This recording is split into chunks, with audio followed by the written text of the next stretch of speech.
Chapter 21. Letty! Letty knew her bad luck streak would continue as soon as she saw Brian's head poke out of his office the next afternoon.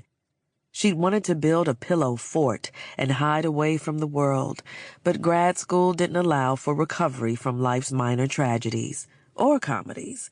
Perhaps she was experiencing a bit of both. So she'd operated on autopilot that morning, feeding the grams and then sneaking out of her apartment and pretending her heart didn't hurt when she saw the door to 7N.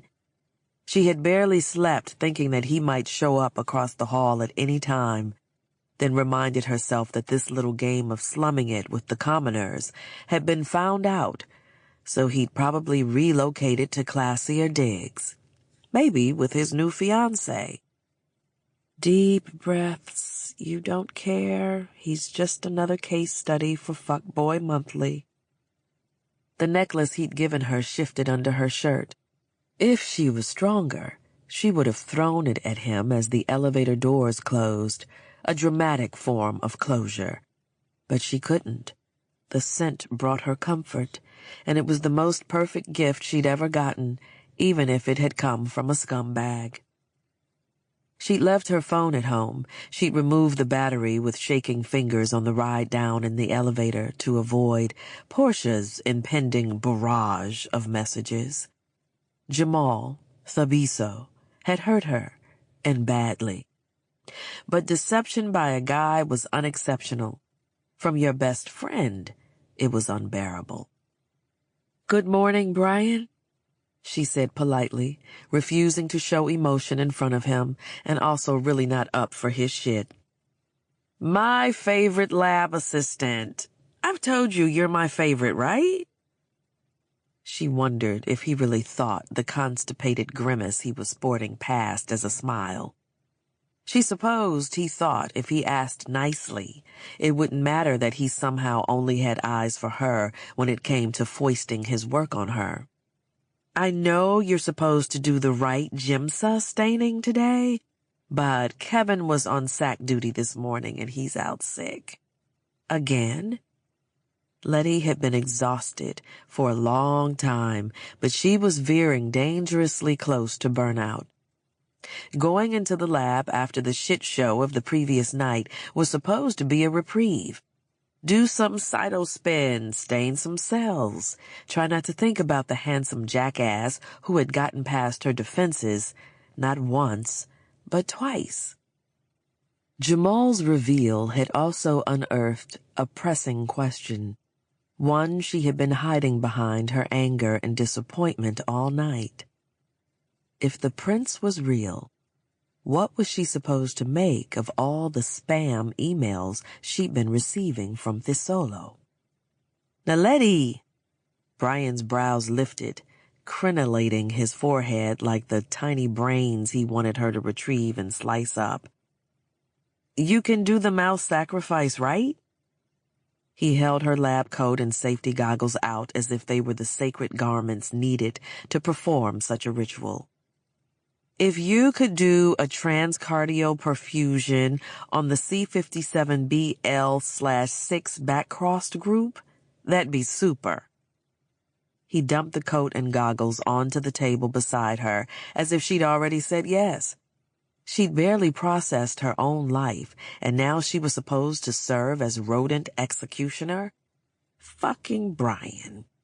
Fucking Thabiso. Fucking everything. "No."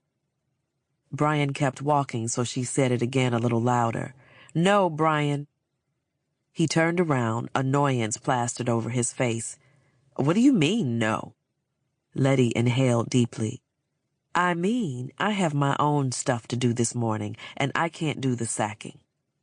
You asked me if I could, and the answer is no." Brian's face went red. "What is with you? Part of being a team member is helping out when you're needed. And part of being a supervisor is making sure that you delegate tasks equally." Letty replied. She was shocked at how calm her voice sounded, even though her face felt like it was flaming and her breathing was thin. Whenever you have some grunt work, you come searching for me, even though I'm one of the most experienced people in the lab. You call me out for being late, but give Kevin a pass for magically getting sick every time he's up for sack duty. I said no. They stood glaring at each other. Letty was already formulating rebuttals, but was already prepared for whatever he would say to make her the offending party in the situation. She was done putting up with people's shit. Apparently, "Oh, sure, I'll do that, Letty," had been incinerated by the flames of her frustration, and "I wish a motherfucker would," Letty, had risen from the ashes. Try me, she thought as their standoff continued, but then the door to the lab opened. Letty turned to see a woman enter, long dark hair brushing against her fuchsia blouse. "Dr. Takatami." Letty hadn't seen her PI in 3 weeks. "I didn't know you were back yet." "I got back from the immunology conference last night. Still jet-lagged," she said with a smile. "I'm calling in a favor today, though. I have someone who's interested in learning more about our laboratory, and I'd like you to show him around." "Letty was about to perform the sacking, actually," Brian said, a smug smile on his face. "I was actually about to do my own work. I'm pretty tired of doing yours, too." Dr. Takatami looked back and forth between them. "Brian, go wait for me in my office." He made a sound of objection, but Dr. Takatami was already focused on Letty again. "I know you have work to do, but you've been specifically requested." "That's a thing? Why would someone request me?" Letty was trying to process everything that had happened. She'd said no to Brian, and then again in front of their PI. And everything was fine. Relief coursed through her, but it was quickly replaced by apprehension.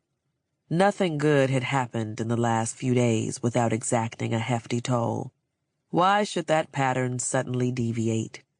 The door to the lab opened, and all thoughts were blotted out by anger. "This motherfucker. What are you doing here?" she demanded as Thabiso strode into the lab with that damned long-legged regality of his. He wore dress pants and a finely woven shirt with some kind of hexagonal pattern in red, black, and yellow that almost distracted from the smooth, dark brown skin of his forearms. Naledi whirled toward Dr. Takitami. "No way. Sorry, you'll have to find someone else to show him around." "Miss Smith!" A firm grip landed on her bicep, even though Dr. Takitami was smiling with all of her teeth. This man is a donor. A very generous donor. "So you're pawning me off to some strange man for money?" Letty asked in a low voice. "There's a term for that, you know." Dr. Takatami leaned in close and whispered, "Is this guy a stalker or something? If so, I'll get security. If not, the deans would really appreciate you fulfilling this request. The governmental cuts have hit the program hard. They're unprecedented, and without donations, we're in some real trouble." Letty glared at Thabiso. His chin was raised haughtily in the air, but his gaze was nervous. Dr. Takatami continued, "And if you take a minute to talk to him, he may have the solution to your practicum problem. I've already found a replacement field study since the university left me in the lurch." Letty shot back, but then remembered the theatrics of the night before. Was Dr. Oakrey still interested in working with her after the scene she'd been a part of? People had undoubtedly started gossiping before she even left the room. Was that internship still even on the table? She glared at Thabiso, and Dr. Takatami stepped in front of her.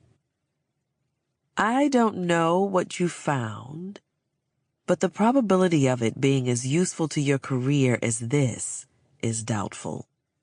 And I'm not just saying that to get you to do what I want. This could be huge for both you and the program. Letty narrowed her gaze and crossed her arms over her chest. She hated that her career was being used as an enticement, but she was curious now, and Dr. Takitami knew it.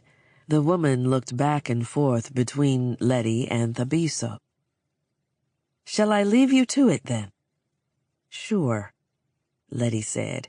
"If you have Brian do my data processing as well as the sacking." Dr. Takitami grinned. "He'll do it, and he'll like it. Stop by my office when the tour is over." With that, she hustled off. Letty dropped her gaze to Thabiso's shoes, then remembered that she'd done nothing wrong, and met his gaze. A tremor ran through her when she did, and she desperately wished it was only disgust. She hated that she remembered how his hands felt brushing against her most sensitive skin, how lush his mouth felt against hers. She hated how he was looking at her with that damned Disney-fied, wide-eyed innocence, like he'd somehow wiggled his way into her life and exploded it from the inside. She'd thought he might be a virus from the moment she'd seen him, and she'd been right. She just hadn't realized how fast-acting he'd be. "So this is the equipment for the vermin murder you mentioned the other day?" He asked the question as if he was entitled to reminisce after what he'd done. An angry flush spread over her skin. "What are you doing here? You think throwing your money around will make things all better, Prince?" she asked. She'd said she'd do the tour, not that she'd kiss his ass. He laughed, a deep, rich sound that insinuated itself under her clothing and pressed up against her skin.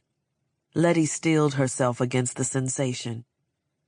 "Even I know there are some things money can't buy," he said, and now that she looked at him, she could see the regret in his eyes.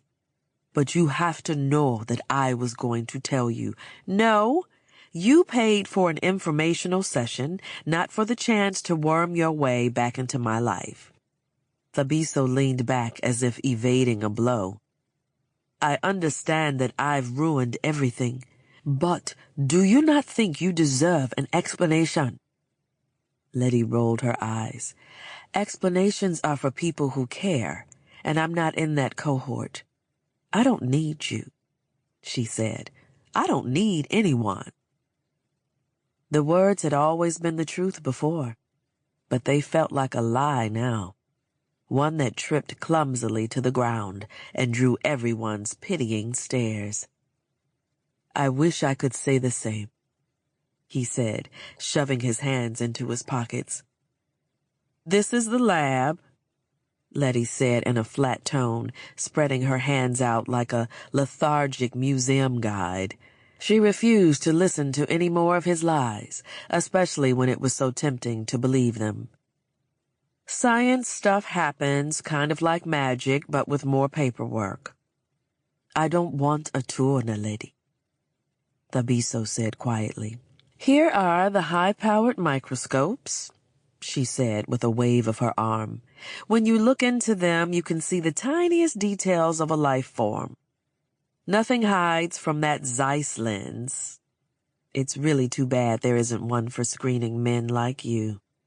She hadn't meant to say that, but seeing him in front of her and not hating his guts as much as she should have was upsetting.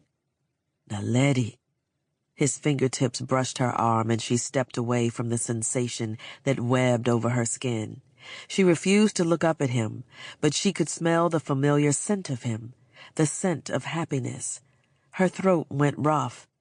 If he made her cry in the lab, she would at the very least pretend to infect him with anthrax. "I'm not engaged," he said. "If nothing else, you must know that. That was a misunderstanding. There is no one else." Letty didn't acknowledge the relief that perfused her, rushing through her veins, making visible just how foolish she was. There was no reason to give him the benefit of the doubt except for the fact that he was there in front of her instead of swimming in a pool of money or whatever it was princes did in their spare time. It didn't change anything, though. I believe you mean there's no one at all, she corrected. He inhaled sharply. I've always believed that once something is done, there is no going back, he said. That people should pay for mistakes. That's mostly because I was also taught that it wasn't possible for me to make them. She glanced up at him, wanting to smack the sheepish grin off of his face. I'm selfish, entitled. You witnessed that firsthand the day you met me, he said. But I'm a prince, Letty. Before this week, I'd never had to think of anything beyond myself and my people. I saw getting what I wanted, when I wanted, as a fair bargain for a life of servitude. Servitude? I have Google, you know. I finally looked you up, and it seems like a pretty sweet life to me. Servants, a palace, beloved by your people.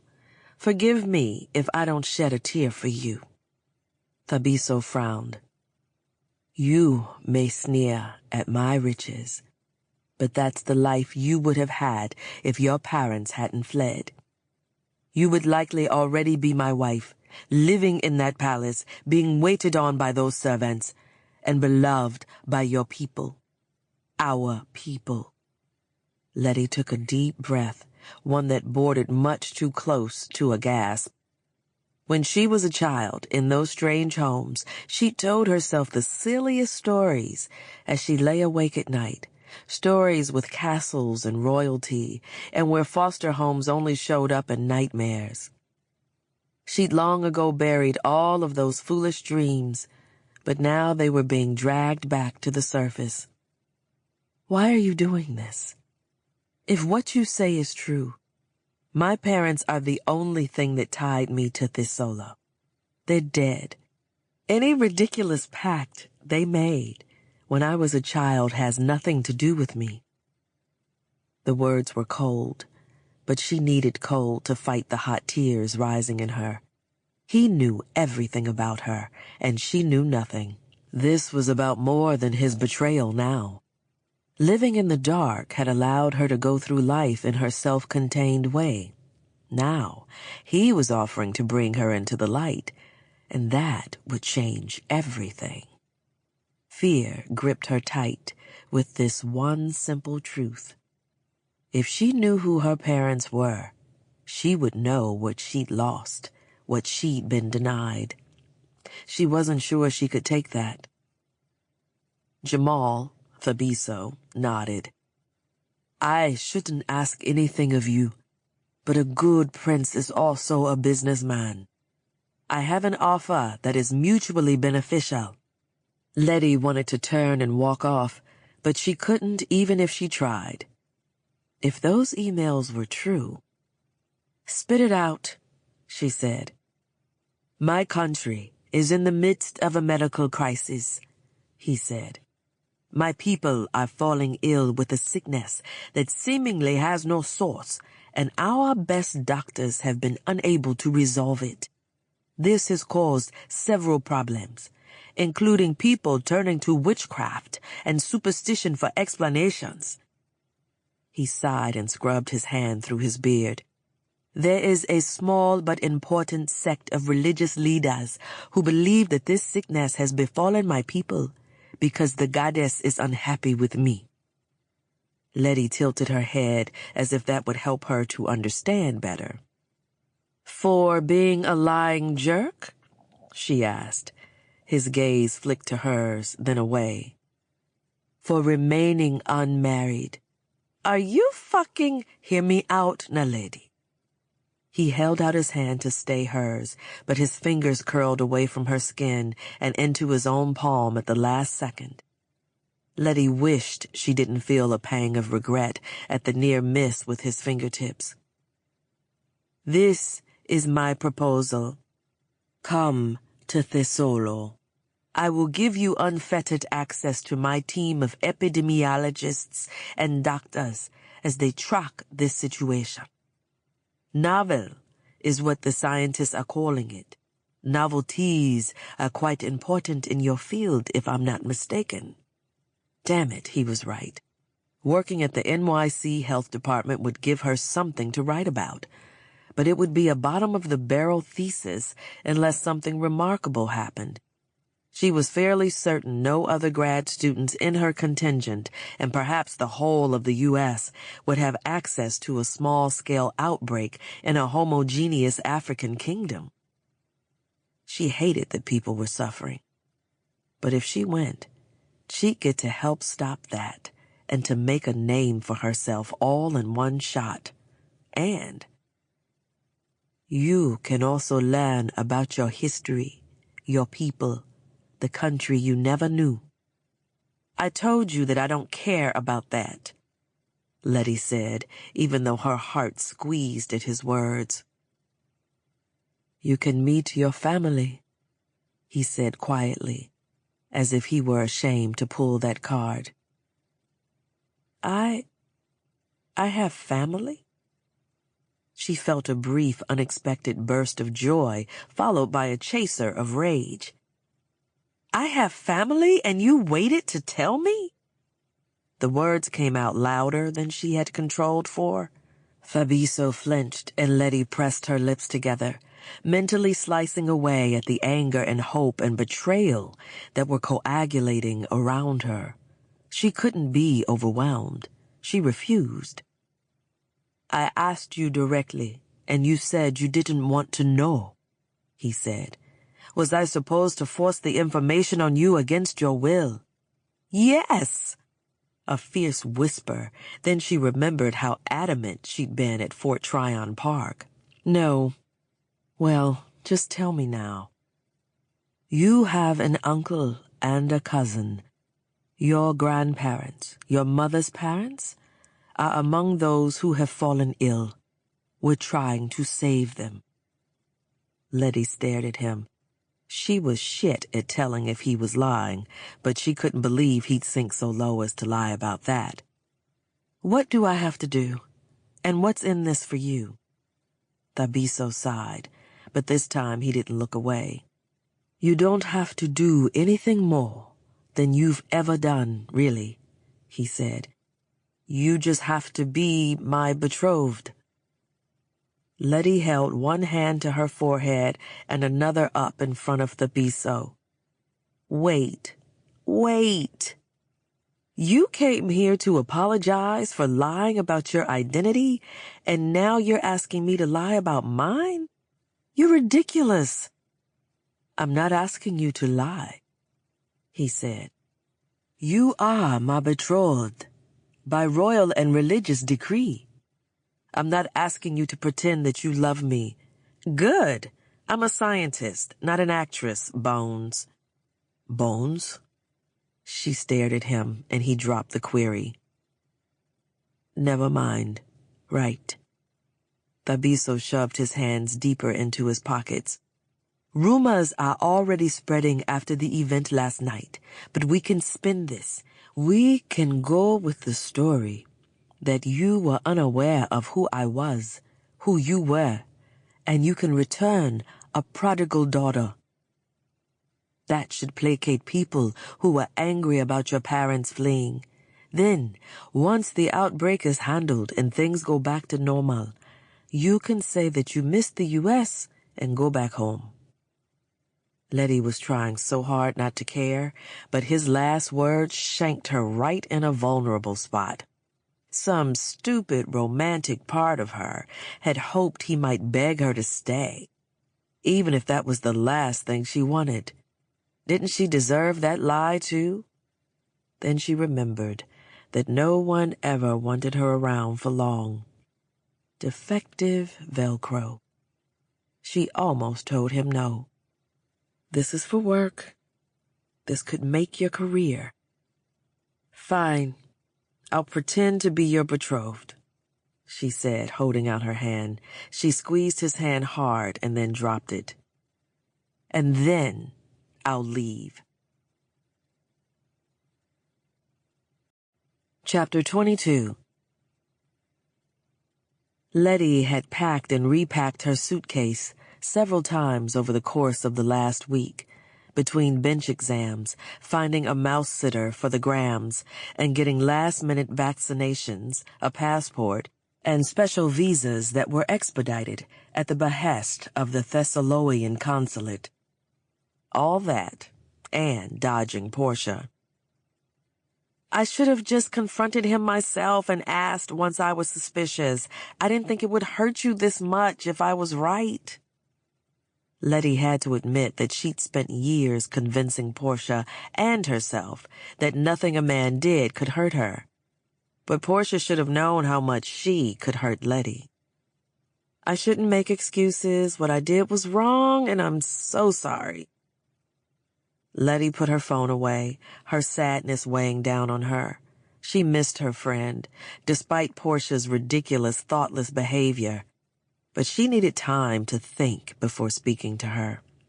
She needed to figure out how to break the bad patterns of their friendship and create better ones, and whether Portia would be able to do the same. This was why her phospholipid bilayer was so important. Once someone got through, it was all over. They could hurt her deeply, and she'd still care about them. Caring was the worst, despite its evolutionary necessity. She refocused on her packing, deciding between a more reserved skirt set and bright pink skinny jeans. She stuffed both into the suitcase and zipped it resolutely. There was no perfect outfit for meeting your country people for the first time, or for making a prince eat his heart out. Don't be ridiculous. She'd barely see Thabiso. She hated that name. Each time she had to mentally correct from Jamal to Thabiso, it was a reminder of how she'd been played for a fool. What's in a name? Acute embarrassment, apparently. She had plenty of things to keep her occupied while she was there. She'd downloaded all available info about the possible epidemic and dozens of case studies onto her phone to read during the long flight.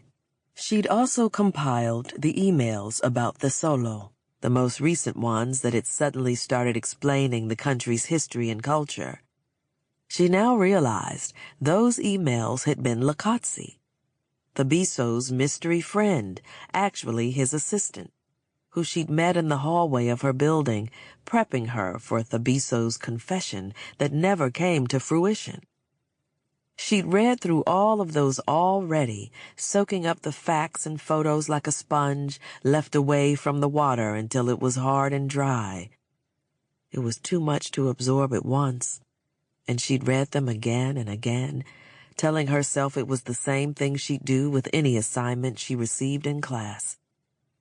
The only unread email subject was right to the point. Labiko and Kimbe Ajua, your parents. Letty hadn't been able to lie to herself about that one, so she hadn't opened it. Not yet. Her phone rang, the sound jolting her out of her reverie. Ms. Naledi Ajua, betrothed to His Royal Highness Prince, bringer of light and love, Thabiso Moshushu of Thesolo? The man on the other line could have been an auctioneer with his smooth, fast delivery. It jolted her, hearing her real surname instead of the one on all of her legal documents. Smith had given her anonymity, ensured she was always at the back of the class and at the bottom of lists. Ajua was a front of the class, top of alphabetically ordered lists kind of name. It was a name that didn't allow for shrinking. She wondered what her life would have been like if the social workers hadn't found her parents' fake identification papers. But that led down the perilous path of wondering what her life would have been like if her parents had lived, and why they'd had fake IDs to begin with. "This is she," Letty said, automatically slipping into formality, even though she was considering hanging up and throwing her phone into the trash compactor. For real this time. "I'm your driver, hired by the Thessalonian consulate to bring you to the airport. Do you need me to come up and get your bags?" Well, that was certainly way better service than she was used to. Lakotsi had said she needn't worry about a thing in regards to her trip to Thesolo, and the woman had meant it. "No, I'm good," she said. "I'll be down in 5. "I'd be more than happy to assist," the driver pressed. "I need a moment," Letty said, looking around her tidy apartment.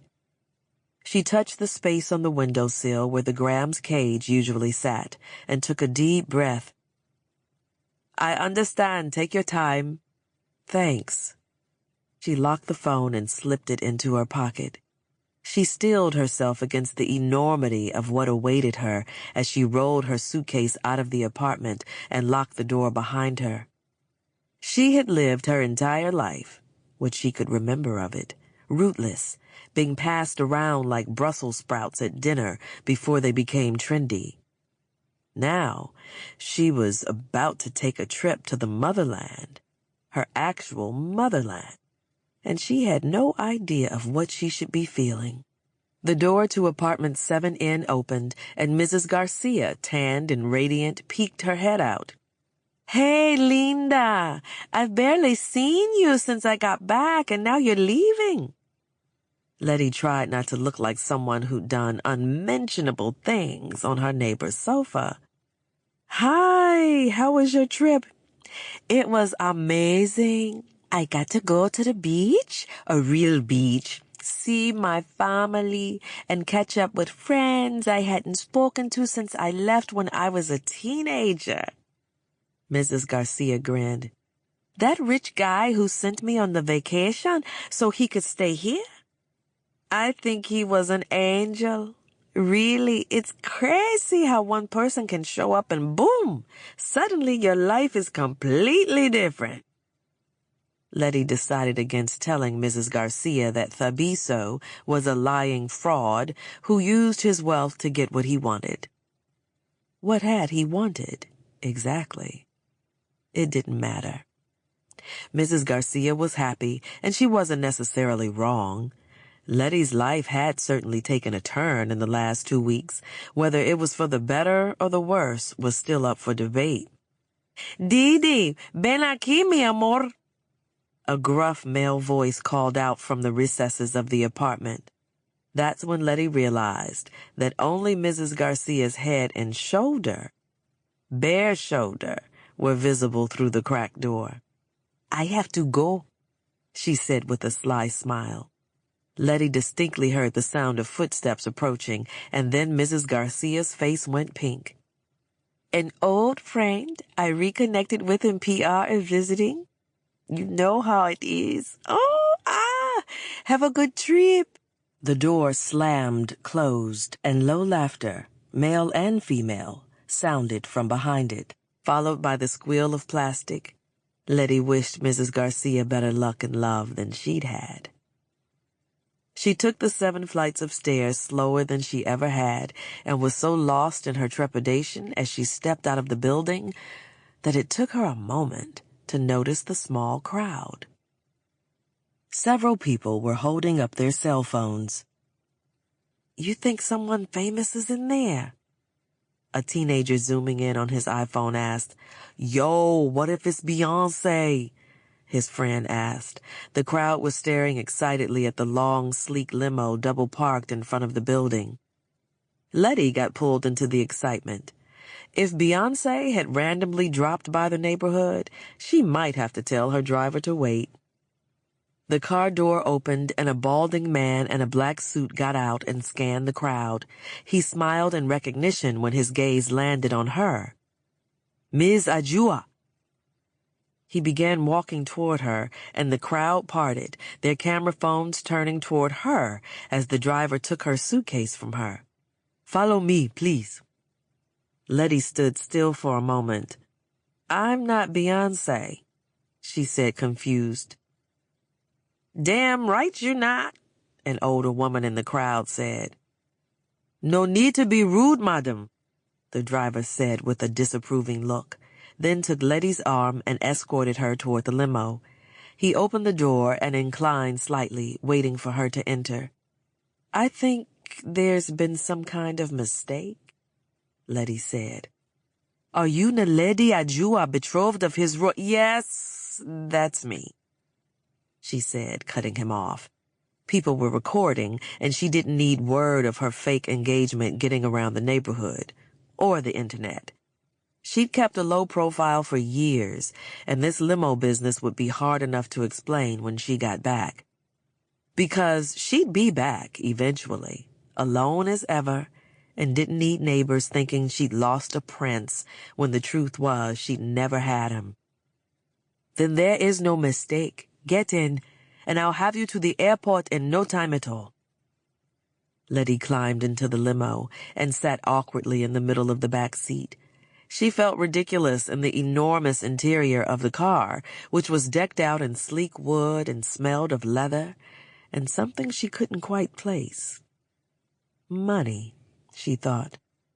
A scent you're not too familiar with. Are you comfortable?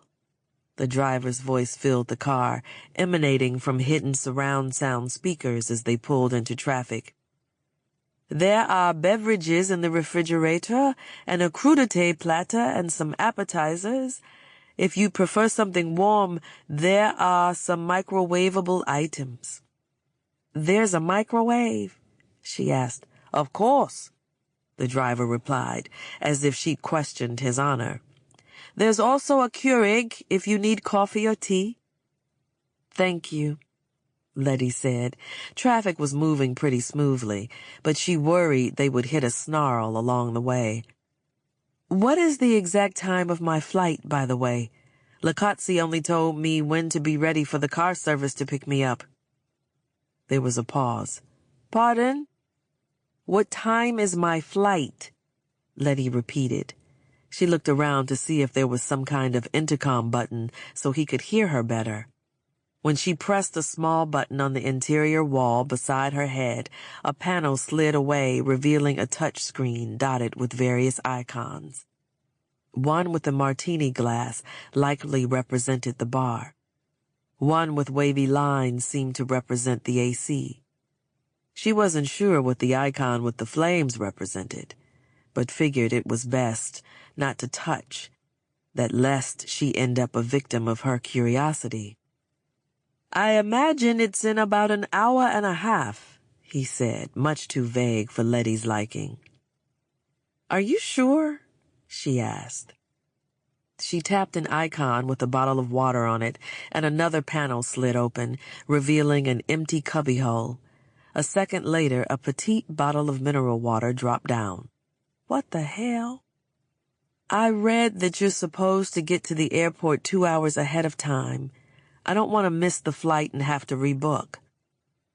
A chuckle came through the speakers. The flight won't leave without you, so please relax and enjoy the ride. If there's any particular music you'd like to listen to, you can sync your phone to the car's audio system. Letty pulled out her phone and selected the latest episode of her favorite science podcast. The familiar voices of the hosts, bantering about gut microbiota, soothed her for the rest of the ride. They hit a bit of traffic and Letty fought panic that she'd show up at the airport just in time to see her plane take off. She'd never been through security before, but Portia always said it was a nightmare if you didn't have TSA pre-check. Portia. Letty wished she could have asked her friend what to expect on the flight, what to wear to meet a royal family. Portia knew the ins and outs of this high society kind of stuff, but Letty would have to figure it out on her own. She felt a twinge of guilt. She was flying to see Thabiso, but ignoring her best friend. She stopped herself from going down that self-recriminating path. The bottom line was she was still mad as hell, and her trust was bruised and battered. Whatever she was doing with Thabiso was a sham and would be over soon enough. Her next steps with Portia. She needed time, and she would take it. If their friendship couldn't survive that, it wasn't much of one. The limo pulled up to the airport, and Letty gave in to the impulse she'd been fighting the entire ride. She glanced around the limo, then quickly tapped the flames icon on the digital menu. For a moment there was silence, and she was sure she'd activated the self-destruct sequence. But then a panel at the opposite end of the car slid up, and a fireplace roared to life. Who needs a fireplace in a car? Letty's door opened, and she quickly tapped the icon so that the fireplace went out. A dark-skinned woman in a pink suit poked her head in. "Miss Ajua." "Yes?" Letty appreciated that the woman had kept it simple and left out the BSO's titles. "I'm Natalie, your airport liaison. Come with me, please." The driver wished her a good flight and handed off her suitcase to Natalie, who was walking so quickly that Letty had to jog to keep up. "I have your passport," Natalie said as they walked by a snaking line of people. "You're much lovelier in person." "Thanks, I think. Is that the line for security?" Letty asked. She was definitely going to miss her flight. "For commoners," Natalie replied briskly. "You get an expedited check-in." "Like pre-approval?" The woman laughed. "Also for commoners, do you think the Queen of England waits in the TSA pre-approved line?" Letty had never had to consider such things. She couldn't imagine the Queen hanging out in an airport. But she supposed she had to get around somehow. Natalie stopped in front of a door that read "Authorized Personnel Only" and swiped a key. "Right this way." Behind the door was a long hallway that led them to an area with an entirely different atmosphere from the echoing chaos they had just passed through. Classical music piped out through low speakers, and the light was warm instead of fluorescent. Beyond the metal detector, there were framed photos on the wall, and velvety wallpaper, and plush couches instead of plastic seats.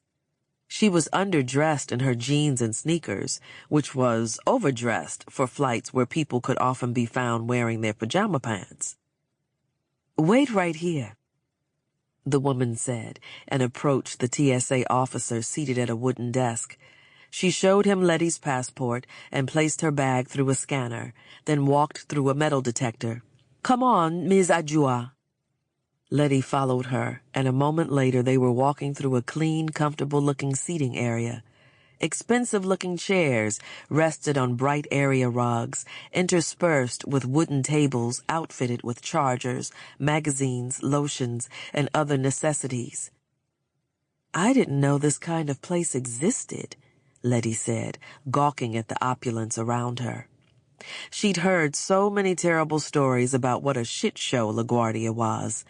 If only people knew that while they waited for 3-day-old pizza from Sbarro's, there was a 4-star restaurant with comfy leather chairs and gourmet meals.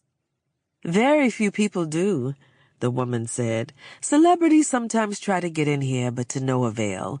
This is Gate R, the royal boarding area. Come, come." Letty was falling behind Natalie's high-speed pace again. "Is everyone else boarded?" Letty asked, noticing how empty the area was. Natalie glanced back at her, not missing a step. "There is no one else. You're it."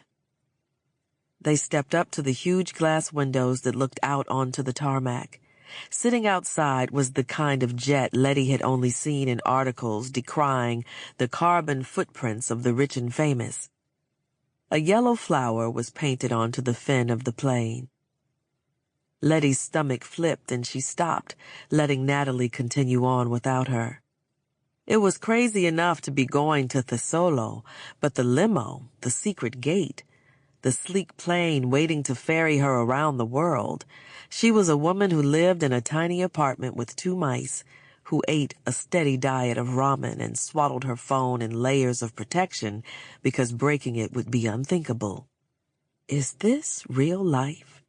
Up ahead, Natalie was at the door to the tarmac handing off Letty's bag to a member of the flight crew. "Princess, time to go." Letty looked around to see who she was talking to. Then she remembered what she was heading toward. She walked to Natalie on shaky legs. "I'm not a princess," she said. Natalie shrugged. "You're close enough.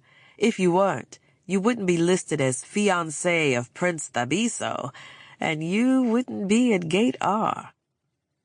Letty placed a hand over her stomach, willing herself not to puke, not to run away before she got to Thesolo and was faced with the fact that no one there wanted her either. I can't do this. I can vomit, though, and I might do that instead. Natalie sighed. When she spoke, some of the stiff formality was gone from her voice. Look, I'm not a therapist or anything, but I'm going to advise you to chill. You're about to get on a plane and have a delicious meal. Get you some wine. Sleep in a comfortable bed. There's a bed. There's a bed. And I guarantee it's more comfortable than anything you've slept on in your life, Natalie said with a bit of envy. You're gonna do all that and then wake up in a place where you can either tell people you're not a princess or do what I would do given the opportunity. And what's that? Letty asked. Live a little. Natalie smiled. Do it for those of us who are stuck at LaGuardia every day, watching the planes fly out and never getting on them. Gaydar is fancy, but it's still in Queens. Letty nodded. This was the opportunity of a lifetime, and she wasn't going to let nerves or any annoying prince blow it for her. Thank you, Natalie. Just doing my job. Enjoy your flight. With that, she was off. The crewman with Letty's luggage beckoned her out onto the tarmac. She stepped outside, where the roar of the engine filled her ears, blocking out the sound of her rapidly beating heart. Thesolo, here I come. Chapter 23. Thabiso stood on the tarmac at Quetzi International Airport with the Highland winds at his front and the royal retinue at his back. He wasn't sure which was colder. His gaze tracked the plane as it emerged from behind Thesolo's world-famous mountain range and began its descent. He took a fortifying breath and glanced at his parents. The king tall and slim, the queen matching her husband in height, stature, and frown of disapproval. Thabiso's plan to cede to the demands of his people while doctors and scientists tracked the disease that stalked them hadn't gone quite as planned. Really, Thabiso, his mother said, glaring at him from the corner of her eye. You should have told us about this search for the defector. We would have told you it was unnecessary. Between this and making that scene at the gala, so every auntie from here to Khartoum was wagging their tongues about it. What are we supposed to tell Shanti's parents? Shanti, the woman who was living proof that his parents had not been joking when they'd said that if he didn't find a bride, they'd find one for him, was back at the palace, doing whatever it was a woman did when her life's purpose was to become a queen. He'd met with her briefly to inform her that they would not be marrying. But his parents and hers had put other ideas into her head. She was nice enough, but nice wasn't what he wanted. Right now, she was just another worry to add to a plate that was already piled high with them. Tell them that you're sorry, but you'll have to return her, he said bluntly. If you weren't going about snapping up fiancés for me like they were half-ripe fruit at the market, we wouldn't be in this situation. Son. It was just one word from his father. But Thabiso heard all that lay beneath it. Boy, don't think just because you're grown, you can talk to your mother in that tone. It was the verbal equivalent of a tug at the ear. I apologize, Mother. I'm just nervous right now. Why should you be nervous? Just because this girl's deceitful parents abandoned their duties is no reason to think she'll desert you and make a fool of you before your people. Is there? The queen's smile was a bit too knowing for Thabiso's taste. You should be happy she's returned to fulfill the will of the goddess, Mother, Thabiso said quietly. Her parents should never have left. It was an unforgivable betrayal, and one they can't be held account for because... Thabiso glanced at her when the words cut off, but her face was carefully neutral. An outsider would have thought her completely calm, but Thabiso knew it was a front. She was the one who had taught him to do the same, after all. Public displays of emotion are for commoners, Thabiso. We shall see whether this child of the traitors, Libby and Kimbe, is worthy, she said grimly. The man behind her cleared his throat loudly. I'm sure my niece is quite up to the standards of your family, Your Highness. Alec Jerami had been a boil on Thabiso's ass since his return, more interested in the failed Omega Corps deal than the fact that his niece had been found. So Thabiso was glad that he seemed to have finally begun to take her return seriously. Naledi needed people on her side, and though he wished her uncle wasn't a self-interested buffoon, Alec was one of the few family members she had. We shall see, was all his mother replied, not bothering to hide her doubt. Thabiso had never thought his mother exceptionally rude, but then again his outlook on life had shifted drastically over the last week. The drone of the jet's engine drowned out any further awkward conversation, and all of Thabiso's attention focused on the plane as it taxied down the tarmac. The noise from the crowd grew as people shouted over the engine noise. It was the largest crowd Thabiso had seen in ages, spread out over the snow-dusted grass on either side of the tarmac. He'd known there'd be some interest, but the welcoming party had quickly turned into unprecedented crowds. They'd had to call in additional security to ensure everyone's safety.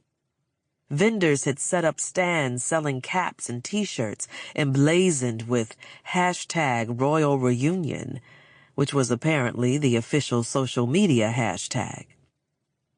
They also sold surgical masks for those worried about the mystery disease. Press from all over the continent had arrived to capture the moment when Africa's most eligible bachelor introduced his betrothed. No pressure.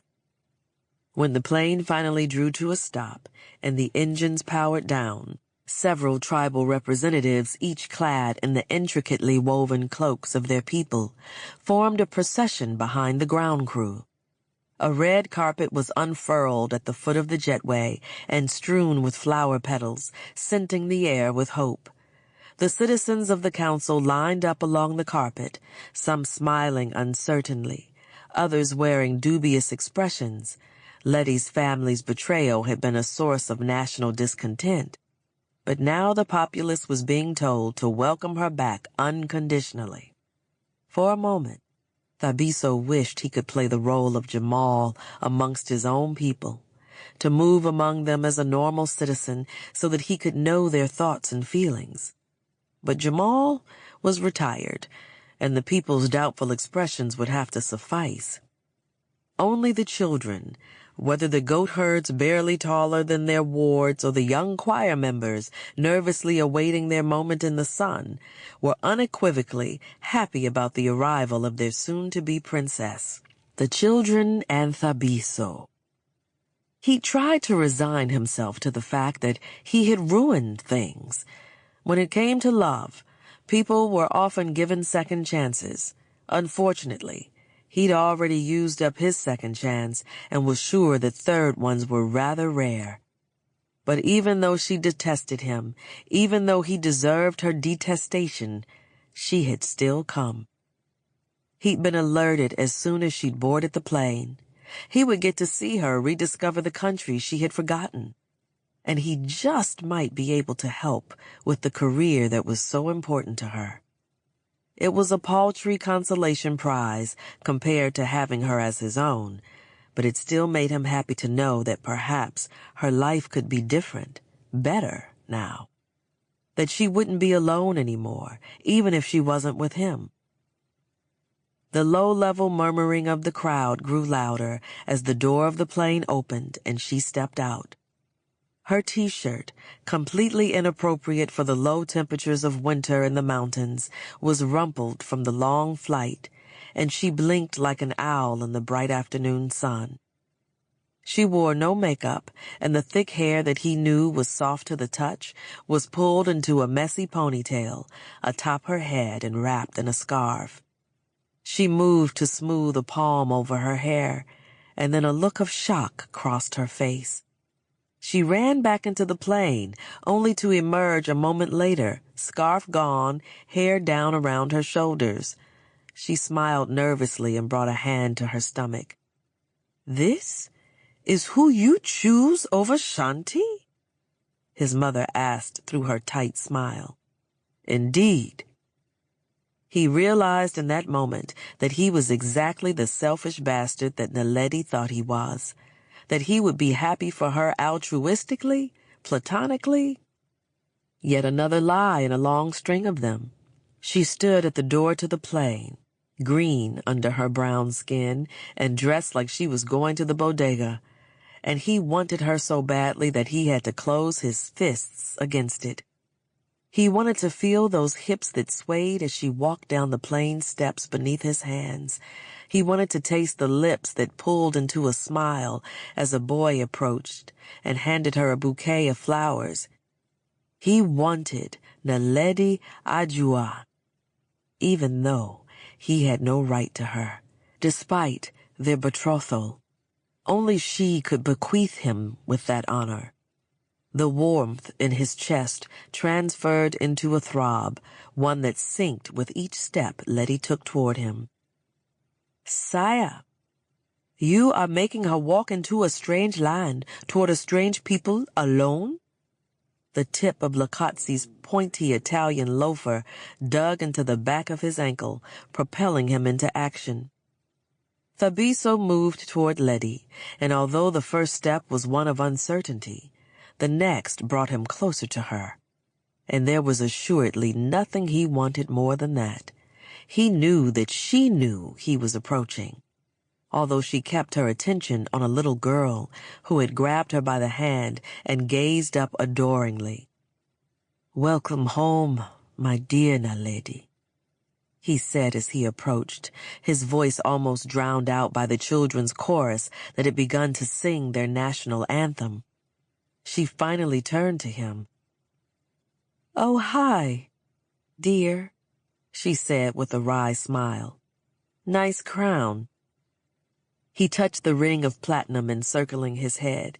He'd forgotten it was there, even though it was supposed to serve as a constant reminder, like a wedding band. He shrugged. "Oh, this old thing.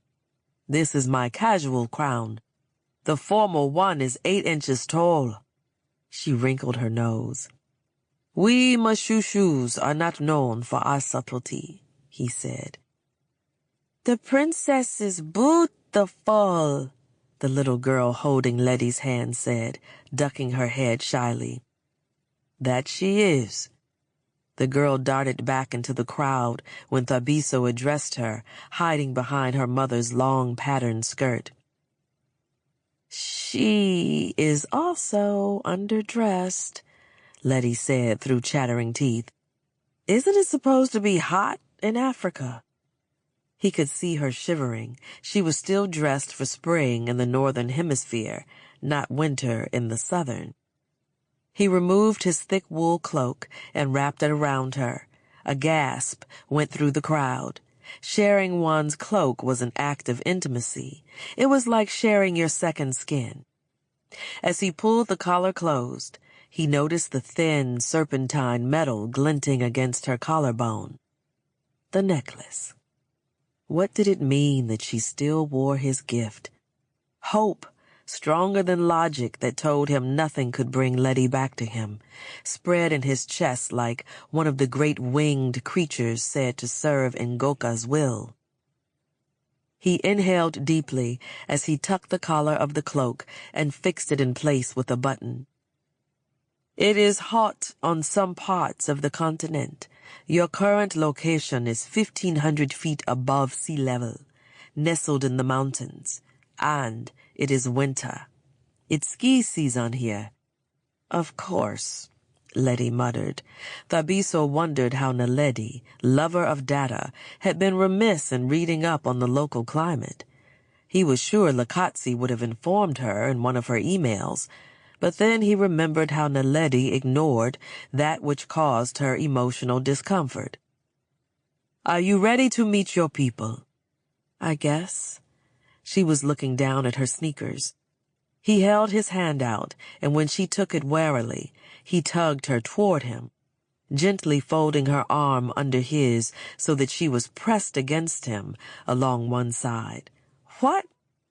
Mother, father, esteemed citizens of Thisolo and our guests, I present to you my future wife and your future queen, Naledi Ajua.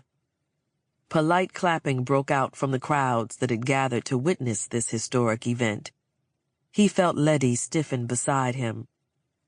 Although she is one of us, it has been many years since her feet touched this sacred soil.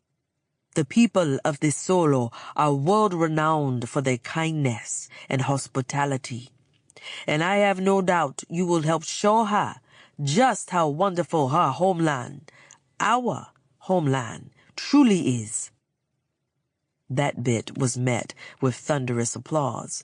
It never hurt to compliment people when you were asking them to do you a favor. He was trying to recruit 200,000 wingmen. He needed all the help he could get. There are a lot of people looking at me and holding up their cell phones and taking pictures. Thabiso glanced down and noticed that Letty was breathing shallowly and her eyes were wide with panic. Thousands, like cells on a hemocytometer. If there are 8 people per square foot and you multiply that by... Thabiso hadn't even thought of how she'd react to the crowd, although she'd made a crack about putting him under a microscope.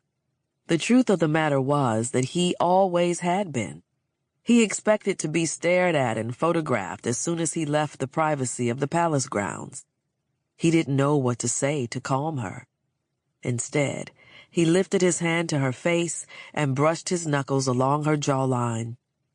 Her gaze darted to his, but her breathing didn't slow. In fact, she was breathing more quickly now, and her eyes had gone a little unfocused. How she'd looked before he thrust into her back in her tiny apartment. Before she'd clenched and cried out at only the smallest fraction of the pleasure he'd wanted to give her. Desire stirred, but the biggest photo opportunity in a generation wasn't the ideal place to display the royal member. People are looking at you, yes, but you need fear nothing from their judgment. Her skin warmed beneath his hand. Is this what your life is like here? The sounds of thousands of digital shutters clicking made her glance away from him. She squeezed her eyes shut. It's usually not quite this intense, but I am royalty. Celebrity is part of the package. He shrugged. I guess it's the princely equivalent of the ritual animal murder you participate in. Sacrifice, she corrected. Thabiso felt her smile against his knuckles, and it washed over him like the rush of a great waterfall. Whatever you wish to call it, like your sacrifice. It's not fun, but it's necessary for achieving my goals. If he moved his hand just a bit, he could trace the outline of her mouth with his fingertips. You can stop touching me now, she said, turning her head and breaking contact with him. I thought we weren't going to pretend.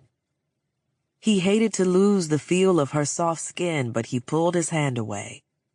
I'm not pretending. He turned to find his parents watching with the bland, regal expression that had frightened him as a child because it was so different from the loving, expressive parents he knew. Come, it is time to meet my parents. He could feel Letty's intake of breath and the straightening of her spine. Lakotsi had wondered whether she'd be up to the task. Thabiso's only question was if it was worthy of her. They stopped in front of his parents, who had gone into full frosty royal mode. They looked down at her as if she were a gaudy souvenir he'd picked up at the airport gift shop. "Mother, father, allow me to reintroduce my bride-to-be, Naledi Ajua." Naledi shifted nervously, then gave a little wave. "Queen Ratmala, King Larumo, it's a pleasure to meet you." The queen ran her eyes over Letty in frank assessment and sniffed. "I hope in the future she chooses more appropriate attire for public appearances. This sartorial choice is quite unbecoming of a supposed future queen." Thabiso had known his parents would be upset, but he'd thought his finally being committed to marriage would smooth over any rough edges. That would be too damn simple, of course. "The view from the plane was beautiful," Letty said. "I was looking down at the mountains and waterfalls and wondering why my parents would leave such a place." She returned the assessing look his mother had just given her. "Thank you for clearing that up for me." The queen inhaled sharply, and the king's thick eyebrows rose. Naledi looked up at Thabiso. "Your family is delightful, but I'd prefer to meet mine now, if that's all right." "I am here, my niece." Alec stepped forward, and before Thabiso could make an appropriate introduction, Letty was pulled from his side and engulfed in a hug. "My God, you are so grown up. The last time I saw you, you were up to my knee." Letty stared at him. "I'm sorry, I don't remember. Do not apologize." Alec wiped at his eyes. "I am your Uncle Alec. I represent the Jeramis. As your grandparents, our village elders are at hospital. This is your cousin Inyakala." A thin, slightly hunched-over young woman wearing a dark blue cloak and black head wrap stepped from beside Alec and embraced Naledi too. Enyakala's frailty was shocking after not seeing her for some time. She'd always been sickly. She'd been born with health issues, and her mother had died from complications in the delivery room. Despite Thisolo's low maternal mortality rate, Inyakala's survival had been alternately considered a miracle and a pity by whispering aunties. She didn't leave Lek Hemani, their hometown, often, and had been raised in part by Annie and Makalele. He wondered if her somber appearance was spurred by their sickness. Thabiso detested Alec, but the expression on Letty's face washed all of that away, just for a moment. She pulled back from her cousin's embrace and looked at her. "We have the same nose and smile," she added when Inyakala twitched her nose and laughed. "I am happy to see you again after all of these years, my cousin. Our grandmother always believed you would return." Her eyes filled with tears that she blinked away. "You can call me Inya, as you did when we were children, if you'd like." Naledi blinked several times, then cleared her throat. "And you can call me Letty." They looked at each other, assessing each other with wide smiles. Inya looked away as if she were embarrassed. "I would love to learn about New York. I've dreamed of going there, but I've never left the Solo." "There are rats in New York, huge ones," Thabiso interjected. Inya and Letty looked even more alike as they rolled their eyes in unison. "Maybe you can tell me about this Solo, and I can tell you about New York?" Letty said. "He's right about the rats, but there are giant vermin here, too, I'm sure." She didn't glance at him, but the barb still hit its mark.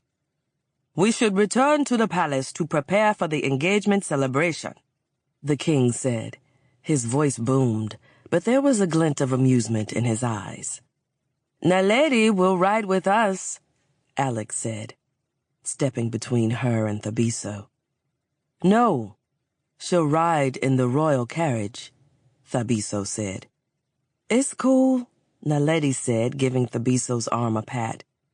"I'd like to talk to my family more. I'll see you later." With that, she turned and walked away from him. Lakotsi stepped up and pulled at the collar of her shirt, eyes trained on Alec, who had thrown his arm around Naledi. "Is this advisable, Highness?" "Perhaps not, but it's what she wants. I am at her mercy."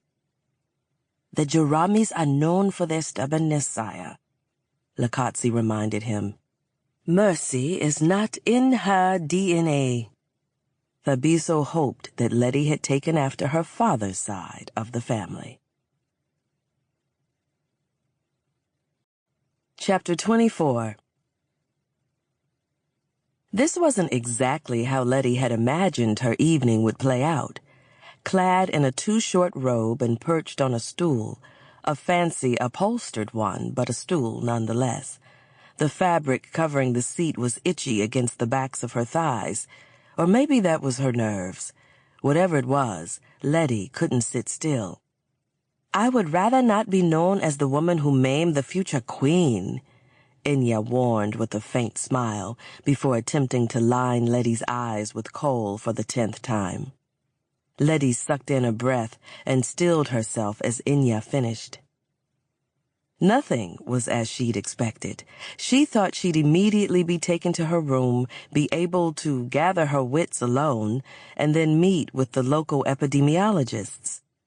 But although she was thinking of the trip as field study, everyone else saw this as her homecoming and the reinstatement of her betrothal to Thabiso. Both had to be celebrated before she could get down to work, apparently. She regretted not consulting Portia about her wardrobe. Most of what she brought with her was laughably inappropriate, and she was cringing thinking of the photos taken at the airport. Her uncle had ordered her a dress, which was en route. He was apparently an important person in the Thessaloian kingdom because people seemed happy to do his bidding at the snap of a finger. Letty had often fantasized about breaking the thumbs of restaurant patrons who snapped at her, but she'd decided to cut her uncle some slack. He'd been nice enough, though she'd nodded off in the car as he discussed Jarami pride and how Letty could change the future of Thessalo. That was after interrogating her about her parents, which, while understandable, wasn't exactly fun for someone who couldn't remember them at all. He was focused, but he treated her with a somewhat cloying affection that she'd heard other people complain about when relatives visited. "I have a family." She tried not to get too excited about it. Alec hadn't spoken much about her grandparents in the midst of his discussion of duty to one's country, probably because they weren't doing so well. Enya's sober expression spoke volumes, though. "Can I have some more of that tea your dad gave me?" Letty asked. "It was good."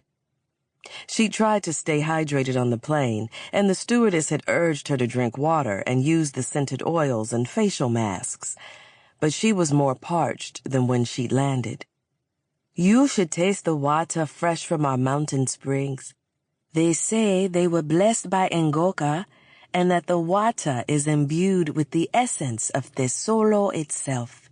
Inya headed over to a glazed clay pitcher and poured Letty a drink into a matching cup.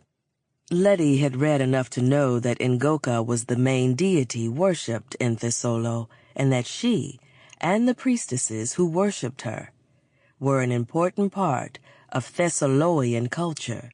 She took a sip of the water, and though it wasn't quite as tasty as good old New York City tap water, it was a close second. There was a knock at the door of the dressing room, and the two women dressed in the purple shirts and black slacks that identified palace staff rushed in. One woman held a garment bag high over her head, the other had a small utility case in each hand, and the expressions on both of their faces were so serious as to be comical. They were like some tactical fashion team from the reality shows Letty put on while studying sometimes. "You did your makeup already?" the taller, curvier woman asked, crestfallen. Was I not supposed to? Judging from the way they loomed over her, that answer was no. "Jolie is an experienced makeup artist in demand by all the Nollywood starlets," the woman holding the dress explained. "I can remove the makeup," Enya said quickly, reaching for a box of tissues, but Letty stopped her. There was something about how quickly she acquiesced that Letty didn't like. "No, it's my face and I love what you did, so it stays," Letty said, feeling oddly protective. "And I have my own lipstick, too. I'm sorry, Jolie." "Fine," the dress woman said, muscling Enya out of the way. "First, we'll do something with your hair, and then we'll get you into this dress." Jolie set down her makeup case and moved behind Letty, tugging at the tight curls that framed her face. "I thought my hair was already done," Letty said. Both women had their hair straightened, and she wasn't going to submit to a hot comb for Thabiso or anyone. The two women looked at each other. "Come now, girl. You are betrothed to His Royal Highness Prince. Yes, I know who he is," Letty interrupted. "Do you know that he's topped the continent's hottest man list 3 years running? Not to mention making lists around the globe," Jolie asked as she began gathering Letty's hair into a ponytail, smoothing the thick curls back with her hand before reaching for a soft brush. She caught Letty's gaze in the mirror and pointed the brush at her. "The line of hopeful brides could stretch from here to the Maghreb." Letty tried not to show how sick that thought made her. "And your point is?" She knew what the point was. Thabiso had a huge pool of possible brides to choose from. Letty knew what her chances were in that kind of situation. She'd learned it over and over again every time she'd stuffed her belongings into a black garbage bag and left her temporary home with a social worker at her side. "No one chooses you. All we mean to say is that certain families here have set their hearts for him. Each time he turned down what could have been prosperous alliances, they believed their chances increased. If you go out there looking like anything other than the woman destined to be princess, there's a line of people waiting to tear you apart," Jolie said, curling her hands into claws and slashing in Letty's general direction. "You may have been born here, but right now you're a greedy American coming to take what's ours." The dress woman cleared her throat and Jolie looked chastened. "Or so people might say." Letty's palms were sweating, and nervous nausea made her clutch her stomach. The problem with compartmentalization was that she had separated all the emotional aspects of the trip. Fear, anger, apprehension, anxiety, into various boxes. One by one, those boxes were being knocked over, and the resulting mess wouldn't be pretty. "Anyone who might say that would be a fool," Enya said, coming to stand beside Letty. "Thabiso is a man, not a prize, and if he and Letty have been lucky enough to find love, everyone should celebrate that." She spoke in a voice that brooked no discussion. "And any Thessalonian with a problem might want to take it up with the priestesses." There was silence after that, except for the rustling of the dress as the other woman prepared it and the sound of Letty's hair being twisted and pinned. "All done," Jolie said after what seemed like an eternity. Letty turned to look in the mirror and did a double take. Her hair had been pulled into a high, round bun, a simple, sleek look that had been made regal by dozens of crystal-tipped rose gold pins. Her bun had become an elegant, jewel-studded crown. She pulled her shoulders back and raised a hand to touch it. "Thank you. It looks beautiful," Jolie made a sound that was both "you're welcome" and "duh," as if it had never been in doubt that she'd make her look amazing. "Now for the dress," the other woman said. "Alec really went all out with this one." Letty turned and saw the woman holding out what seemed to be a pile of black and red silk. She stepped into the opening and sucked in her breath as it was zipped from behind, watching the dress take shape as the zipper made its way up. When the woman stepped away, Letty stared at herself in disbelief. The black bodice was form-fitting, with a sweetheart neckline and frilly off-the-shoulder straps. The skirt billowed out around her, frothy black and red layers of silk and taffeta that gave the effect of a blooming, fantastical rose. The lavish dress paired with the elegant crown, updo, and Inya's top-notch makeup job had transformed her into someone else entirely.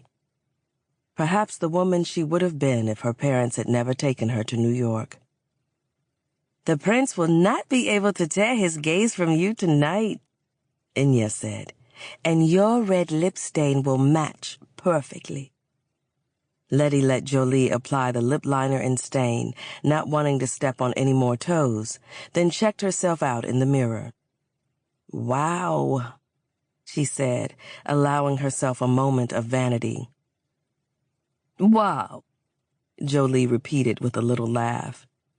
Letty thought she was mocking her, but when she glanced at her, Jolie seemed to be genuinely entertained. "Is that what Americans say? Yes. Wow, indeed. Cool."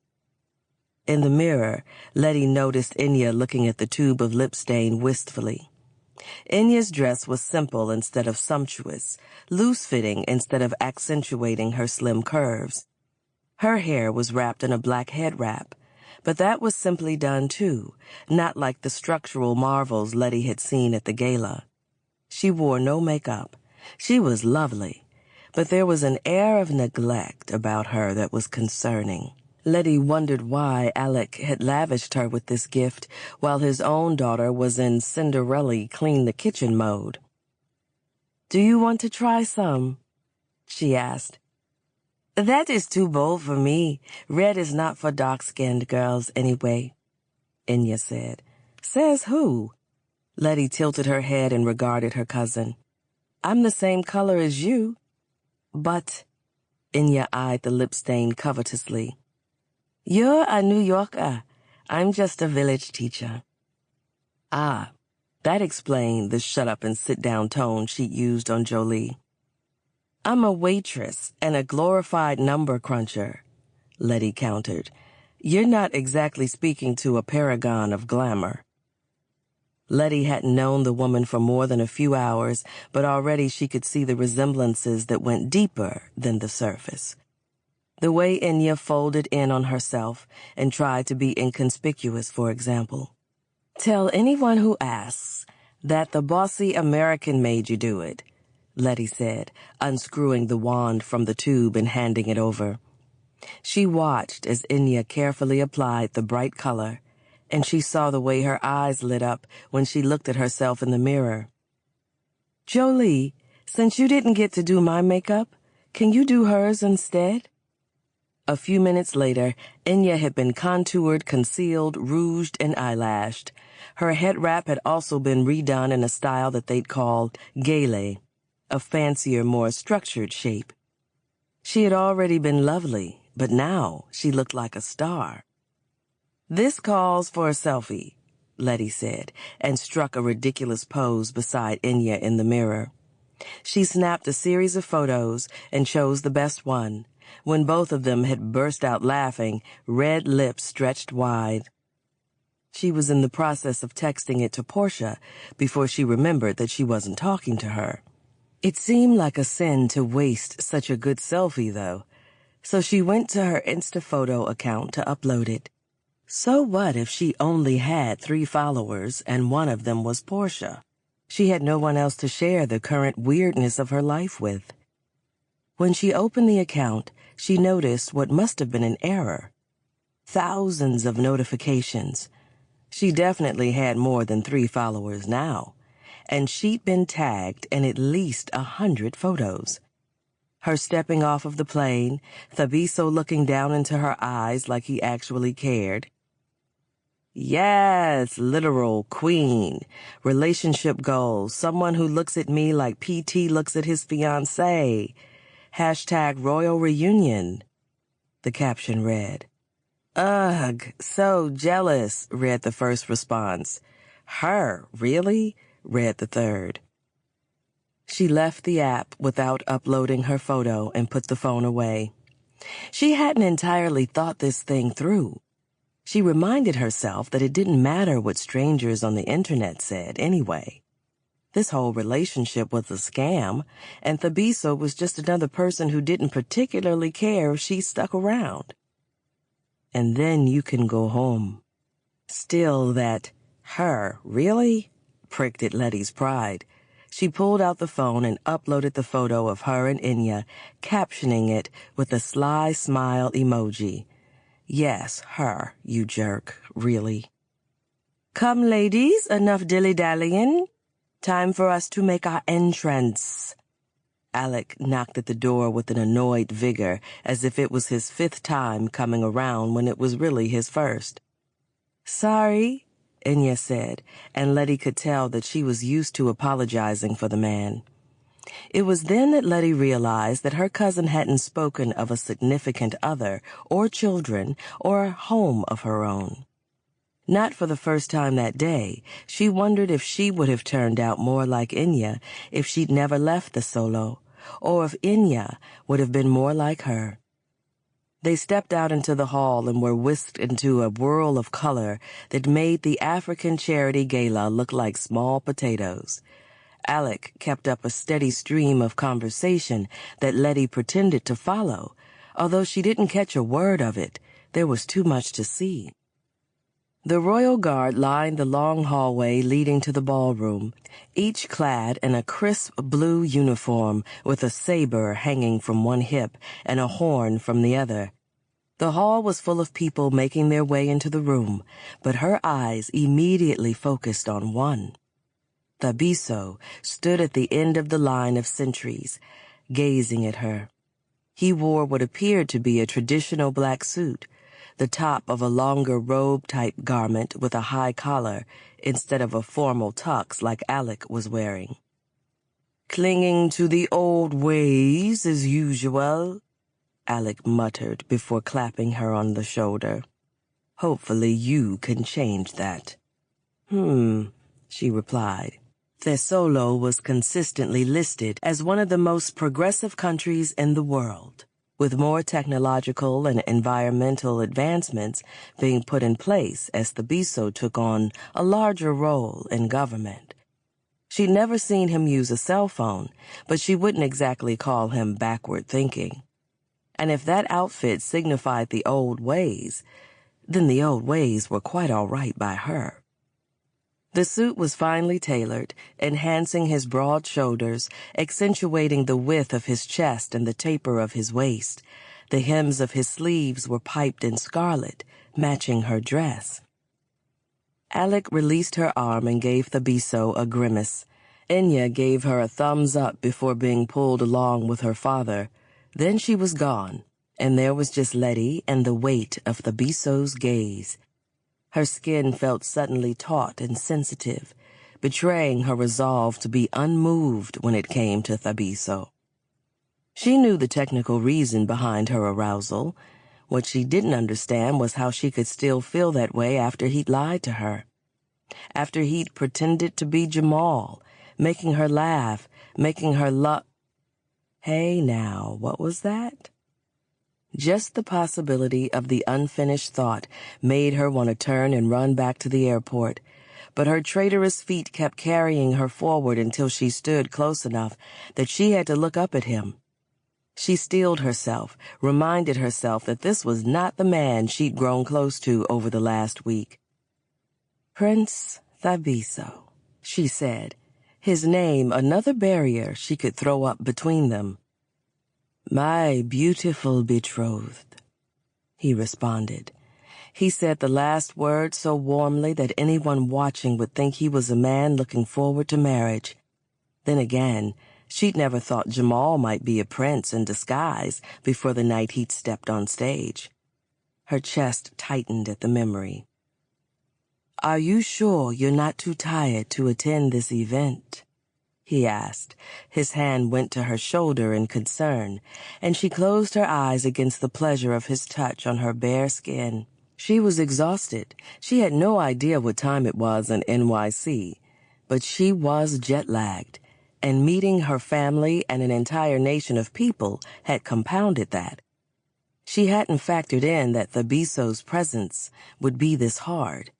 She'd only known him a few days. He should have been out of her system. Men had done hurtful things to her before, and Letty had always been able to move on quickly. With Thabiso, she'd actually been hurt, which made things a bit more difficult. "I'm fine," she said. He nodded, then took her arm gently. "A Thessalonian celebration can last for days, but I'll have you out of here in a couple of hours, just in case you stop feeling fine." "I think I can handle a dinner," she replied curtly. Then they stepped into the dining room, and she regretted her attitude. The dining room was huge, with cantilevered ceilings and rich tapestries hanging from the walls. The long dining table on a raised area, clearly for the guests of honor, was on the side of the room. To get to it, they had to walk a gauntlet of people who were apparently all there to meet Naledi. "Here we go," he whispered, brushing a caress over the back of her hand, and then they were off. After the first 10 people, Letty barely remembered shaking anyone's hand or kissing anyone's cheek. She couldn't recall a single name, and she didn't know what she was laughing at when people joked. She simply followed Thabiso's lead.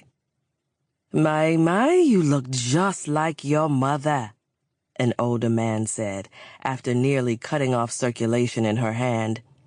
All of the older people she'd met had said something similar, although there was no consensus on which of her parents she resembled more. She smiled and nodded, but all she could think of each time someone mentioned it was that they'd known her parents better than she had.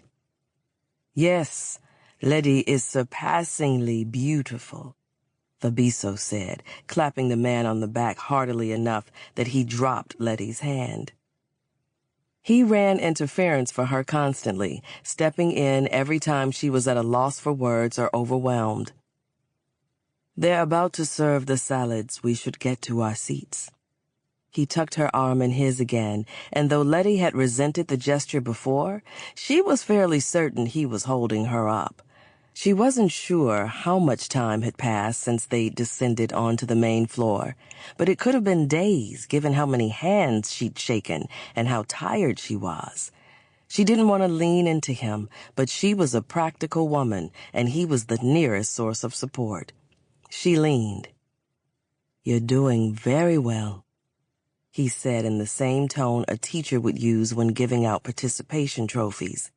She laughed, and even that small action left her feeling a bit unsteady. She stumbled, and Thabiso stopped and looked down at her. "Letty, you do not seem fine."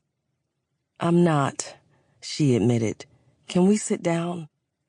He led her to her seat, near the head of the table, and the other guests began to follow suit. The king and queen were already seated, and she greeted them with as much energy as she could muster. Her head was spinning, and she wanted nothing more than to sleep. "There we go," Thabiso said as he helped her into her seat. He was so gentle with her that she had to close her eyes against it. Perhaps a bit too gentle. "Don't tell me she's pregnant." The queen's indignant whisper jolted Letty's eyes open. "Mother," Thabiso warned. "Is that what this is all about, honestly?"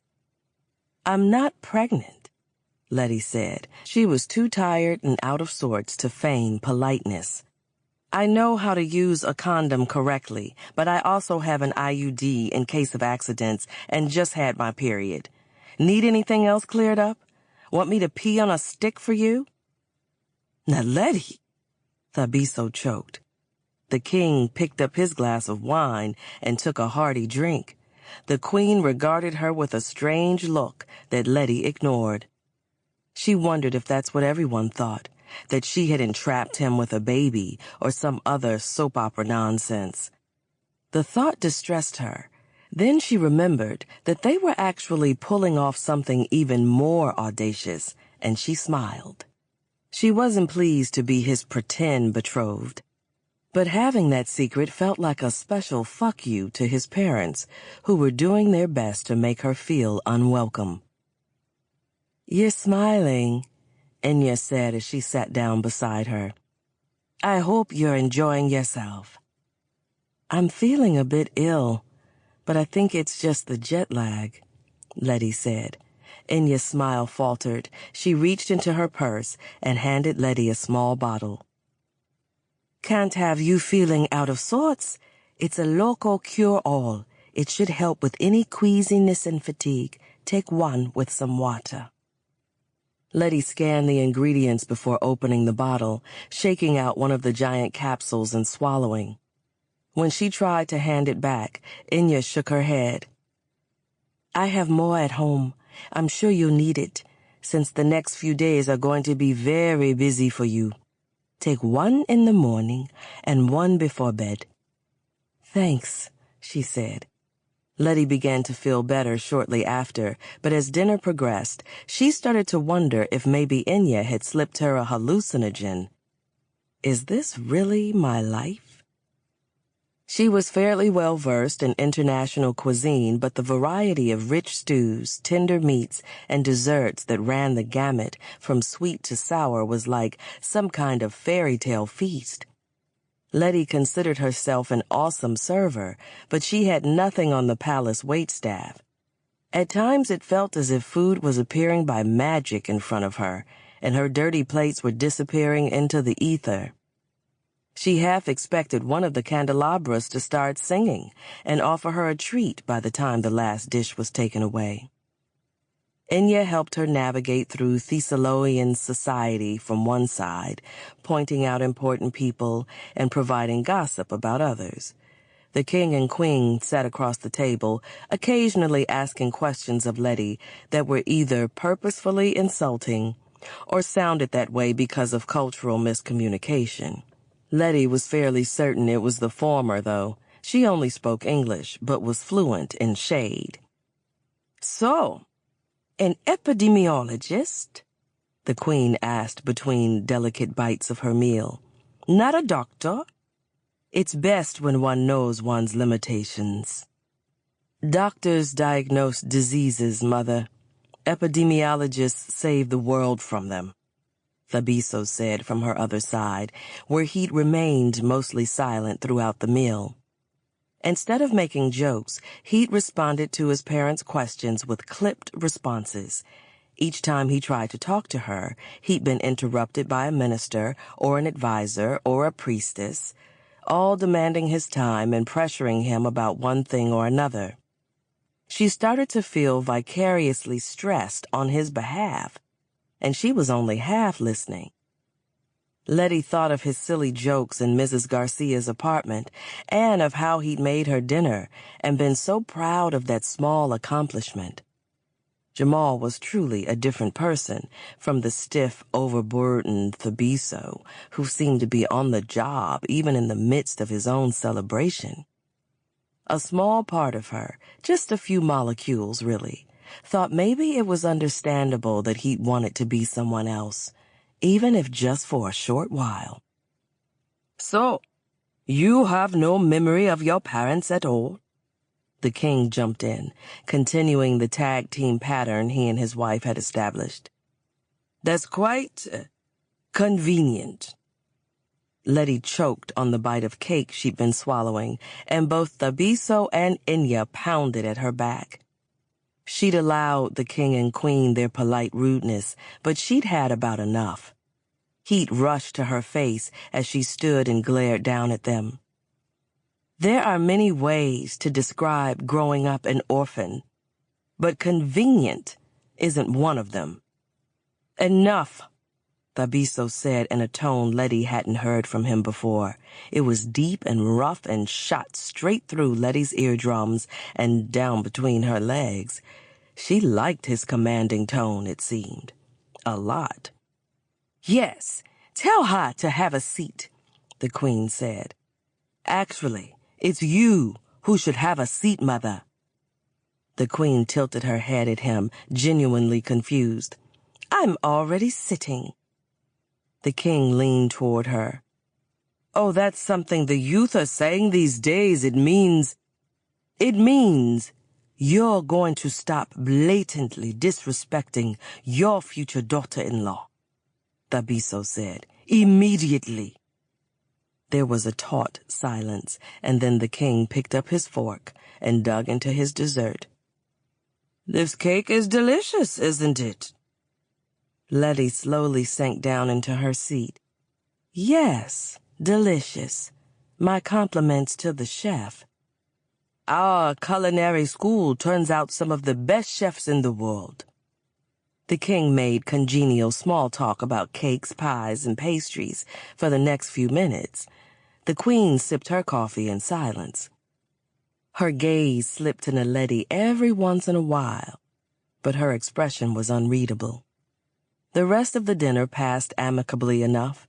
There was dancing and performances by groups from various tribes, and Letty got a short-lived second wind, although she steered clear of the dance floor. She was enraptured by the bright colors and the music that almost tempted her past her reservedness, but that didn't stop her from falling asleep in her seat. Even the strong, bitter coffee couldn't keep her from nodding off. She awoke in Thabiso's arms as he carried her to her room. For a moment she just blinked up at him. His face was handsome as ever, but his eyes were tired, and a frown rested on the lips she'd grown so used to seeing stretched in a smile. The desire to wipe away that frown rose in her so strongly that she shifted in his hold, trying to escape the feeling. Hello, sleeping beauty, he said, and her heart lifted to see his grin again. Stupid heart.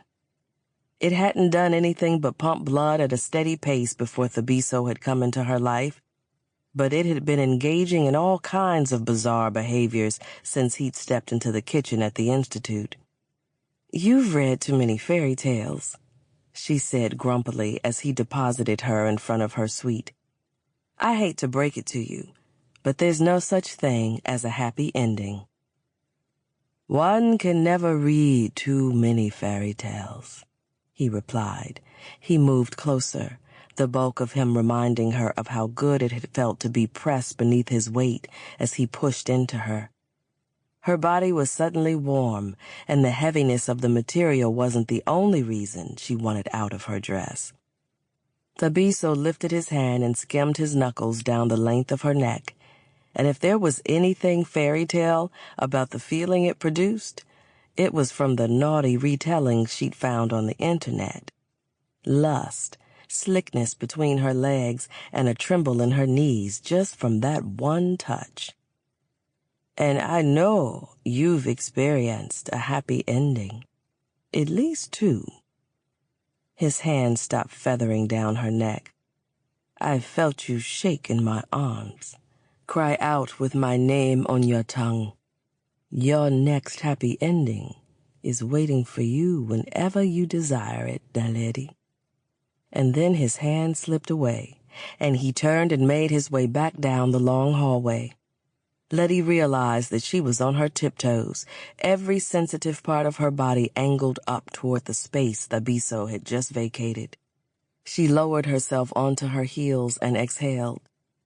She'd thought that Jamal and Thabiso were entirely different men, but unfortunately for her, they had one thing in common. Her defenses were useless against them. Chapter 25. Letty stared out the window of her room, which was 3 times the size of her apartment, sipping a cup of the tea Alec had gifted her and wishing it had more caffeine. She'd already had 2 cups, but felt more muddled instead of less. Jet lag was no joke. She'd awoken in the middle of the night and, unable to sleep, finally opened Lakotzi's email about her parents. It had been embarrassing the way people had spoken to her about them at the celebration, and she'd nodded along because she knew nothing at all. There were the basics, the towns they'd been born in, Libiko, Libi, had 1 brother while Kimbe was an only child. They'd met in high school and married as soon as they graduated. At the University of Thesolo, Libby had studied laboratory technology and Kimbe mathematics. That was where Naledi sat up in bed, gripping her phone hard. She had to have known. She thought she'd erased every trace of her parents, but perhaps her desire to be a scientist hadn't been driven by a National Geographic cover at all, but by the memory of her mother, who had been one as well. She closed her eyes against the hot pressure of tears until it abated, then scrolled down to an attachment, a short video clip. 30 seconds of tiny versions of her and Thabiso on a bed of pillows in the middle of a gazebo-like structure. Chubby-cheeked toddlers playing with the flower petals surrounding them. A woman dressed in a yellow and green robe was speaking blessings over them as their parents stood and watched.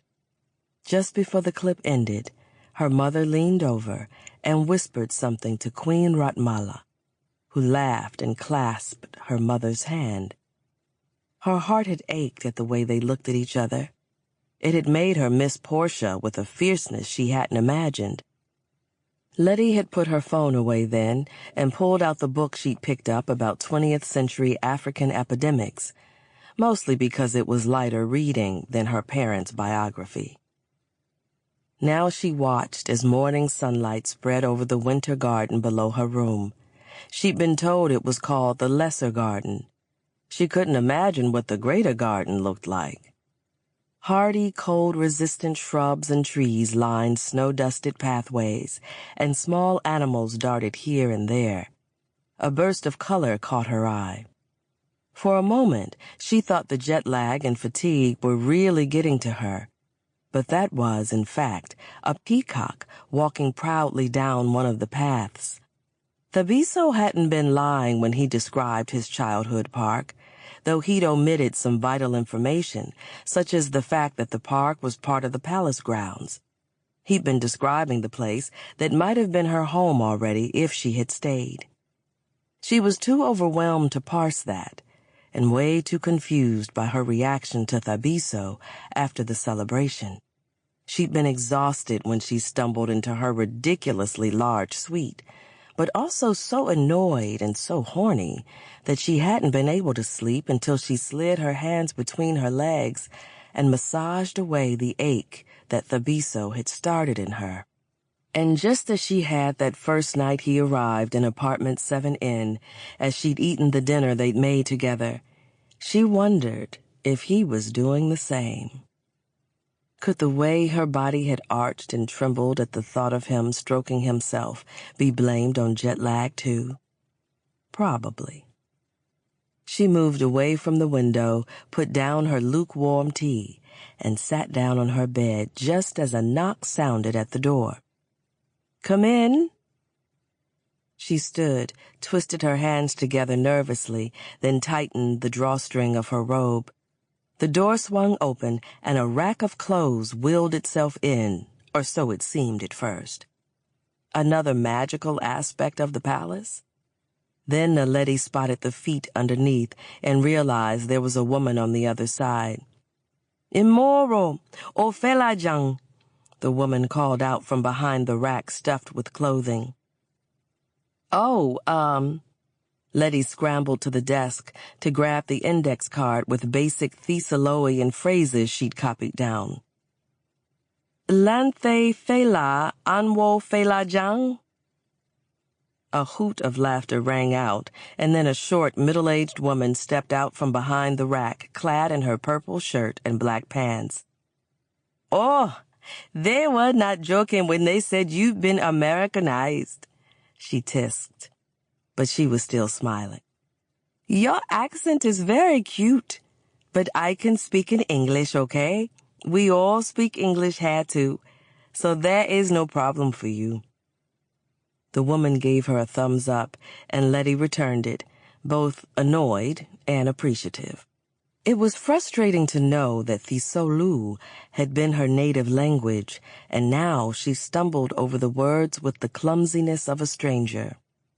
She was a stranger. Her parents had made her one. Why did we leave? The question lingered around every palatial corner now, and just as in her lab research, there was no guarantee she'd ever find the answer. "Here is your wardrobe. The prince picked all of this out for you personally. He said, of course, that you should let me know what you'd like made specifically." Letty would have no idea where to even begin with ordering specially made clothing. Most of her wardrobe had been plucked off of a sales rack. Besides, Thabiso seemed to have ordered enough to last a lifetime. "I've known that boy since he was in short robes, and he never cared this much for fashion." The woman gave her a sly look. "But Thabiso is always well-dressed," Letty said. The woman laughed. "That is all Le Courtsy. He simply wears what she suggests, and she is never wrong." "Well, there was that one time with the genie pants." The woman screwed up her face and Letty laughed. "Last week was the first time he came to me with specific interest. Make of that what you will. Okay, here are some warm wool pants, and you will need this sweater." It was a little strange disrobing in front of the woman, but the woman urged her on. Letty pulled on the thick legging-like black pants and the soft black cashmere turtleneck she'd been handed. In the mirror, she could see that they had been perfectly tailored, hugging her curves and falling just right at her wrists and waist. "Ah, I thought sizing you by photograph would be hard, but I've still got it. Now try this." She handed her a cloak similar to the one Thabiso had wrapped around her the day before, and what many people had been wearing at the airport. "This is a blanket of Thisolo. They are a very important part of our culture," the woman explained as she showed Naledi how to wrap and fold the blanket so it fit snugly. "We use them for many purposes. You can get similar ones from the tourist shops, but some people prefer having a distinctive pattern, made just for them. The prince chose this for you. The design was difficult, but my weavers did their best." Letty stared down at the pink coffee bean-like shapes floating in a field of purple and suddenly realized what the pattern had been based on. She gasped, and then burst into laughter as she stroked her fingers over the thick material. "If you don't like it, I can make another." The woman looked down at the ground. "I am sorry if I've displeased you, my lady." Letty clasped the woman's arm. "No, I love it. It's just—" How did she explain that the design was based on the shape of a gonorrhea bacillus? That Thabiso had remembered the humiliating story she told him the first day she'd met him. "It's a private joke between the prince and I. This blanket is beautiful." The hurt look dropped away from the woman's face, replaced by a bright smile. "Very good. I hope everything else is to your liking, my lady. There are a variety of shoes and warm socks for you, so you don't get frostbite on your toes." She bowed to Letty and left the room. Just as the door was closing, a familiar face peeped in. "May we enter, my lady?" Lakotsi asked politely. "Yes, you may." The formal word seemed bizarre, but it was hard to speak normally when everyone was talking like they'd escaped from a period film. Lakotsi entered, dapper as usual in a slim-fitting green suit, followed by Thabiso. "Moro," Letty said, trying not to cringe at the sound of the beautiful language being destroyed by her pronunciation. How could 2 syllables be so difficult? Still, her attempt was greeted by bright smiles from both Thabiso and his assistant. "And good morning to you," Lakotsi said. She pulled out her tablet and started swiping. "We were thinking that you could take a short tour on the way to see Annie and Makalele, your grandparents. They are at the Royal Hospital, here on the palace grounds." Letty tugged at her cloak. "I see. Thank you for telling me more about them, by the way, in the emails. Your writing is beautiful."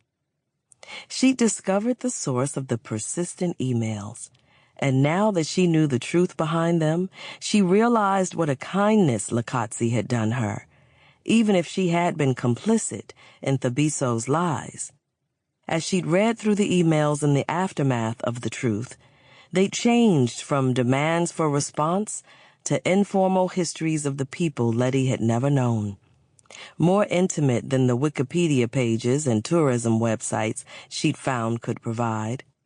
She'd learned of the highest point in Thesolo from a website, but it was Lakotsi who had described what the annual solstice festival held at the summit of the mountain looked, tasted, and smelled like.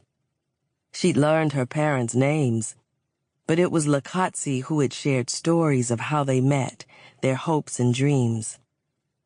"It was my pleasure," Lakotsi said. "Also, I apologize for the rude email response before." Letty cleared her throat. "Already forgotten, my lady. Please let me know if you need anything. I am Thiboso's assistant, but I am also yours until other arrangements can be made." She'd be gone before she needed an assistant, but Letty didn't say that. "This is for you," Lakotsi said. She handed Letty the envelope she was holding. Letty expected it to be light, but it was slightly heavier than a stack of papers that thickness should be, and firmer. She opened the envelope and slipped out a sleek, thin tablet, the kind she had seen everyone over at Girls with Glasses freaking out about a couple of weeks ago. The one Brian had been scrolling the internet and shouting the specs for on the day it was announced as she'd filled out his grant papers. The one she hadn't even bothered to look at the price for because it was way out of her league. "This is too expensive. I can't." She meant to hand it back, but strangely, she was still clutching the cool glass and plastic, imagining all the ways it could be helpful to her in her research. "You can, and you will.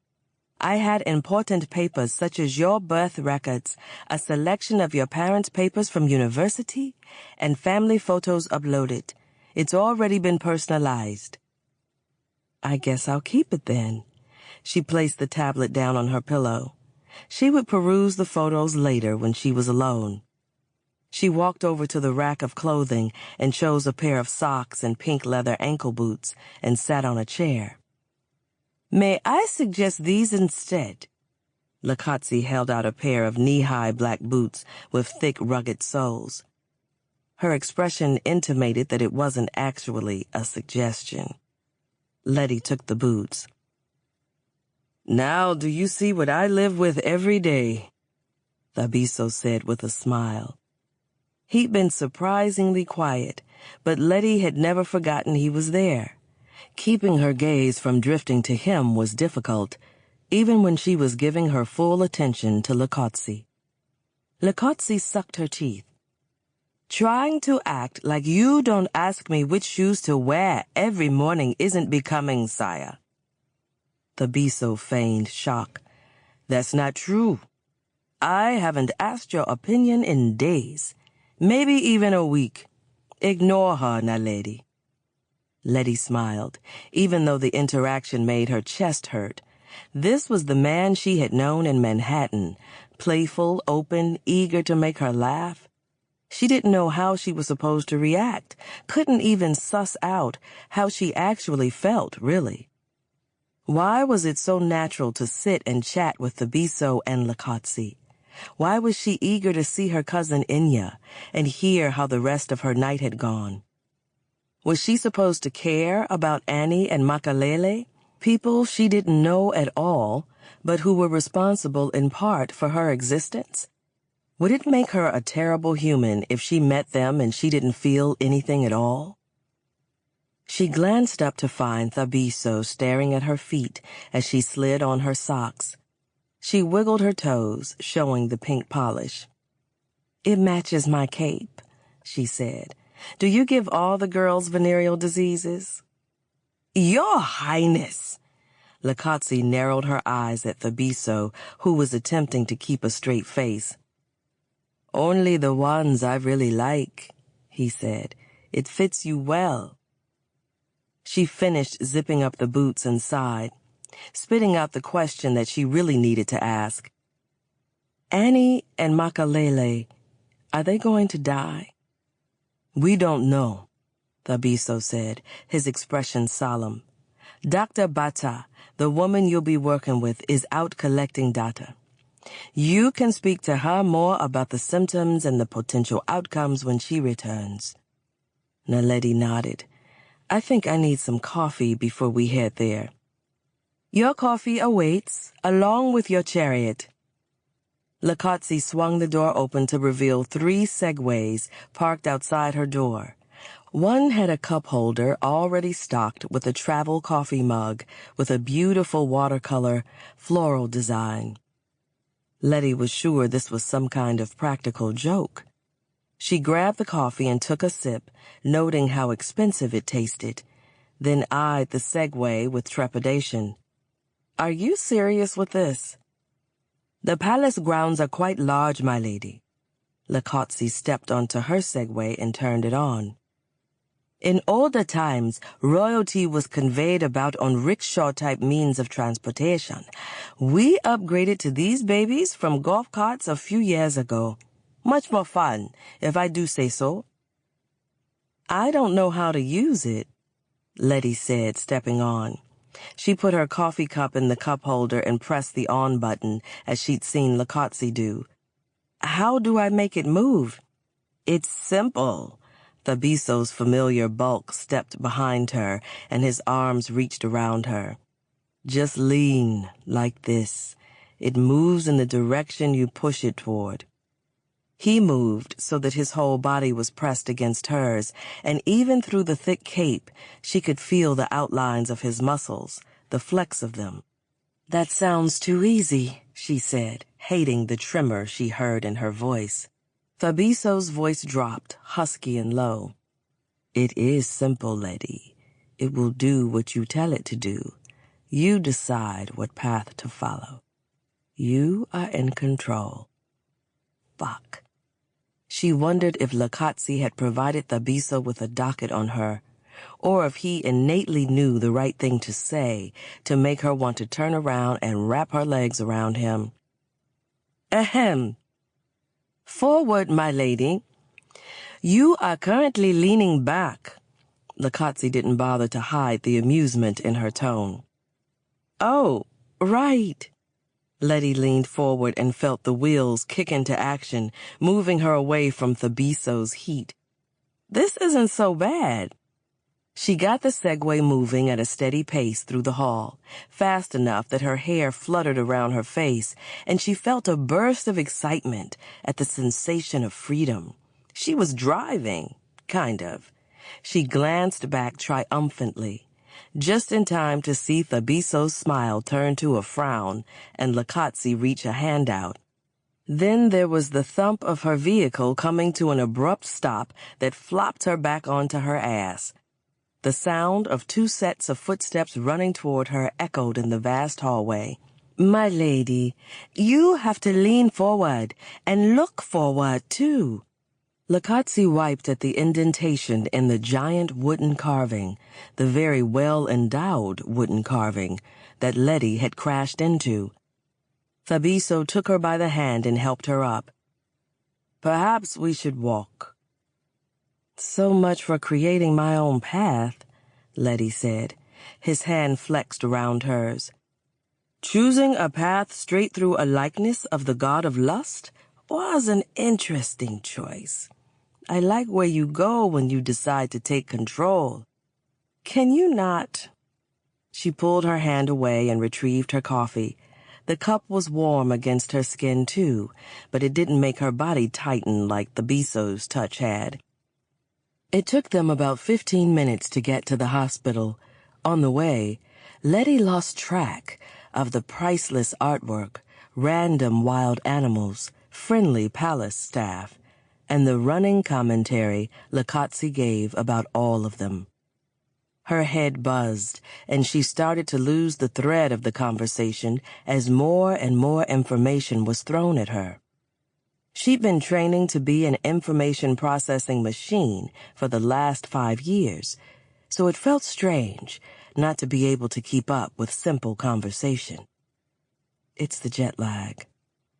She took one of the pills Inya had given her, downed it with the last of her coffee, and handed off her empty cup to a passing staffer who'd stopped and asked if she'd finished. "Isn't it weird having people wait on you all the time?" she asked Thabiso as she watched the woman walk away. "Do you really need people roaming around, seeing if you need something done at any given moment?" "Weird is relative," Thabiso said with a shrug. "I think living in a shoebox with vermin is a bit strange, but I don't judge you for it. And in case you're wondering, palace staff receive high pay, excellent benefits, and can retire at the age of 45 with a lifetime pension and a home in the place of their choosing. The positions are highly competitive." "I'm sure there's something comparable to this in the States?" Licazzi asked with a wide smile. "Since I'm one of the weird people you're referring to, I need to keep my options open. Tell me all about the wonderful work environments, salaries, and retirement funds in your country." "Oh, no, I didn't mean you or anyone really. I'm just rambling," Letty said as they passed through the doors to the hospital. Thabiso snickered like a schoolboy laughing at a chastised classmate. She glared at him. "Of course," Licazzi said. Nurses dressed in crisp lilac uniforms bustled about, making their rounds. One of them, a tall, sturdy woman with braided hair, came over to greet them. "Your Highness, my lady." She executed a slight bow, then looked at Licazzi with a much less formal expression. "Cozzi?" "Hi, Ceci," Licazzi said. She straightened her bow tie. "Long time no see." "I assume it's because some lucky woman has snatched you up," Ceci said, grabbing a chart. "Not yet. I'm still enjoying the bachelorette life." Licazzi smiled mischievously, but even Letty could see it didn't reach her eyes. Ceci seemed pleased with that information, but her flirting stopped as soon as she flipped open the chart. Her expression went from playful to sober. "Annie, Makalele, and the others are the same. They are not doing worse, but they aren't doing better either. People from their village come to sit and talk with them every day and bring them healing brews, but there are no visitors at the moment." She looked at Letty. "You are their granddaughter, no?" Letty nodded and Ceci smiled gently. "They spoke of your mother often, when they were well. They are not awake, but perhaps your presence will help."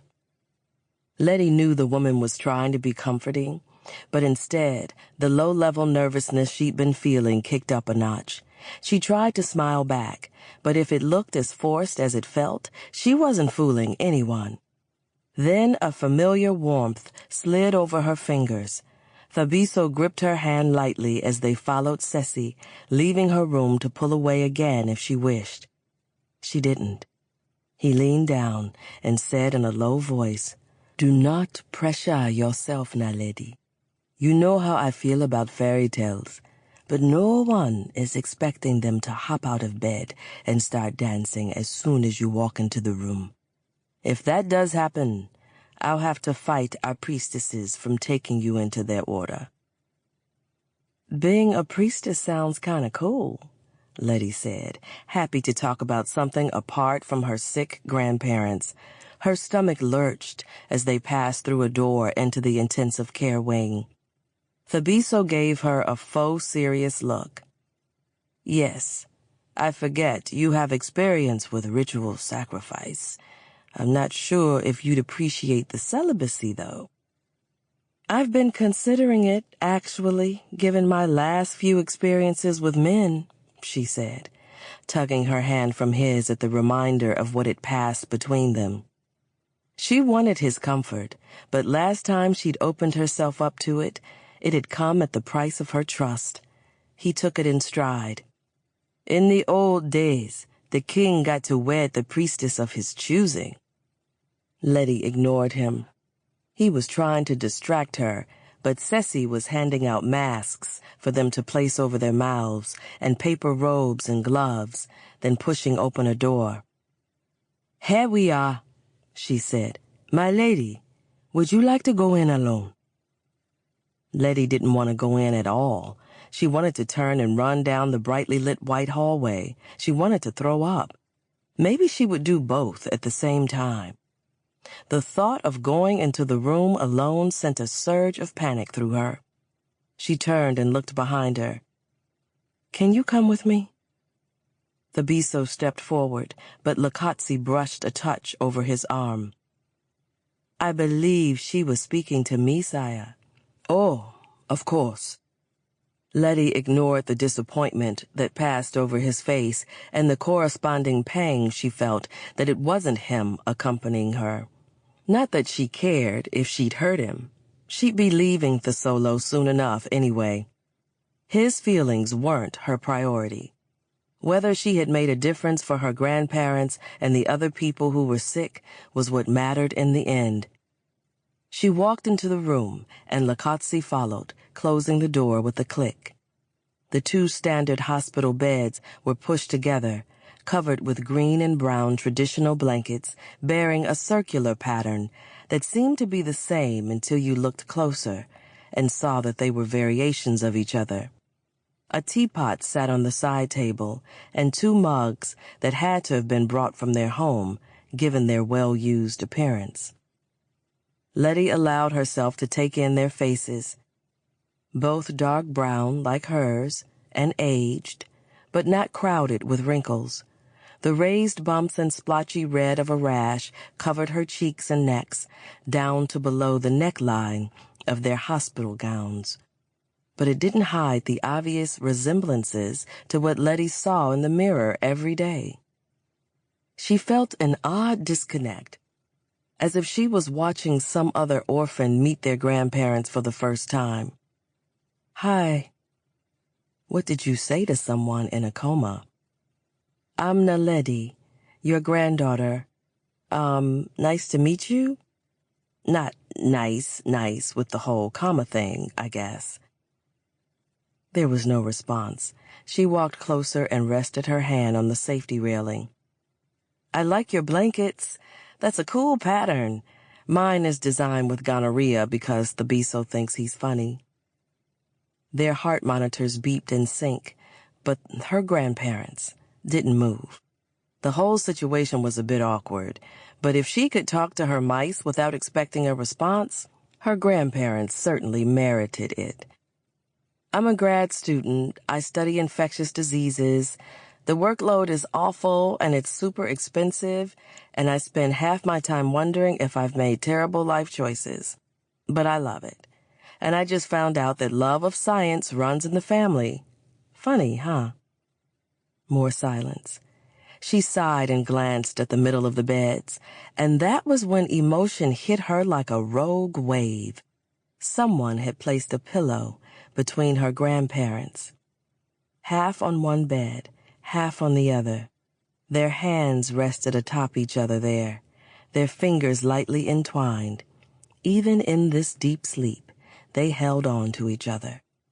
She took a sharp breath and looked at the two frail people who had helped create her, who she had forgotten and might never have the opportunity to know again.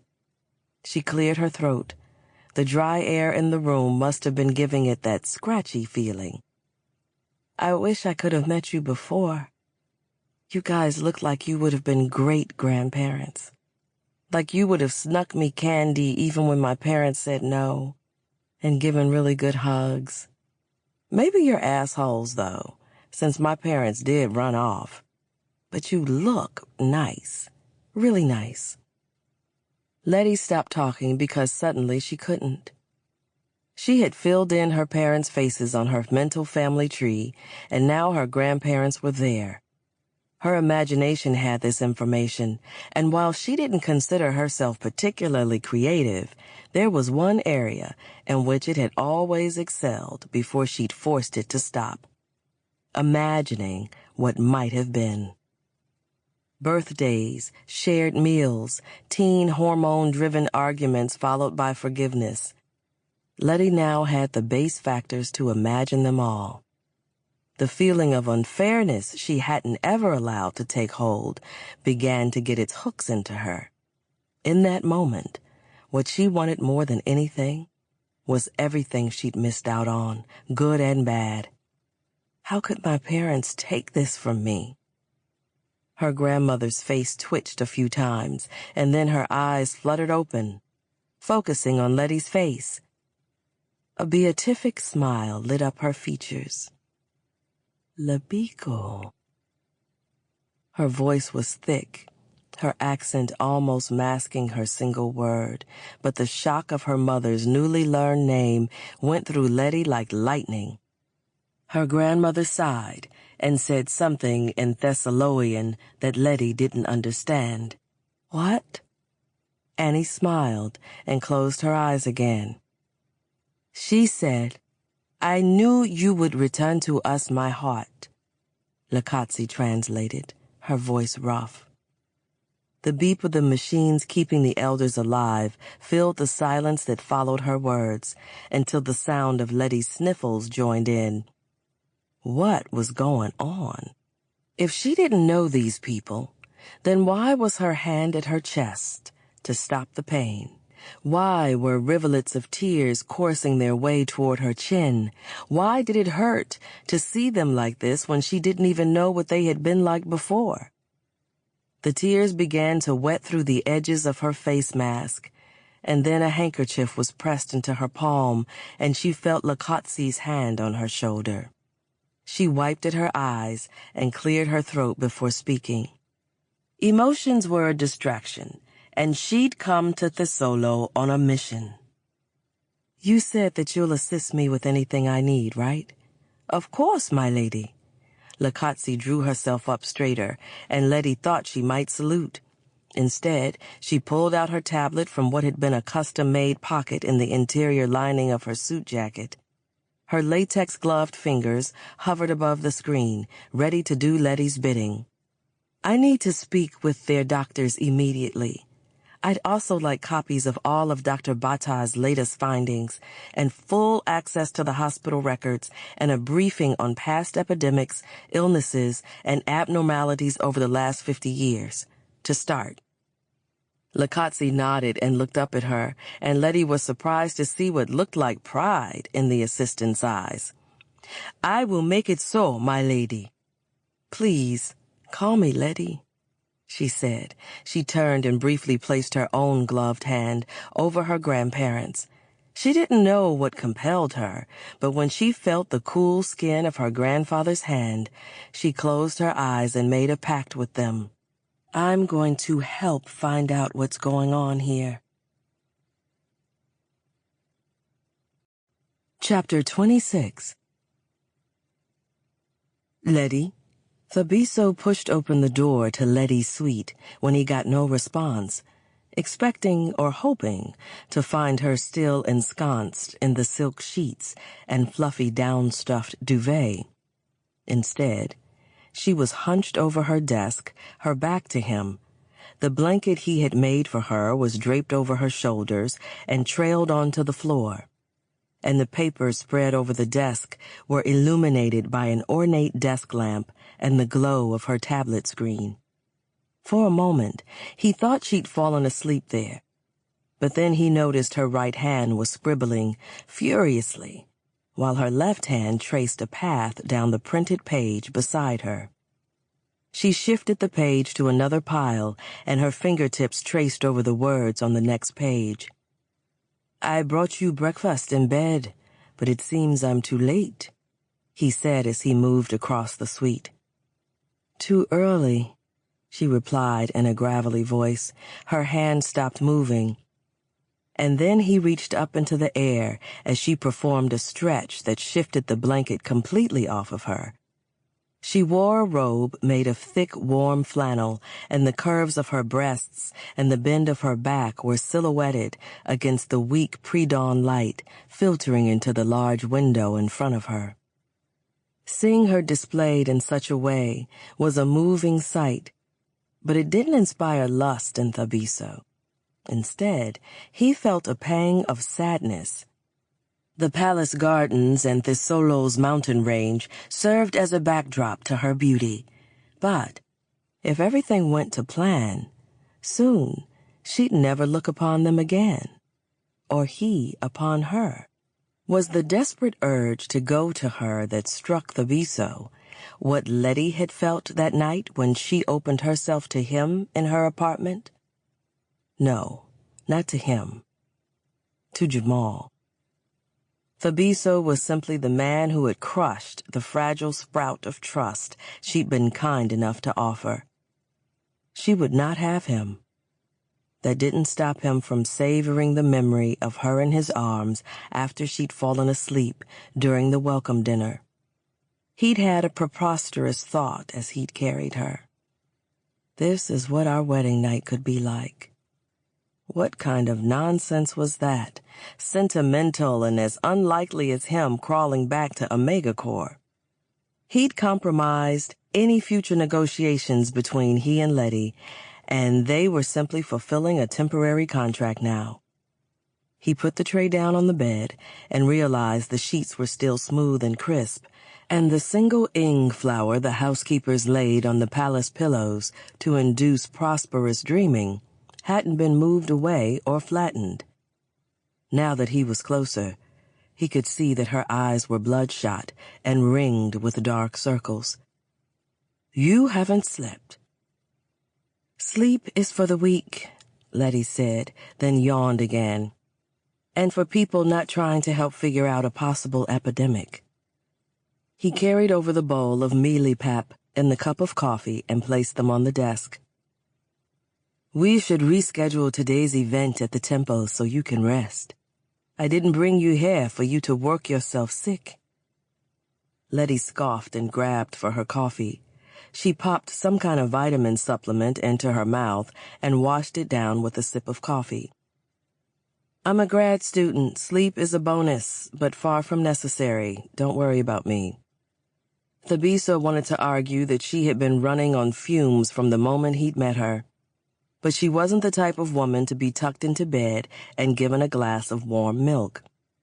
He hoped that after their meeting with the priestesses of Ngoka, he could convince her to at least take a nap. But rest didn't seem to be her style. "Please, eat. I can bring something else if this isn't to your taste. And I'd love to know how your day was yesterday, if you don't mind sharing that. I know seeing your grandparents must have been difficult." "Why don't you tell me about your day while I eat and caffeinate?" she said. Thabiso doubted she was really interested. She was a master at changing the conversation away from herself. But she picked up a spoon and tucked into the porridge, and that was good enough for him. "Well, after you and Lakotsi left to begin your research, I was called into an emergency meeting with the finance ministers. Very unhappy finance ministers." "What were they mad about?" She spun her office chair around and leaned back, still annoyed but at least actually engaging in conversation. "Did you blow your allowance sending Mrs. Garcia to Puerto Rico?" She took another bite, and Thabiso's gaze followed the path of the spoon into her mouth, the way her lips pressed against the smooth metal and her tongue slipped over her lips afterward. He lifted his gaze back to her eyes. No, that was a humanitarian mission, although Mrs. Garcia did quite enjoy the mini bar at the Ritz, he said. That pulled a grin from her. While I was in New York, I decided against finalizing a multi-million-dollar investment deal with a powerful company, he said. Is that all? I mean, what's several $1 million? She chewed sarcastically, which Thabiso hadn't even known was possible until that moment. Tesoro is a wealthy nation, but hundreds of millions is still a lot, he said. I could buy many Italian special sandwiches with that. Then why'd you tank the deal? She asked, ignoring his reference. Her gaze dropped to her food, lashes fluttering down and hiding her eyes from him. Because even though I was told that this deal would usher Tesoro into the future, it felt like I was ensuring the destruction of our kingdom if I said yes. I decided against letting a company come to Tesoro, dig up our resources, and destroy our land, but the ministers see it as impertinence and overstepping my bounds. Thabiso thought of the raised voices and the accusations of incompetence that had been hurled at him. It's like they look at the other nations being robbed of their resources and think, oh, they're just stupid. That's why they were fooled. These men are intelligent, but they ignore economic history, colonization, and globalization. They can only think in the moment, when we need to be thinking 100 years ahead, and beyond, for that matter. Naledi was looking at him now, staring at him like one of the large spiders that inhabited the dusty corners of the palace had just rappelled down from the ceiling onto him. He ran a hand over his head to the back of his neck. What? She stirred her porridge and glanced away from him.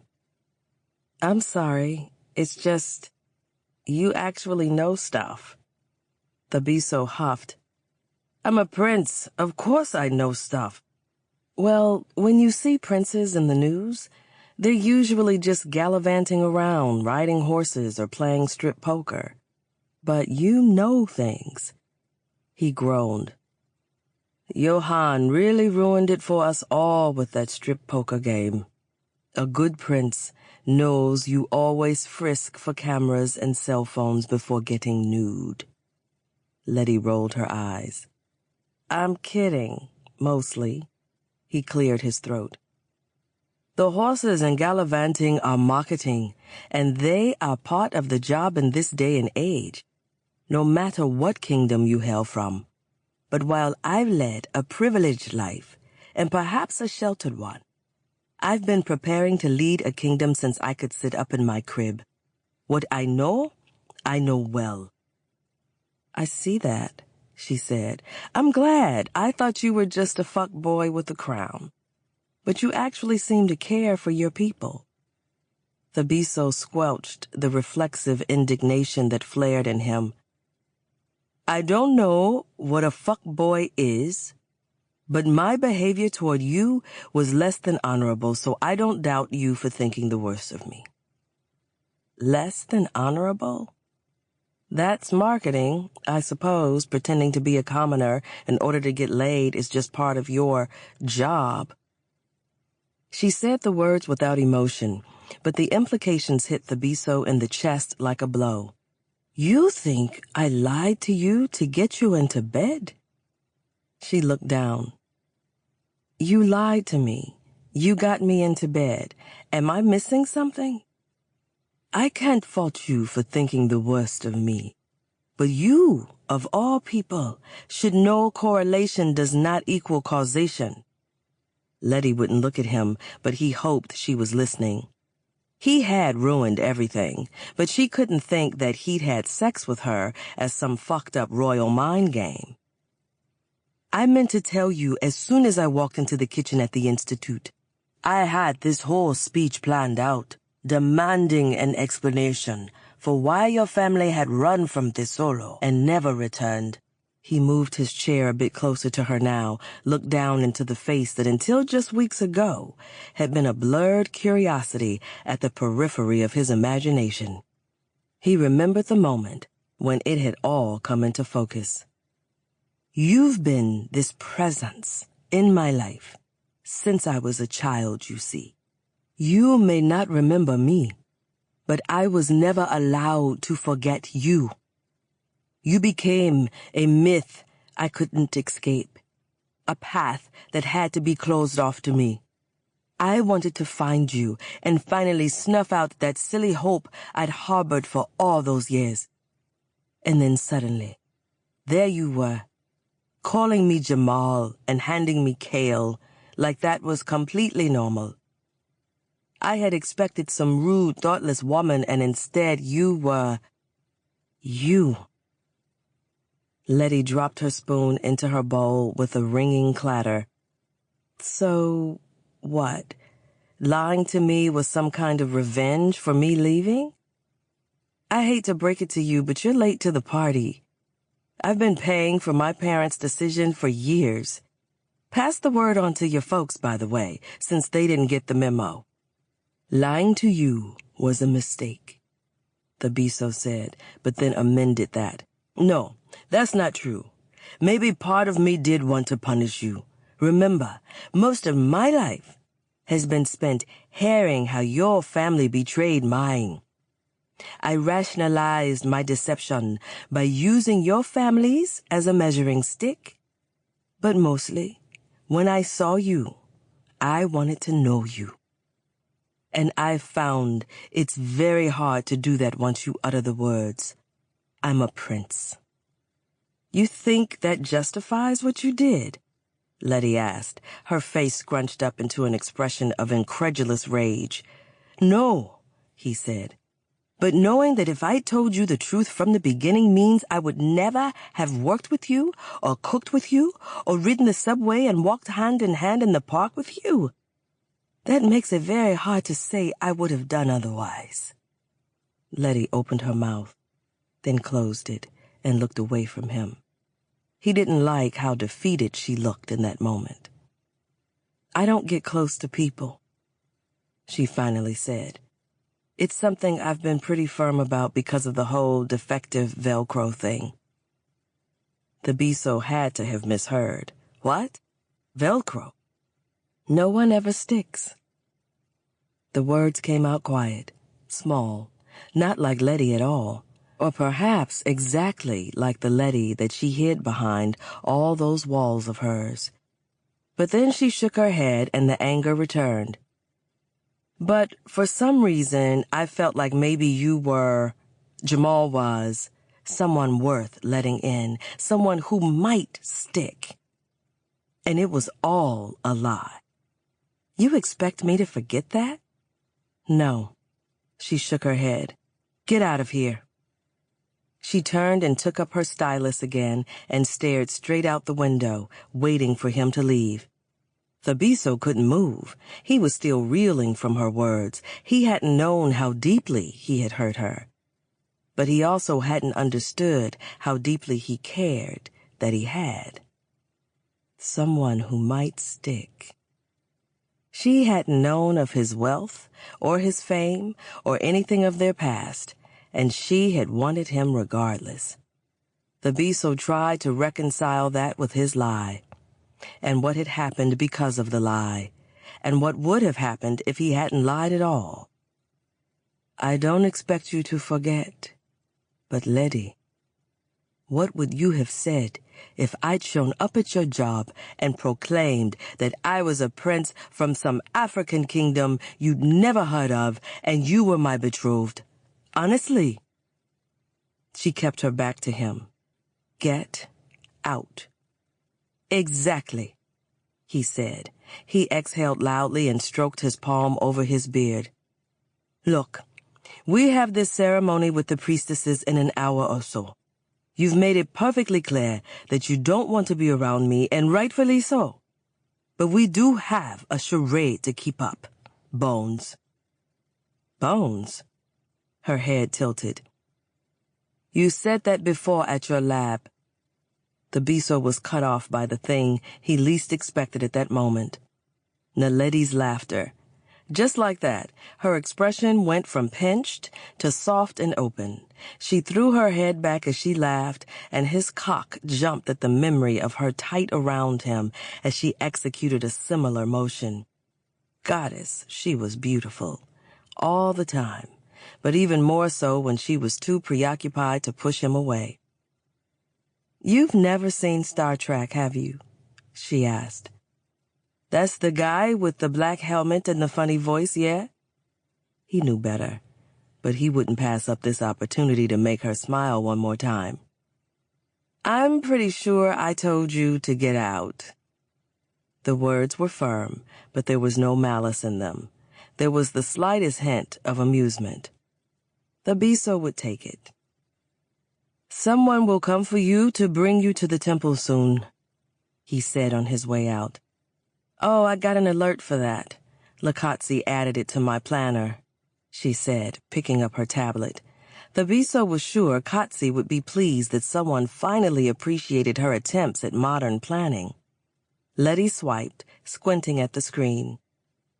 Purification ceremony. This isn't going to get too weird, is it? I think it's just a blessing ceremony. Shouldn't be anything too extreme. She didn't look up again, and after a moment, the Biso understood it was because she had already kicked him out 3 times.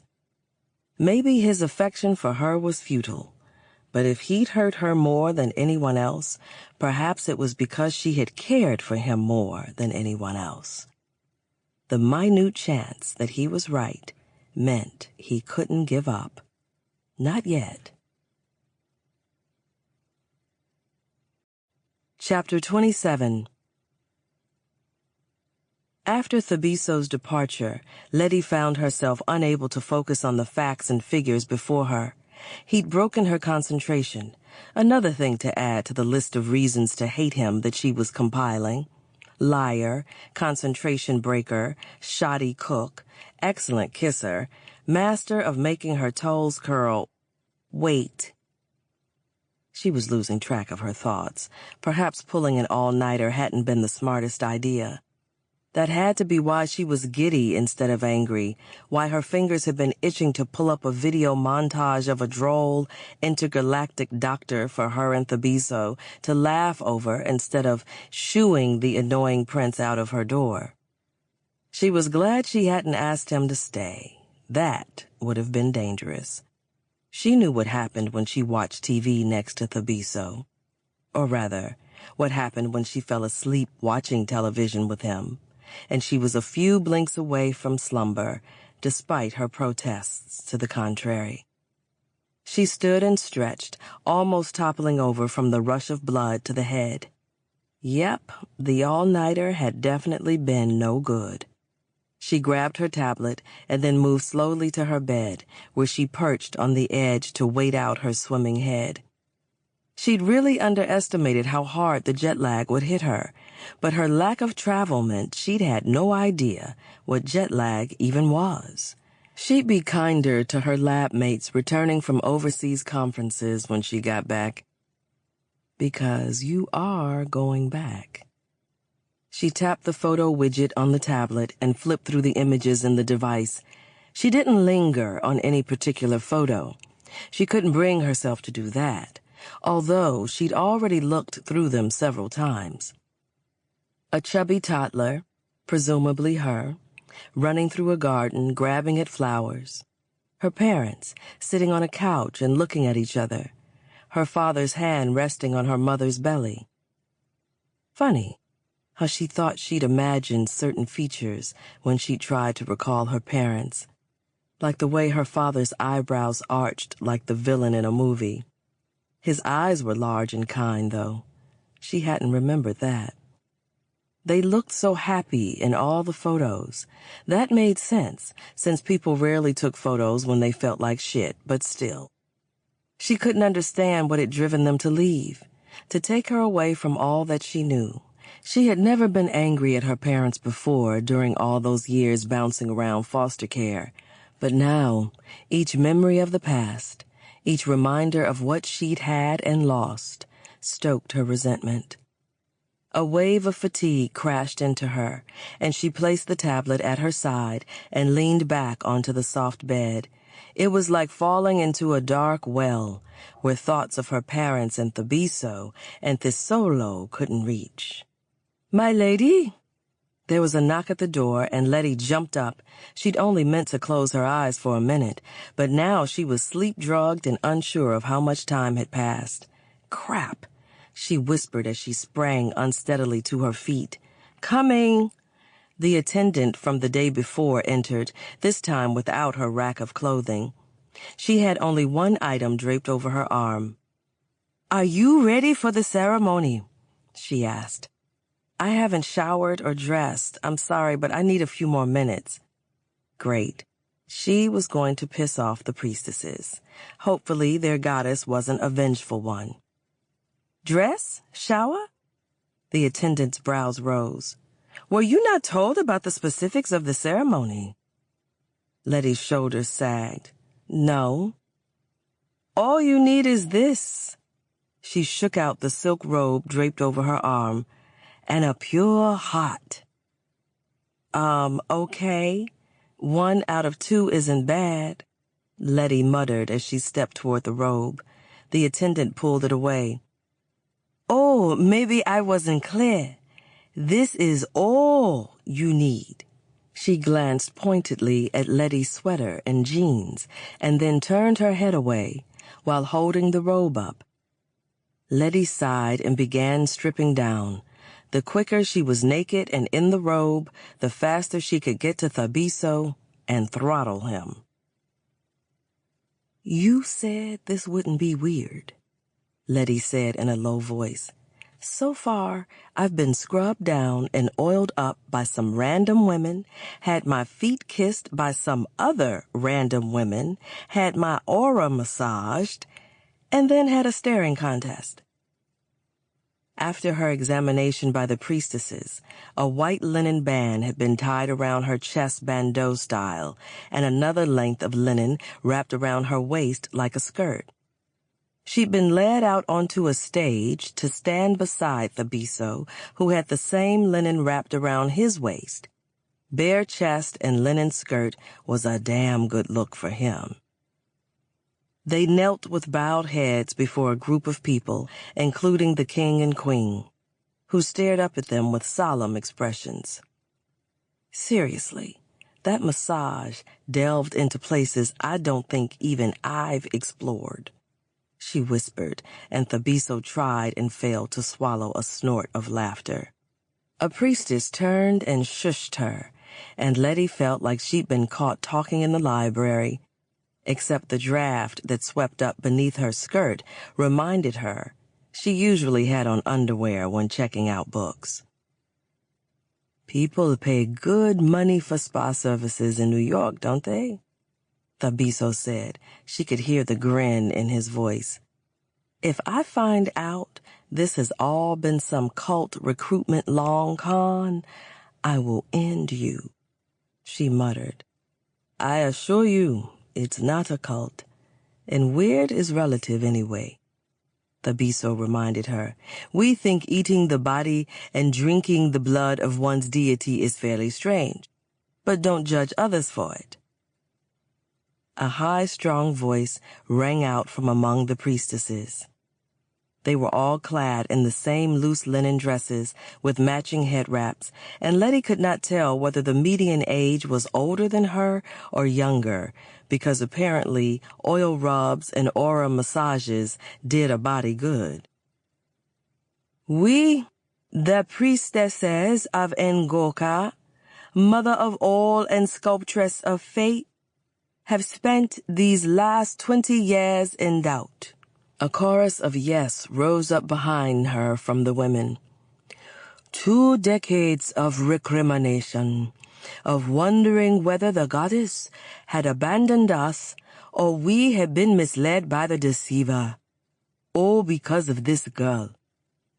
She turned and pointed toward Letty. Letty forgot that she was annoyed at Thabiso, forgot that he was beside her.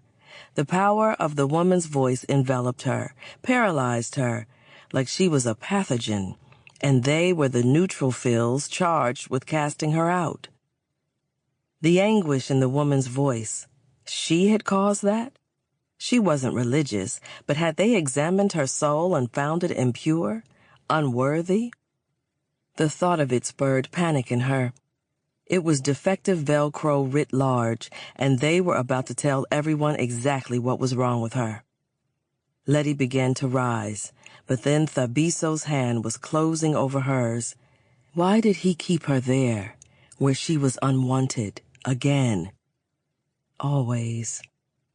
Her chest heaved, and he squeezed her hand tightly. It was too much. His fingers strong and warm around hers, like he wanted her there beside him when she so clearly didn't belong. Everyone could see that, except him. The priestess continued her speech.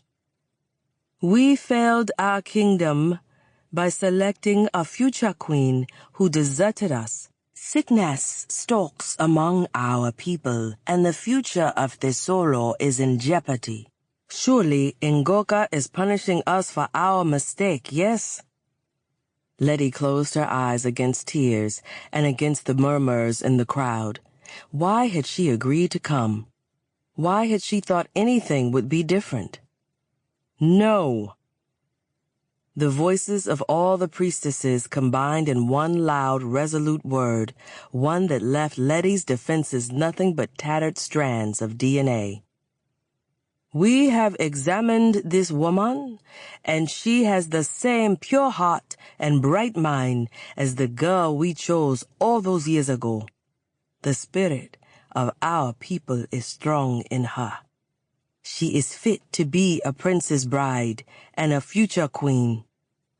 "Naledi's return to us," sang out one of the women, her voice a high keen that floated through the temple. "Sign of Ngoka's grace," sang another. "Naledi's return to us," all of the priestesses sang as one, some voices soaring high, others rumbling low. "Return to take her rightful place." The priestess broke out into whoops of jubilation and circled her and Thabiso in a joyful dance. Flowers, yellow and purple and pink, rained down around them. Letty's heart felt like it would burst as the women graced her with their joyous smiles. They were happy she was there, ecstatic. These women don't know you. This is an act. It might have been a performance for the royal court, but Letty couldn't fight the warmth that flowed through her, the sense of belonging. She couldn't fight the fact that she felt like a princess. Thabiso squeezed her hand and pulled her to her feet. "Come.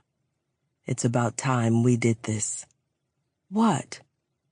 Her voice was barely there because she was exerting all her energy, stopping herself from weeping. "This." He hopped to the side, bent his knees, and worked his hips, just as he had in the park that day.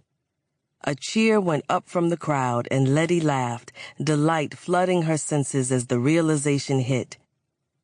"You didn't make that dance up," she asked. "This dance is thousands of years old," he said, switching to the other leg. "It is also a question. Only you can answer him," one of the priestesses said, coming to stand beside Letty. She leaned forward, opened her arms wide, and then pulled them in, her hips moving in tighter circles than Thabiso's. Like this. Dancing on a stage in front of a crowd was not something Letty felt capable of, but Thabiso was looking at her so earnestly as he danced, and the priestesses were clapping and singing, and then there was that connection. The connection she'd felt the moment he'd walked into the institute pulsed within her, riding the rhythm created by the claps and trills of the priestesses. She'd gone rigid at the idea of dancing, but willed herself to relax, to let her hips sway the way the priestess beside her demonstrated. Her hips didn't move as fluidly, and she kept messing up the push and pull motion with her arms, but the priestess stepped away, and then there was just Thabiso before her. His gaze burned into her as he inched closer. With each step, he paused to move his hips, the dance dragging out into something spiritual and sensual at the same time. Letty's body tingled, and her heart felt filled to overflowing, and after a moment, she realized she wasn't focusing on moving correctly, but on moving naturally. She understood the dance now, her arms and hips and entire being calling out to Thabiso, opening up to receive him as he moved toward her ever so slowly. She felt it. Finally, he was before her, and they both stopped moving, eyes locked on one another, and nothing but the wild beating of her heart, their hearts, in her ears. Letty couldn't breathe, couldn't think, and didn't know how to proceed. But Thabiso did. He dropped to his knees and bowed down before her, and the entire room went silent as he did. She could feel his breath on her toes, something so intimate that it sent a shiver up her body. The betrothal ceremony, started all those years ago, is now complete. Naledi has accepted Thabiso's suit. Let us all welcome her into our hearts. Everyone bowed down, following Thabiso's lead, except the king and queen, who knelt. The queen regarded her steadily, her expression unreadable. Letty looked out over the room, unsure of what was happening even as the attendees began to stand. As the euphoria died down, the priestess's words sank in. "Accepted what?" she asked. "Thabiso's request for your hand. You are now officially engaged in the eyes of Ngoka." Chapter 28. "Son." Thabiso turned at the sound of his mother's voice echoing in the palace hallway. He hadn't really spoken to her since Letty's arrival, in part because he was busy dealing with rebellious finance ministers and a possible epidemic, and in part because he hadn't wanted to. He couldn't think of much to say to her, given her treatment of Letty, that wouldn't result in banishment. That wasn't what he was afraid of, though. He'd never fought with his parents over something substantial. Disagreements about how to rule their country and his deportment were one thing, but the low insults they'd resorted to of late were something he didn't know how to equate with the people he loved most. He didn't know how to navigate this new rocky terrain in the geography of their relationship. "Mother." He waited as her heels clicked noisily down the hall, the sound bouncing off of the walls of a palace that had stood strong for generations, that would one day be his. She slid her arm through his, and they fell into step, continuing toward the private wing. They had walked like this so many times before, but it felt forced now, stiff. "That was quite a spectacle earlier," she said. Spectacle. As he had danced with Letty, he'd felt something move in him. He wasn't sure if it was Ngoka, but it had been suspiciously close to the center of his chest and had throbbed painfully as Letty beckoned him closer. Calling it a spectacle cheapened it. "I was quite pleased with how the purification ceremony turned out," he said, putting his diplomatic training to good use. "I'm glad the priestesses did not find her wanting. I wish everyone shared their belief in Ngoka's will." His mother sighed, then stopped and looked up at him. "Thabiso, you are our only child. We have tried to instill in you the importance of your role in this kingdom. But perhaps we were remiss in extolling the importance of choosing the proper wife." "Interesting," You weren't quite so particular before I left, throwing any breathing woman my way and going so far as to bring in Shanti while I was away. Shanti knows how to be a queen because she was raised for it. She would be an excellent and attentive wife, would see to your needs, and Thabiso disengaged his arm from hers as frustration made her touch irksome. I don't love her, mother. Thabiso had never raised his voice to his mother before. Shame and anger and sadness washed over him, and dealing with that was hard enough without taking into account what he had just confessed. She stared at him for a long while and then shook her head sadly. Maybe I shouldn't have indulged you when you were a child who insisted she and her parents would return. Why? I was right. She's here now. The Queen's gaze sharpened. Are you willing to gamble the future of our country on whatever game it is you're playing? This is not a game. He exhaled through flared nostrils. I'm sorry, but I refuse to discuss this further. You've raised me to be a man who does not give up on what he believes in. I can't begin to figure out why you're set against Naledi, but my choice is made. Is hers? The Queen pressed. Thabiso had no response that wasn't a lie, and he was done with lying. I have things to attend to, he said. She nodded. Your father and I have pressured you, but you know we only want what is best for you, right? You must know that. Thabiso couldn't stand the sight of the uncertainty in his mother's face. He leaned down and pulled her into a hug. I know you do, Mother, but you're going to have to trust me here. I trust you. It's her I'm worried about. She pulled her head back to look him in the face, concern etched into her expression.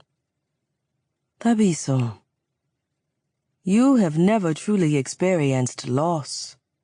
Loving someone, letting them into your heart, and then losing them, or worse, being betrayed. It's something we must all face at some point. But if I can prevent you from being hurt unnecessarily, I will. She turned on her heels, clicking her way back in the direction she'd come from. Thabiso looked after his mother. She had always been protective and perhaps indulgent, but had never coddled him. His mother had always been particularly incensed by the betrayal of the Ajuas. But he thought that would fade once she knew that they had died and perhaps would have returned. He had been wrong. He made his way to Naledi's room, his mother's words echoing in his head. When he'd been kneeling down before Naledi during the ceremony, the first time he'd so abased himself before anyone, something had clicked for Thabiso. He couldn't let her go. He wouldn't.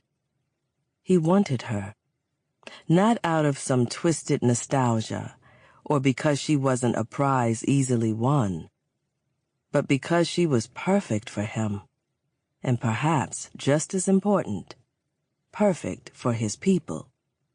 She pushed him to try harder just through her own example. What could they do together as husband and wife? King and queen. His mother was right, though. No matter what he wanted, she wasn't planning to stay, and he wasn't selfish enough to hope that the medical crisis lasted long enough to keep her in his kingdom. He imagined her getting back on the plane to leave, and his frustration grew again. Could he really just let her leave? Could he let another moment pass in which she thought he didn't care if she did? His mind was racing by the time he'd made his way down the damned, interminably long hallway and reached her room. Naledi. He knocked hard, and she opened the door with the general look of annoyance she seemed to reserve for him. "I'm busy, so unless there's an emergency, I think this counts as an emergency." His hands went to her waist, fingertips sinking into her curves as he pulled her toward him. He dropped his head, angling for her lips, but stopped just before their mouths touched, resting his forehead against hers. "Can I?" he asked. He wasn't going to kiss her into submission. He had already submitted to the force that drew him to her. He could only ask her to join him willingly. Her breath was coming fast, and she hadn't pulled away, but she looked ready to bolt. "This is novel. Guys don't usually ask after the first time." Frustration tautened within him. "I'm a fucking gentleman, Naledi. Gentlemen don't assume, they ask. So, can I kiss you?" "Wow, no pressure at all," she said, raising her eyebrows. "Oh, there's a ton of pressure," he said, and realized how ridiculous the line sounded without the part he'd left unspoken. "In my pants." He wasn't entirely a gentleman. Letty huffed a breath. "In your pants?" she asked. The tension between them deflated, pierced by the sharp laughter that burst from them both. He let his head fall back, away from hers, but his hand still rested on her hips. "Goddess. And to think I was once voted world's smoothest royal." He shook his head. "Wait, people vote on these things?" He dropped his hands from her waist, walked over to her bed, and flopped down on it. "Well, luckily for me, it's usually a group of strangers who've never heard my attempts at seduction." "Obviously." The door clicked shut. "No need to agree so heartily," he muttered.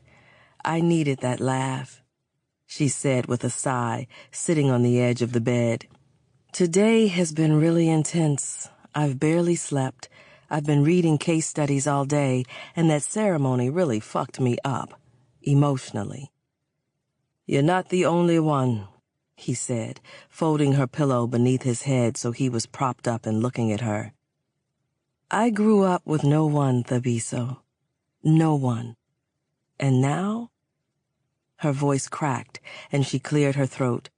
"I don't know how to take in what happened today, or what I'm feeling. It's just too much.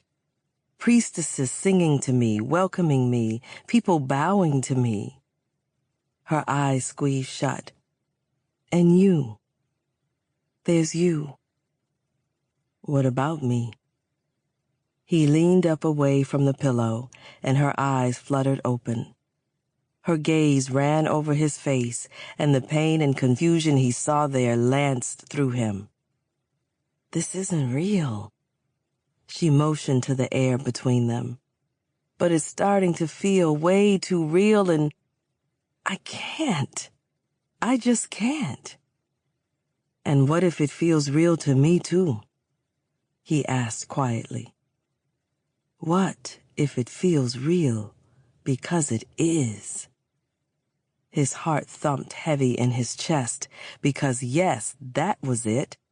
It was real for him, always had been, and she might never feel the same way. She shook her head. "The only reason you think we should be together is because you were told we should be, and now you need a wife. Let's say I agree that this is real. What then? One day you'll realize what everyone does eventually." She shook her head. "I can't." Thabiso's frustration pushed him up to a sitting position. "Has it ever occurred to you that I like you? You, Naledi, and that I would have liked you even if there was no betrothal ceremony?" "No, it hasn't," she said stiffly. He thought back to her commitment from their previous conversation and was struck by something. "This is the Velcro thing, isn't it?" The nut sticking? Letty, if you haven't noticed, let me tell you, I'm stuck. Intractably so. Enough, Thabiso. Her voice was barely a whisper. Why would us being together really be the most terrible thing to happen to you? No. Being left parentless in a foreign country was the worst thing to happen to me, she said. Her expression closed off again. Letty. He pitched his voice gentle, trying to ease in between the bricks of the walls she was rapidly rebuilding. She looked at him expressionless. It's funny that you resented me for abandoning you. You, with your family and servants and people. Meanwhile, halfway across the globe, I was the one who was alone. She swiped at her eyes. You should have told me. The minute you knew that I had no idea who I was, you should have told me. But you didn't. So no, I can't say yes when you come to my door all handsome and Disney-eyed, asking if you can kiss me. There it was. The Thabiso had been so fixated on forcing her to forget he'd lied about Jamal that he'd missed the forest for the trees. He'd done more than that. He'd lied to Letty about herself. Lakatsi had called him a coward, and she had been right.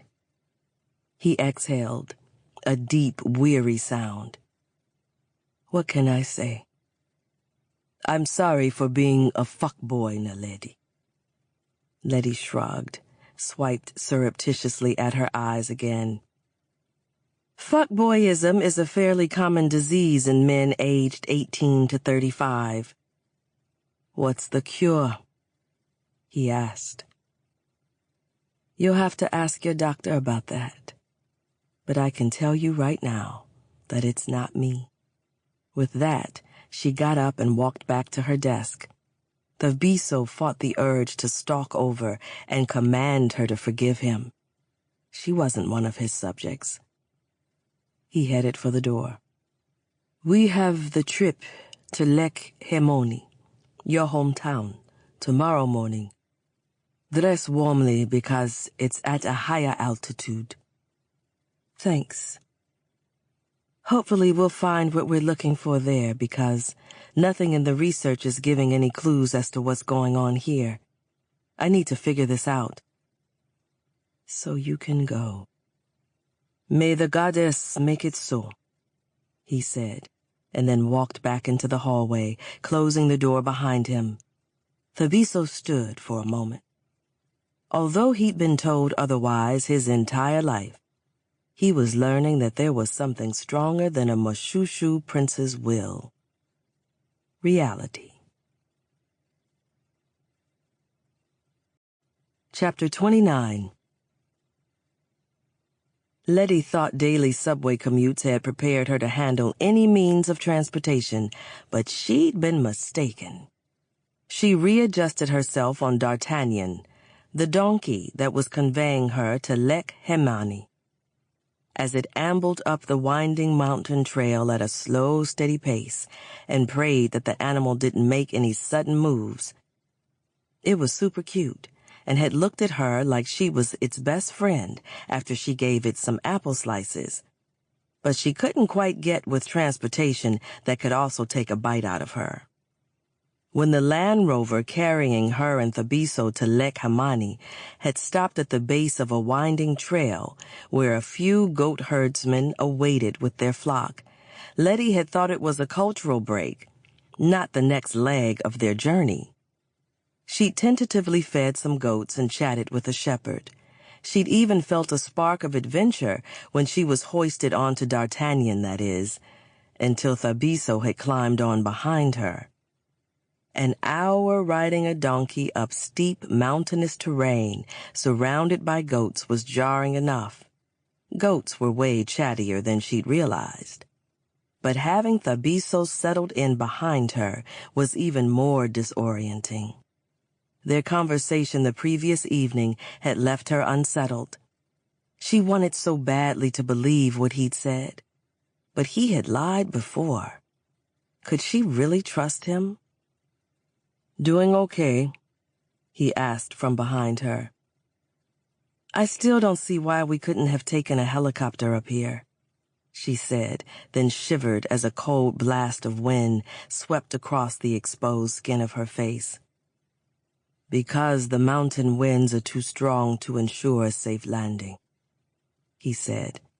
"This is the safest route." Safe? Thabiso's thighs pressed into her hips, his strong arms caged her as he held the reins, and his body heat inscribed warm memories of their night together into the skin of her back. There was nothing safe about that. She'd spent the entire ride ashamed at the way she wanted to push her ass back into him, to feel the length of him grow against her, like he wasn't a man who betrayed her. She arched her back away from Thabiso and sucked in a breath of air so cold that she thought she might be able to feel each individual bronchiole as it froze. She focused on that instead of how her body protested being separated from his. "You could have found your own donkey," she said. "I could have," he said, leaning forward just enough to close the space she created between them without pressing himself against her. "I think you would find the trip much colder without me here at your back. Sorry, but you're stuck with me." Her breath caught at his words, and she wished she had never let her silly Velcro hang-up slip. He couldn't be telling the truth. She had years and years of evidence to back her up. People might give her a try, but in the end, she wasn't the kind of person anyone kept around. "I really hate having people behind me, actually," she bit out, "especially people I can't trust." She needed to remind herself of why she couldn't just relax against him, why she couldn't believe it when he said that maybe they could have something more. She felt the expansion of his chest as he sighed. "Well, I watch the backs of people I care about, whether they trust me to or not. It's a princely requirement, though my wanting to protect you has nothing to do with my job. That's one thing we should be clear on." "Oh, now you want to be clear," she snapped. That wasn't entirely fair, though. He'd been trying to clarify things ever since she'd discovered the truth, and before that. She remembered that day in Fort Tryon Park, and that night, and how many times he tried to tell her before the gala. His arms tightened around her sides a bit as he leaned closer to her ear. "Yes, I want to be clear now. I should have been honest with you sooner, but I was frightened of losing you. I believe this is called irony." She felt a laugh rumble through his chest, but could tell it wasn't a happy one. "Even if you never forgive me, even if you leave Thesolo and don't look back, know that I will regret hurting you for the rest of my days. And I'm sure you already know this from your research, but Thessalonians have quite a long lifespan." She told herself that it was the cold wind that was making her eyes water. Why did it seem like the more determined she was to keep him at arm's length, the easier it was for his words to affect her? And his touch, too? "Thabiso, the town is just around the bend," one of the herdsmen called out. They made a sharp turn, and the rocky cliff face gave way to a sprawling town, like something out of a nativity scene. Most of the snow-dusted houses appeared to be traditional Thessalonian huts, like the ones she'd read about during her research. Round structures with thatch roofs. But as they drew closer, Naledi realized they were made of concrete, not clay, and painted brown. The thatch was real, but it had to cover some other structure judging from the weight of the satellite dishes and solar panels that rested on each house. They looked like large fancy yurts, and Letty half expected to see a crew from the House and Home channel filming a segment. In the distance, larger, less traditional houses loomed, Victorians, Georgians, and a couple of blocky condominiums. Snow had been packed down and worn away on the cobblestones beneath D'Artagnan's hooves, but the sidewalks were completely clear. They were also steaming. "Is this mountain a volcano?" she asked. "Because with the luck I've been having, it might be better for everyone if I left." Thabiso chuckled. "There are heated coils in the sidewalks that melt the snow," he said. "The meltwater is collected in drains and used to heat homes, so people no longer have to use wood or coal. Energy efficient and good for the atmosphere, although not ideal when the livestock decide to stray from the street." "That's impressive," Letty said. "Is every town this advanced?" "Not yet. Lake Hamani was the site of our pilot project because they received the most snowfall. But we hope to expand the project soon. It had been put on hold when the Omega Corps deal was in play." "Why?" she asked. "Because there was no use investing in a town where the people would be uprooted and the infrastructure razed." "Oh." A frisson of foreboding went down her spine. "I imagine that would have been a hard choice to make." Unfortunately, it came quite easily to some. She remembered his talk of the finance ministers and how they were upset about the deal he hadn't agreed to. Making large-scale decisions like this must have been the equivalent of a group assignment with some major assholes, but where the fate of a country rested on it instead of a grade. "You made the right choice," she said, and felt him stiffen behind her. "I give you a lot of shit, but you do seem to have the well-being of your people in mind. I can't say the same of most people in power. Nearly everyone is unhappy with me right now, so that's refreshing," he said. "Honestly, it feels like I'm doing everything wrong, and I've been given a portion of the royalty responsibility. I feel like I can't make any mistakes at all, but everything I do causes discontent." There was vulnerability in his voice. Letty knew that feeling well. She'd spent most of her life thinking if she did everything just right, things would work out. She'd be adopted, she'd get into a good school, she'd get the right practicum. In the end, nothing had worked out as planned, but everything had still worked out. She had her practicum, she had found her family, and she was on a noble steed with a handsome prince. Not too shabby. "If I have to say one thing about you, it's that you're persistent and you own up to your mistakes. And you care. That's a good start for a future king." She closed her eyes and for a moment imagined what it would be like to be his future queen. To have such responsibility would be nerve-wracking, but the trade-off would be getting to help people. Being royalty might have its upside, but thinking about it in relation to herself was asking for trouble. "You won't ever be perfect." "Because of the fuckboyism," he cut in. "Because you're human," she said, "and humans make mistakes." So I've heard. He maneuvered the donkey around an SUV. She thought of Thabiso's expression that day in the park when he tried to tell her the truth. That night when he tried again and again. She thought of Portia, who had made mistakes but who she missed so much it hurt. That was the thing with people getting past your defenses. They were bound to fuck up. Maybe a little, maybe a lot. It was what they did afterward that counted. Letty wondered if her Velcro was always defective, or if sometimes she was so scared of being hurt that she preemptively ripped herself away.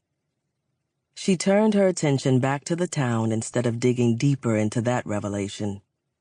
The sky was slate gray and overcast, and glowing streetlights illuminated cars and motorbikes and goats that rambled along the streets, a mix of ancient and modern. "This is where my family is from." Thabiso murmured a sound of confirmation behind her. Letty strained, tried so hard to remember a life with her parents that she briefly felt dizzy, but came up with nothing. She didn't remember a damn thing about this place. "Funny, I hate snow." He didn't say anything, but it didn't feel like a careless silence. He seemed to be giving her space to breathe. It was hard to take in, the differences from the life she'd known in New York and what she saw before her. As they passed a larger house, a group of children came bolting out of the gate, pelting each other with snowballs. Their happy laughter echoed off of the cobblestones, and a couple of women in parkas came out and joined in the snowball fight. Letty caught sight of the sign in front and sucked in a breath. Lek Hemani Orphanage. "It looks like any other home here," she said. "The group homes I was in always felt like what they were, a place for kids they didn't know what to do with. Not because the social workers didn't try, but they were underpaid, overworked, and fighting a system that should have been helping them along." Thabiso dropped the rein with one hand and circled his arm around her so she was cradled against him. It felt good, too good, but she allowed herself the comfort. "Children who lose their parents in Thesolo are raised by the community. They live with the caretakers at the orphanage, but the orphanage is at the center of town because we believe everyone should interact with and take care of them.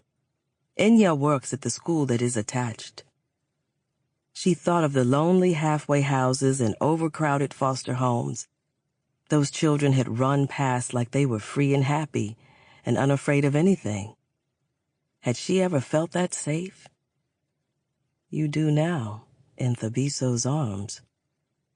She ignored the emotions that threatened to overtake her when he pulled her closer inside.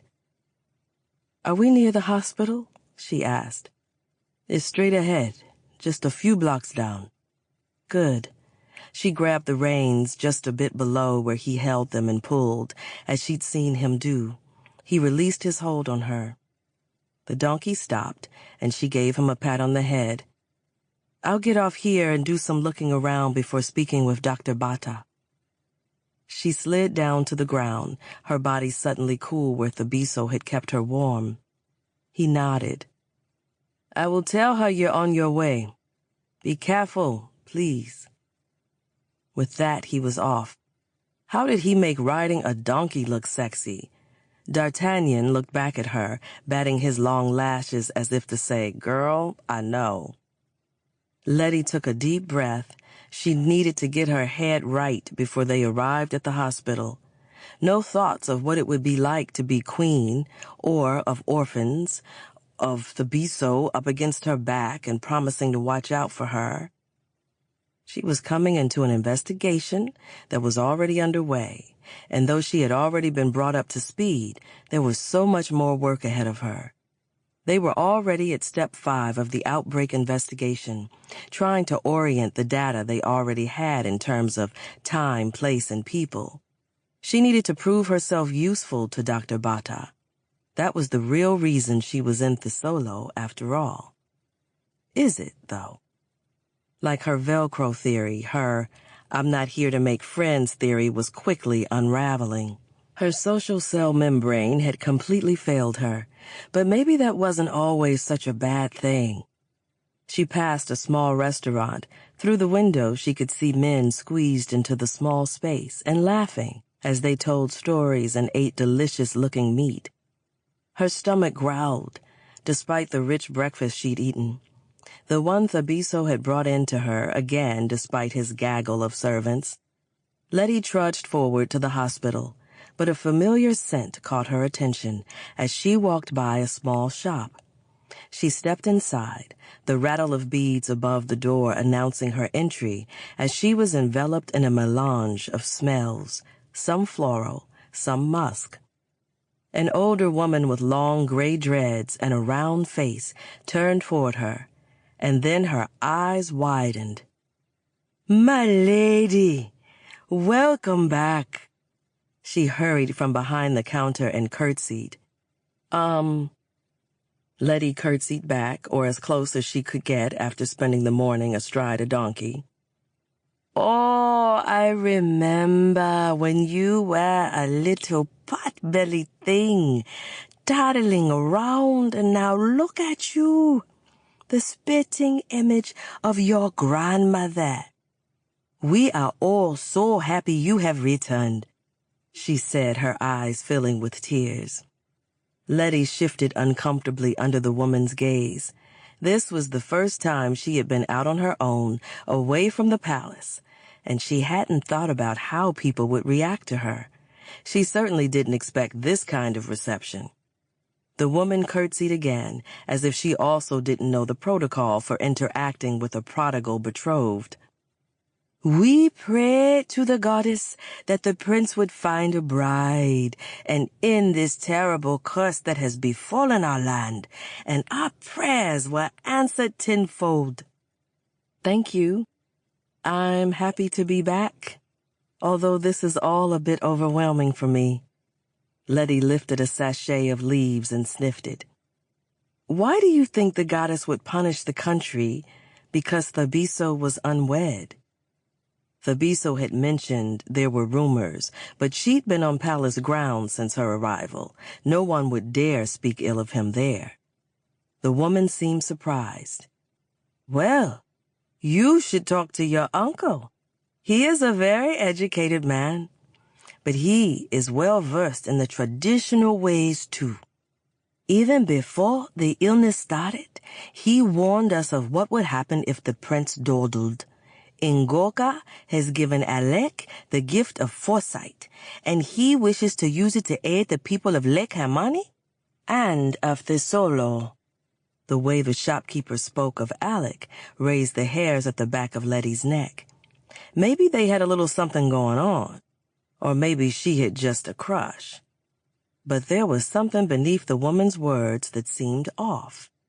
Some people thought science was all about cold, hard facts, but that wasn't exactly true, especially when it came to field work.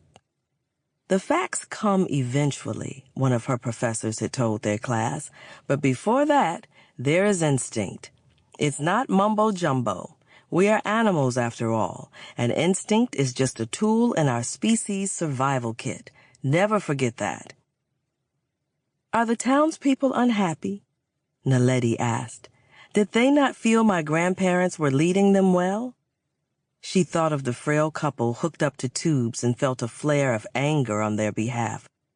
"No, not at all, my lady." The woman grimaced and looked about, as though they weren't the only ones in the tiny shop. "It's just, you have been away for a long while, living in the U.S. with all of its opulence. Annie and Mekalele are content with slow change. But Alec thinks we could do more to help all Thessalonians live richly, not just those in the palace." Letty was going to counter that her tiny studio wasn't opulent, but she swallowed that comeback because it was a lie, comparatively speaking. She was privileged, yes, but what she had seen of Lake Himani didn't jibe with an underserved community. This woman had obviously never seen an overcrowded Bronx classroom or a housing project in Brooklyn in dire need of repair. Letty took another tack. "Oh, is it Alec who got the solar panels installed?" Letty asked. "And the heated coils in the sidewalks?" "That was your grandparents' doing," the woman admitted. "They have been working with Prince Thabiso on environmental initiatives." "That seems very forward-thinking to me," Letty said. "Indeed," the woman said, and then laughed nervously. Her smile was now of the "I said too much" variety. "We are all wishing for their quick return to health. Please take the tea as my gift." She picked up the box of sachets Letty had been sniffing and handed them over. They are a combination of local herbs, and it is said to bring clear thinking, luck, and assistance in the bedroom. The woman gave her a coquettish grin as she not so subtly guided her to the door, and Letty couldn't help the heat that rose to her face. Thabiso didn't need any additional skills in the bedroom. And why would you give the tea to him anyway? Letty tucked the tea into her bag, gave her thanks, and headed for the hospital, mulling over the woman's strange behavior. She was only a visitor, but it seemed that Thesolo was a nation that took the well-being of its citizens seriously. She'd have to do more digging, but something wasn't adding up. The woman had spoken as if those in power didn't do enough. Worse, as if the Biso had actively brought harm to them. Letty tried not to imagine the pressure of having thousands of people blame your bachelor lifestyle for a disease. No wonder Thabiso had risked asking her for help. She had resented it, but thinking of him standing before the crowd with anyone else, pretending to love anyone else, made her want to kick something. She stepped into the clean, bright waiting room of the hospital, only to find it packed with people, most of them anxious and looking about for help. Fathers clutched children to their chests, and people sat in visible clusters, shying away from their neighbors. A man stood at the front desk, his loud voice filled with frustration as he railed at the intake nurse. "How can you make us wait when we are sick with the prince's plague? It is his fault, and he must fix this." Could all of the people before her possibly be sick? How could she help all of them? The urge to back out of the door was strong. But then she thought of her grandparents and girded herself. She wanted to help people, and now was her opportunity to do just that. She made her way through the crowded waiting room, and a nurse buzzed her through. "We've been waiting for you," the young woman said. "They're in the back." Thabiso was talking to Dr. Bata, the epidemiologist, and Letty ran over to them. "Is what that man's yelling true? Are all of these people sick?" Nothing in the data she'd pored over the night before had indicated that such an explosive uptick in the number of cases was possible. In fact, the disease had seemed to be moving at a snail's pace. It spread following a yet-to-be-identified and completely random pattern. If it hadn't stricken two of the most important people in the kingdom, it might have gone unnoticed for months. Dr. Bata gave Letty a tired smile and removed the round glasses perched on her nose to rub at the lenses with the hem of her shirt. "There have been no new cases reported, but apparently there was a town hall meeting last night.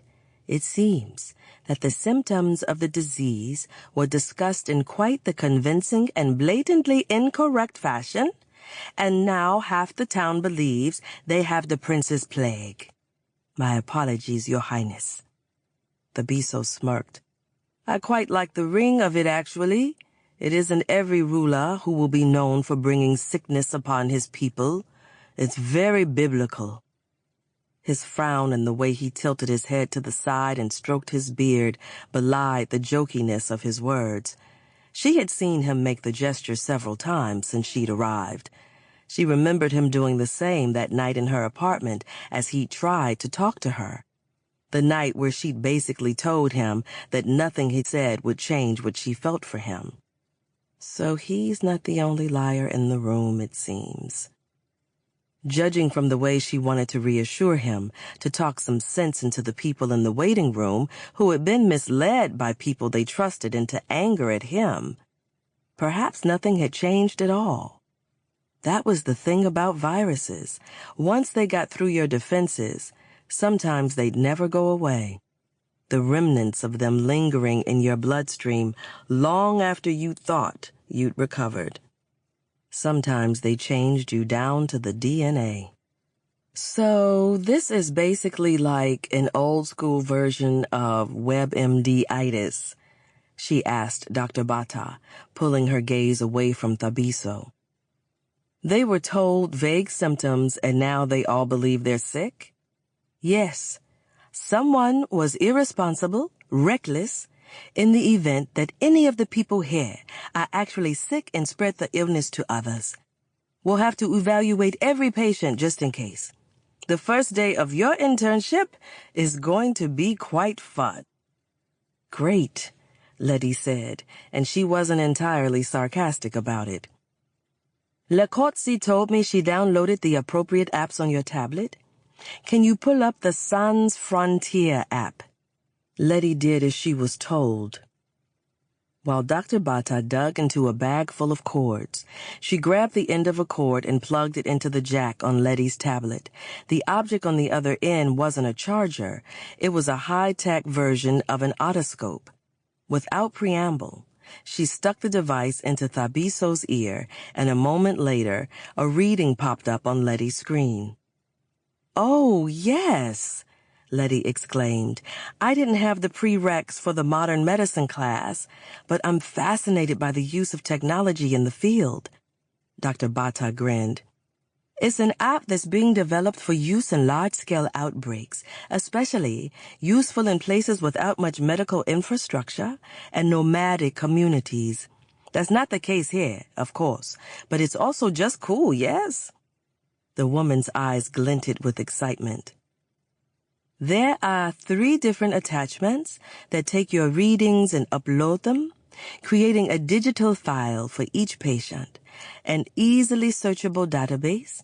It also cross-references other medical database apps to provide likely prognoses. You do have to input patient name, check off their symptoms, add notes, but at the end of the day, we'll have lots of data to work with. Be sure to check for hives or rash developing along the neckline. That seems to be ground zero in the cases we've seen." Letty thrummed with excitement.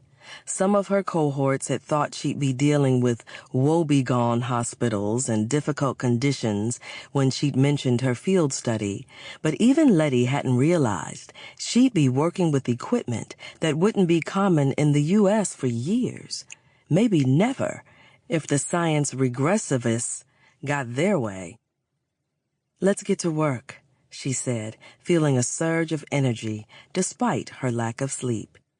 She had a promise to keep, after all. Chapter 30.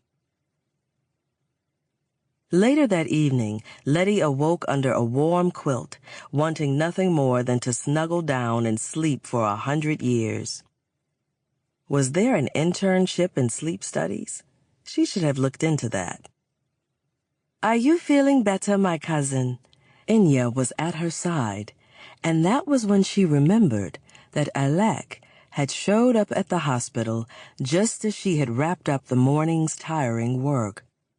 Her uncle had invited her and Thabiso to lunch at his home. Letty had asked to take a short nap and had been asleep before she hit the sheets. "Still a bit groggy, but better," she said.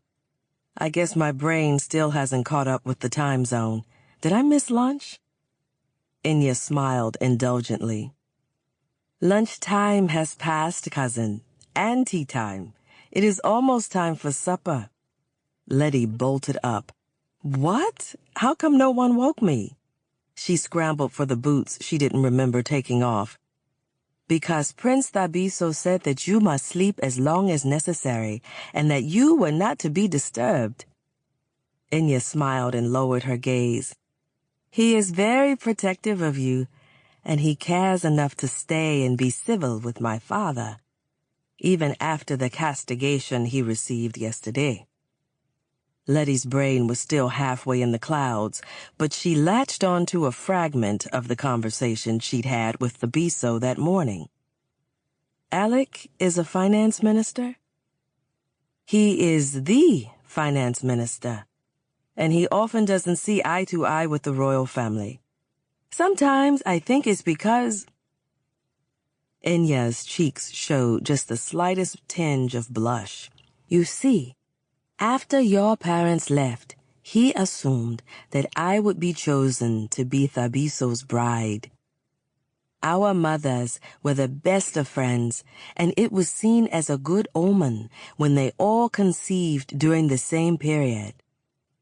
Letty processed that new information. Wait, what? They were best friends? Oh, yes, Enya said. 1 second. She rushed across the room and came back with a framed photo. 3 beautiful dark-skinned women, Letty's mother, Queen Ratmala, and a woman she assumed to be Enya's mother. 3 wide smiles and 3 large bellies. They were devastated when my mother died, and when the priestesses chose you as Thabiso's betrothed, it made the bond between Labiko and Her Highness even stronger. When your family left without saying a word, the queen went into a state of shock. She wasn't the same after that. Enya shook her head. This is all rumor, of course, but my father thought it went without saying that I would take your place as the prince's betrothed. After I fell ill, he became even more adamant, filling my head with all kinds of nonsense about the future, as though choosing a bride for a prince was as simple as transferring a property deed. Letty mentally sorted all of the information Enya had just provided her. There really was no replacement for boots-on-the-ground investigation, because she'd yet to come across any of this in the emails Lakatsi had sent her. Friendship, betrayal, and now a possible love triangle. Do you love Thabiso? Letty asked carefully. Her chest went tight at just the possibility. Oh, no, of course not. I never wanted to marry Thabiso, Enya said with a shocked laugh. Dealing with one spoiled, demanding man my entire life has quite cured me of any desire for another one. Although, seeing how Thabiso treats you makes me believe that I misjudged him. Or perhaps the priestesses were right when they chose you as his betrothed, for you seem to be the one who brings out the best in him. Letty pulled on her boots. He's okay, I guess. Mm-hmm, Enya said. You know, when I watch television shows about New York, the women are always so cynical about love. I see this is one thing that is not false. That's the only thing those shows get right, Letty laughed. You can see for yourself when you come visit me. My apartment is the size of the bathroom in Friends. Enya grew suddenly sober, and Letty startled at just how frail her cousin was. Yes, it would be quite lovely to leave Tesoro someday, even if just for a little while. Hey, my niece, you are awake, Alex's voice carried into the room before he strode in with a steaming mug of tea, Thabiso trailing behind him. Here, have something to warm you up before you leave. Night will fall soon, Thabiso explained as Alec thrust the tea into her face. If we want to make it back to the palace, we should go. Unless you want to stay. Oh, don't be silly, Enya said, rising to her feet and helping Letty to hers. Our accommodations are in no way fit for a prince and his future bride. Family or not, go, and I shall see you tomorrow. Her cousin moved quickly, wrapping Letty up in her blanket cloak and scarf and hat, slipping her gloves onto Letty's hands, as her first set of foster parents had when she was a child. Alec disappeared for a moment and returned with a large thermos. For the cold road, then, where warmth is even more important. Letty tucked the thermos into her bag. Thank you, Uncle. She had always resisted being looked after and fretted over, always eager to show that she was an asset and not a burden. But she had to admit that it was surprisingly nice to have people who cared about your well-being, even if Alec was kind of a jerk. Wasn't that how most people felt about their families? She was soon atop D'Artagnan, waving farewell to her family as Thabiso directed their not-so-valiant steed through the quiet streets of the town toward the trail that would lead them to the pickup point. "Thanks for letting me sleep," she said eventually. "I feel a lot better. I've only worked in labs before, not in a clinical setting, so all of the interacting with patients wore me out. I'm glad none of them were actually sick, though. It's I who should be thanking you for working so hard today," he replied. "You know, I looked up epidemiology back in New York after I found out your field of study, and I didn't quite understand all the hard work that went into it. I remember once I asked you why you didn't remain a waitress, as you should perform the job you are best at. After seeing you today, I understand why." Letty grew a bit warmer under her layers of wool. "I really want to understand what's happening here," she said. "I hate mysteries. I hate not knowing the why behind things. And epidemiology is very much about answering that question. I'm sure there's good reason for that type of curiosity," Thabiso said. "Can it, Freud?" She felt his quiet laugh reverberate against her back. They traveled in silence for a while, the sky darkening at a rapid rate as D'Artagnan clomped his way down the trail. She shivered against the biting wind, which was no longer being filtered through the warming afternoon rays of the sun. "Do you think we'll make it back before the sun sets?" "We could have, but it seems nature is having a bit of a laugh at our expense right now."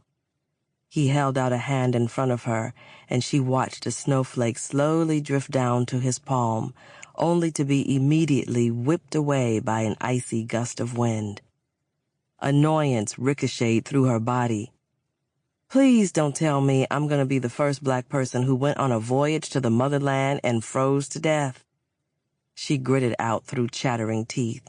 "Social media would have a field day, and I don't want to live on as a meme. Did you know it might snow?" "This storm was not forecast," he said, "but the snow is coming down hotter, so we should take shelter until we know how bad it will be." Letty looked around, then threw her hands up in the air, the only expression of annoyance she was sure Thabiso would be able to see from behind. "Shelter? We're on the side of a mountain. I've heard that if you're going to be trapped in a snowstorm, it's useful to have a St. Bernard with you," he said calmly. "Thabiso, I told you, Naledi, what I know well. Trust me." And since she had no other choice in the matter, she did. Less than an hour later, Letty sat in front of the fire that Thabiso had made toward the back of a cave that wasn't exactly large, but would have gone for $2,000 at least in New York. D'Artagnan stood around the corner in the L-shaped entryway, tied near a weighted flap of fabric that dampened the strength of the wind. "The goat herds need to take cover sometimes," Thabiso explained as he threw a tuft of fibrous dried grass into the fire. "This cave has been here for generations. I've vexed many a nanny by running off to come here without their knowledge. Scaring your caretakers half to death by making them think they'd lost the prince. How cute," Letty said. She was not pleased with their sudden camping excursion. Being stuck on a donkey had been adventure enough. Sleeping in a rocky cave with no hot water or soft bed was cruel and unusual punishment. But there was something else stoking her impatience, another F-word feeling that wouldn't let her be. Fear. "There was no other place I could go in the kingdom to be alone," Thabiso said as he worked. "There was always someone trying to placate me or reminding me of the responsibilities I would hold one day. Here, there was occasionally a lost goat or a herdsman on the outs with his partner." Letty took a deep breath. "I'm sorry for snapping at you. I don't really like feeling like this. Like what? Thabiso asked. Freaked out? She admitted. Their impromptu camping trip wasn't the only thing bothering her. Snow freaks you out? He asked. My parents died in a car accident. Maybe you know that. I don't remember much, but I know there was a storm, and the roads were icy, and then the car skidded. Was it a taxi? I think I was calling for them and getting no response. Even that might be a false memory, though. But this kind of storm feels bad. She wrapped her arms around herself. She'd always told herself the nightmare was just a nightmare, but it was the closest thing to a memory she had. I'm sorry, he said. I know you don't like to talk about what happened, but I was wondering if being back has brought any memories up to the surface. No. I feel pretty silly, to be honest. How do you just forget a whole chunk of your life? Sometimes it's easier to forget, I imagine. He stopped talking, and Letty did too. She stretched her hands out toward the fire instead. Thabiso went around the corner to give D'Artagnan some feed from the supply of hay the goatherds had left in a corner of the cave. Wind rushed in, and then he called out, We won't be able to go back tonight, and I don't want to risk anyone coming up to get us. It's really coming down out there. I sent a message to Lakotsi. Hopefully she got it. Letty ignored the little thrill that sneaked in behind her frustration, like those jerks who rush through the subway turnstiles with strangers rather than pay. She ignored the fluidity of his walk as he returned, rubbing his hands together, and the way his body was put together so damn well beneath his sweater and jeans. None of that mattered.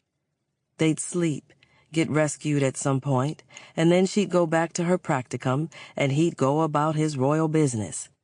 If she held out just a bit longer, she'd be done with him for good.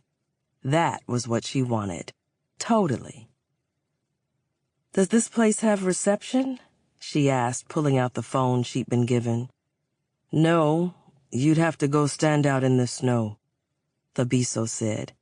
Me and my sparkling wit are your only form of entertainment for the foreseeable future. He looked away quickly, and she knew he'd had the same thought she'd had. There were many ways he could entertain her. I wish I had eaten lunch, she said, suddenly realizing that the prospect of an entire night without food lay ahead of her. Food talk was safer than thinking of the ways Thabiso could keep her preoccupied. He grinned and dragged his travel pack closer to him, then dug inside and began pulling out aluminum foil-wrapped packets. He glanced up at her, his eyes bright. You may detest me, but you can never say that I've let you go hungry.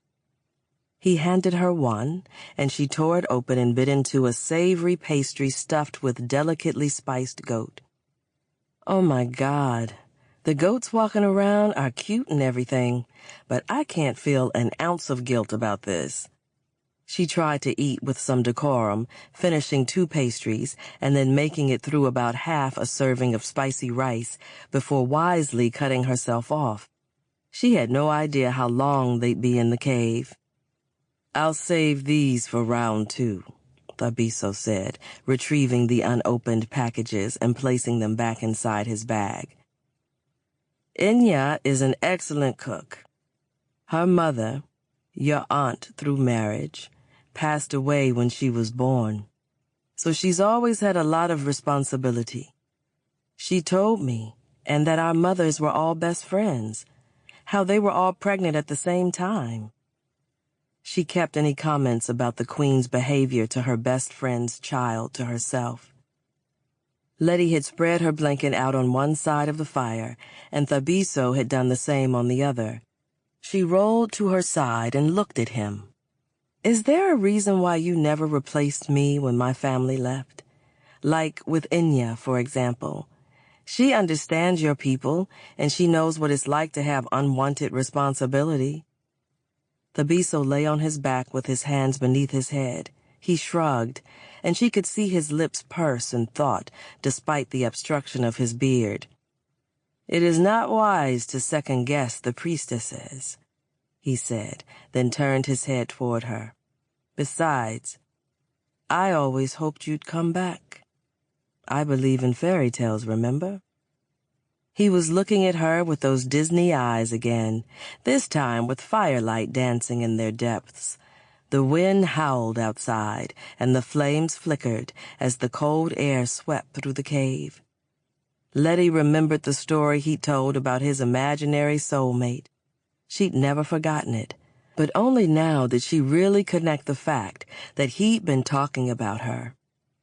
While she'd been alone in New York, Thabiso had held out hope, saving her food, talking to her, keeping her company. I stopped believing for a while there. Did that mean he'd started believing again? She'd grown up thinking that she wasn't wanted anywhere. But there had been a prince a world away who had been waiting for her and had apparently never stopped. The emotion descended on her like the storm that had driven them into the cave. She held back the tears, but she couldn't hide the way she shook thinking of the fact that he'd waited. He'd waited and wanted, and when she'd never returned, he had come looking for her. It was silly. She was romanticizing things, and yet... "Are you cold?" he asked, his voice low. Letty stared into his fire-filled eyes and nodded. She was actually warm. Her body had heated under his gaze. She should have said no, she was fine. She had always been fine, but she was tired of always being fine when fine meant alone. So this lie was okay. She wasn't cold. She was hungry. Hungry for his touch and his soft smile that let her know she had never been alone. Or rather, that she had been, but he had been alone too. Because maybe Ngoka really didn't make mistakes, as the locals were fond of saying. Thabiso eased himself up in one fluid motion and pulled his blanket after him. Letty felt the puff of air displaced by the blanket as he flopped it onto the ground behind her. She felt his movements as he stretched out and then scooted closer and closer. "Is this okay?" he asked when there was a drafty couple of inches left between them. "You can come closer," she said. He did, slowly. His knees notched into the space created by hers as they bent, his shins pressed into the boots that covered her calves, and the muscles of his thighs rubbed over her glutes. Each new impression of his body against hers made it harder to breathe, harder to think of anything but how good he'd felt inside of her, their one time together. Did it really only have to be once? Her body was presenting a serious rebuttal to that conclusion. His muscled torso pressed against her back, and then his arms went around her to secure her. "Warm now?" he asked. His voice was low and just a bit cocky. He knew the answer. She was, everywhere. Her skin felt too tight and sensitive. Her nipples were pressing at the cups of her bra, just above where his arm rested. If he moved a bit, he'd feel the hard peaks right through the fabric of her shirt. He could brush over them and drive her wild, like he had the last time he'd touched her. Letty gasped at the thought, shifted the tiniest amount. I am. That small, scared part of her mind tried to dredge up the feelings of humiliation to deter her, and that was when it hit her.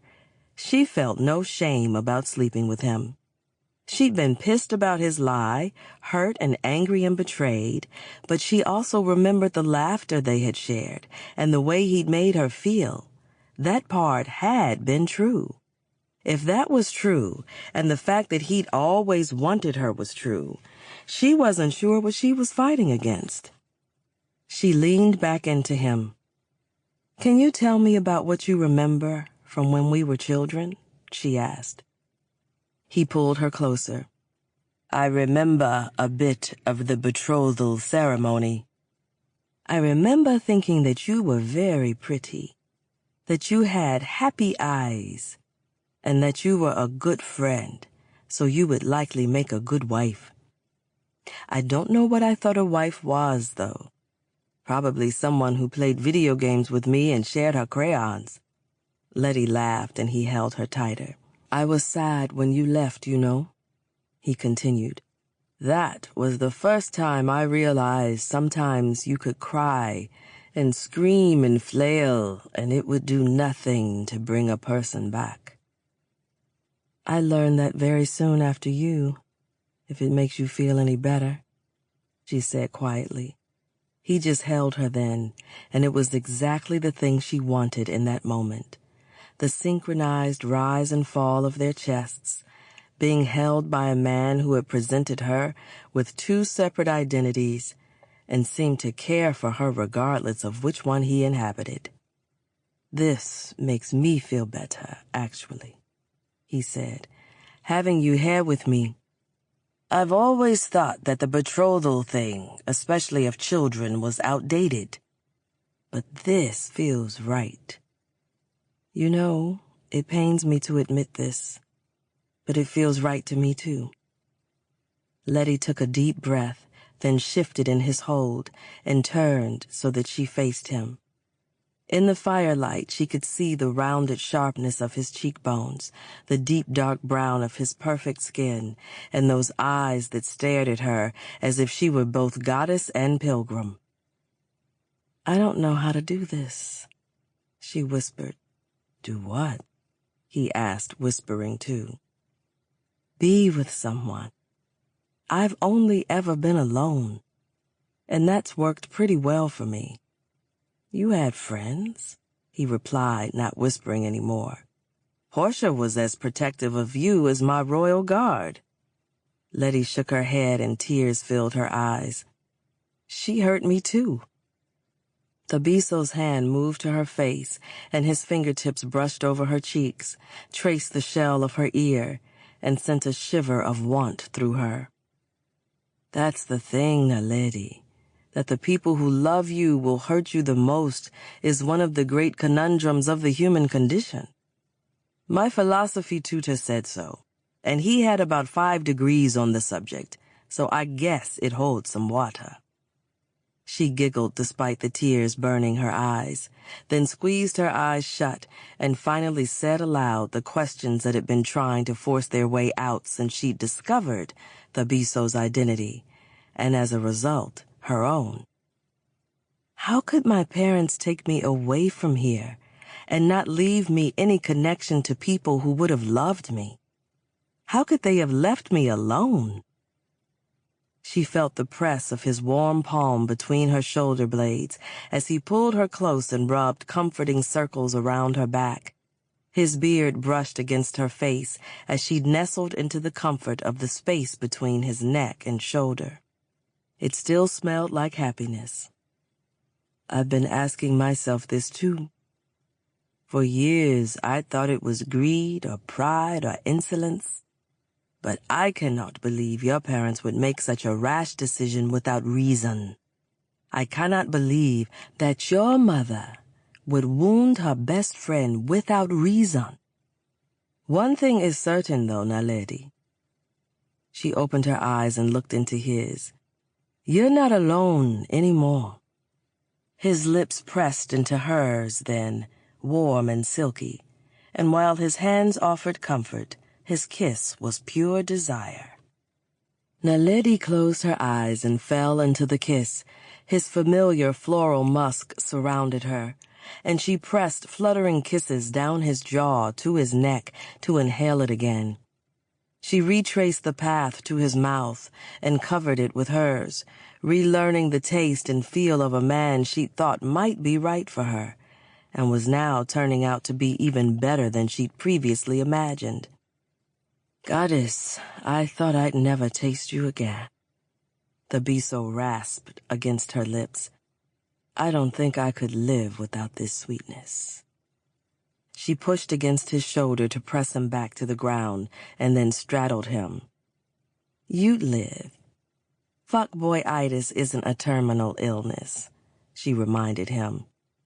But chronic lack of naledi is, he said simply, leads to brittle bones. She snorted, which wasn't very sexy, but she was glad that she wasn't the only one who turned into a complete cornball before sex. He leaned up on his elbows and nipped at her mouth before kissing her, hard. Her skin buzzed from the roughness of his beard, heightening the sensation. She leaned back and pulled her sweater off. While the fabric was still over her head, she felt his palms pass over her breasts, and then a tug at the chain that hung around her neck. "You still wear my gift," he said as she felt her bra pulled down and the caress of smooth, warm metal and glass over one of her nipples, in contrast to the cool air of the cave. She shuddered and rocked against him, finally working her way out of the ridiculous cowl neck just as his mouth replaced the inorganic material against her skin. His hands were at the buttons of her stretchy jeans as he sucked and nipped at the stiff peaks of her breasts. Yes, there we go, she thought as his short, rough hair brushed her areola, making her jump from the shock before he soothed her with his tongue. She stood to shimmy out of her pants and underwear, so preoccupied with the heat in his gaze as he watched her that she almost threw her jeans into the fire. She bent over to retrieve them and heard him groan. "Stop teasing me, Naledi." She threw them a safe distance from the flames and crawled back onto his lap. The bulge at his groin jumped invitingly as he thickened, pressing up against her as she moved to settle against his cock. He stopped her mid-kneel. "Wrong seat," he said. Then his strong hands were at the back of her thighs, urging her up his torso and toward his face. That syllable was the only one she was able to emit before his hands clenched her ass and his beard nestled between her thighs.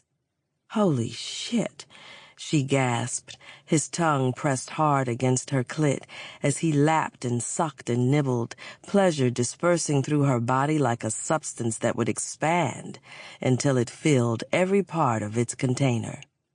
Her knees pressed into the rocky ground that was barely softened by the blanket, but the nerve receptors there were dampened by the work being put in by Thabiso's tongue.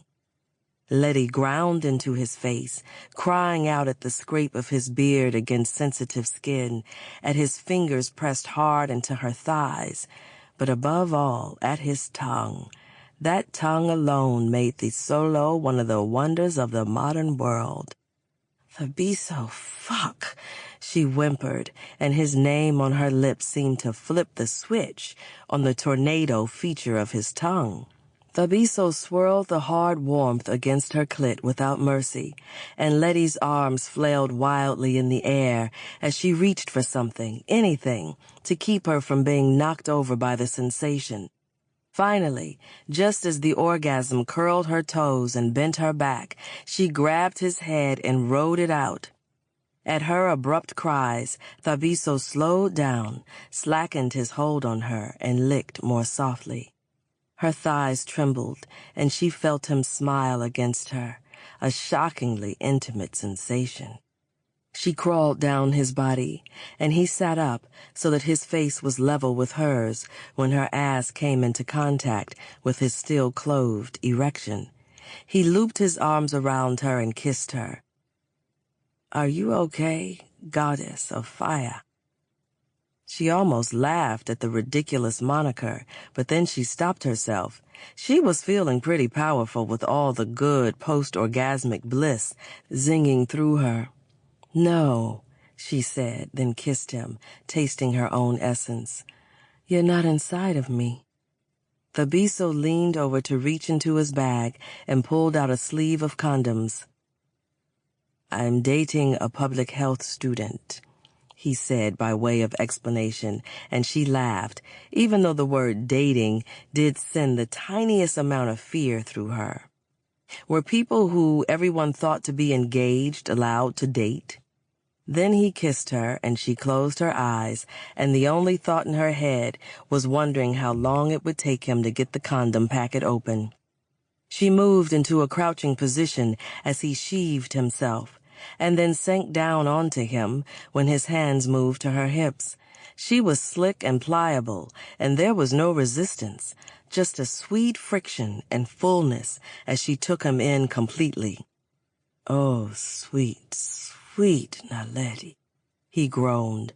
His head dropped back, and his nostrils flared, and Letty was emboldened by his reaction just to being held within her.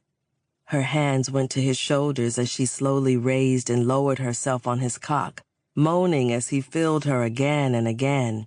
Thabiso gritted his teeth and hissed the sounds, making her feel like the goddess he'd taken to calling her. His arms moved behind him to brace himself as he began to pump into her, meeting her downward stroke. And then Letty was lost. She leaned forward and he met her halfway.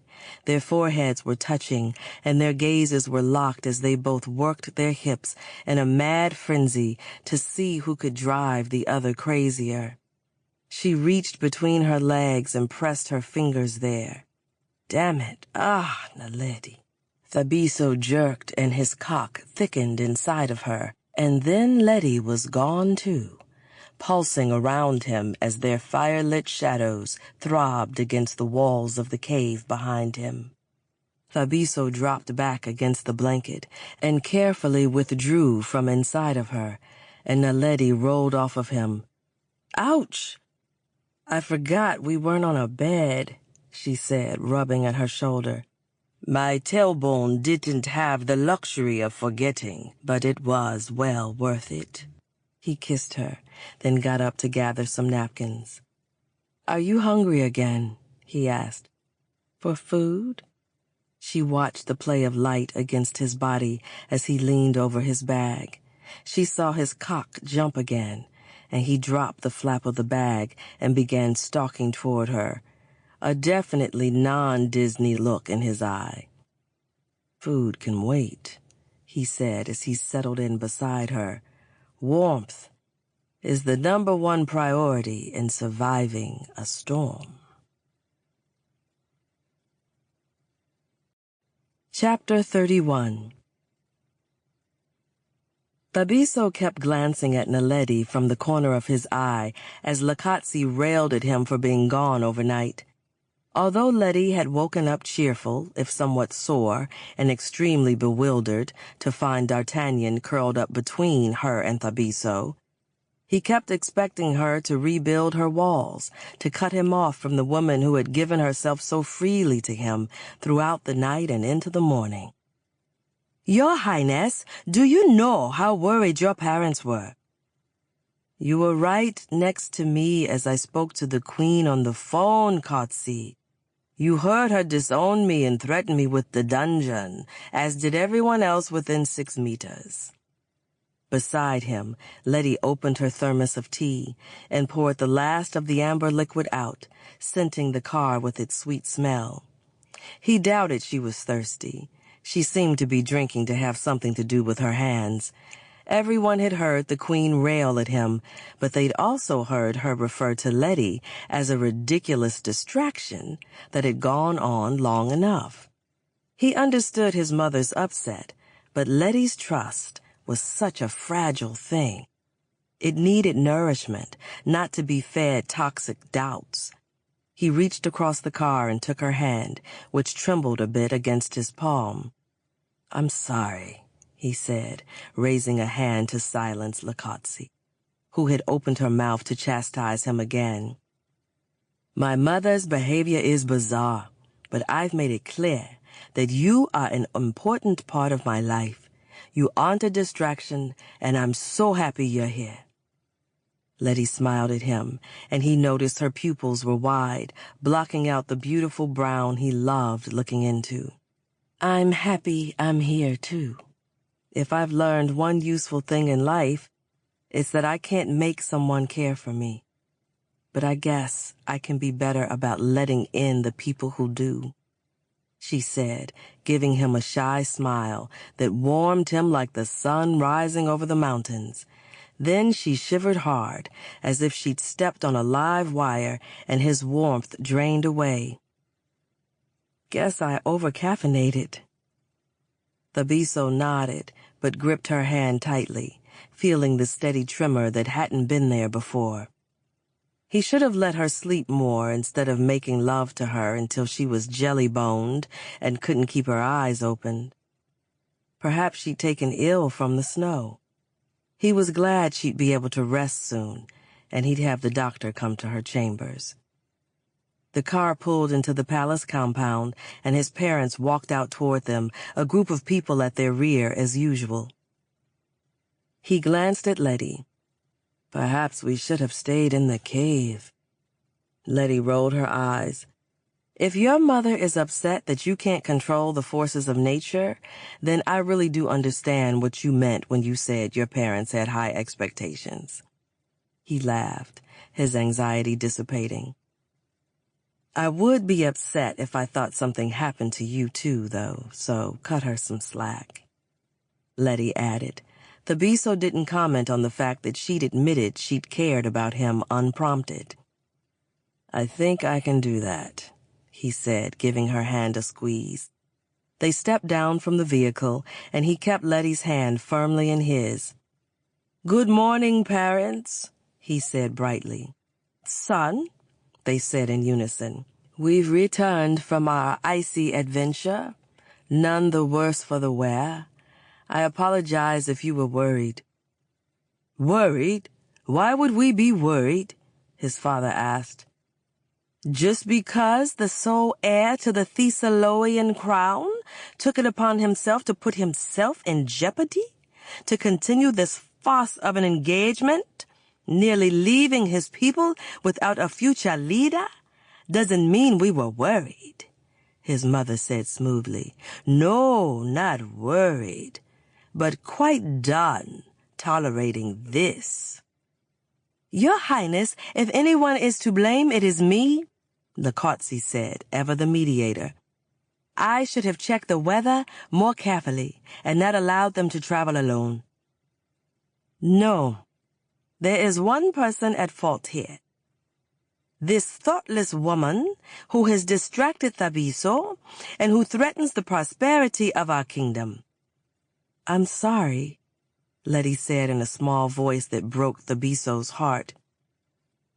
Just like your mother, the queen said, an irrational rage in her voice. You don't care who gets hurt by your selfish plans. Letty cringed, and Thabiso dropped her hand to place his arm around her shoulders. Mother, father, I love and respect you both, but you are using an elephant's brute force when its intelligence would suffice. I don't know what farce you speak of, but I would advise you to forget you ever said such a thing.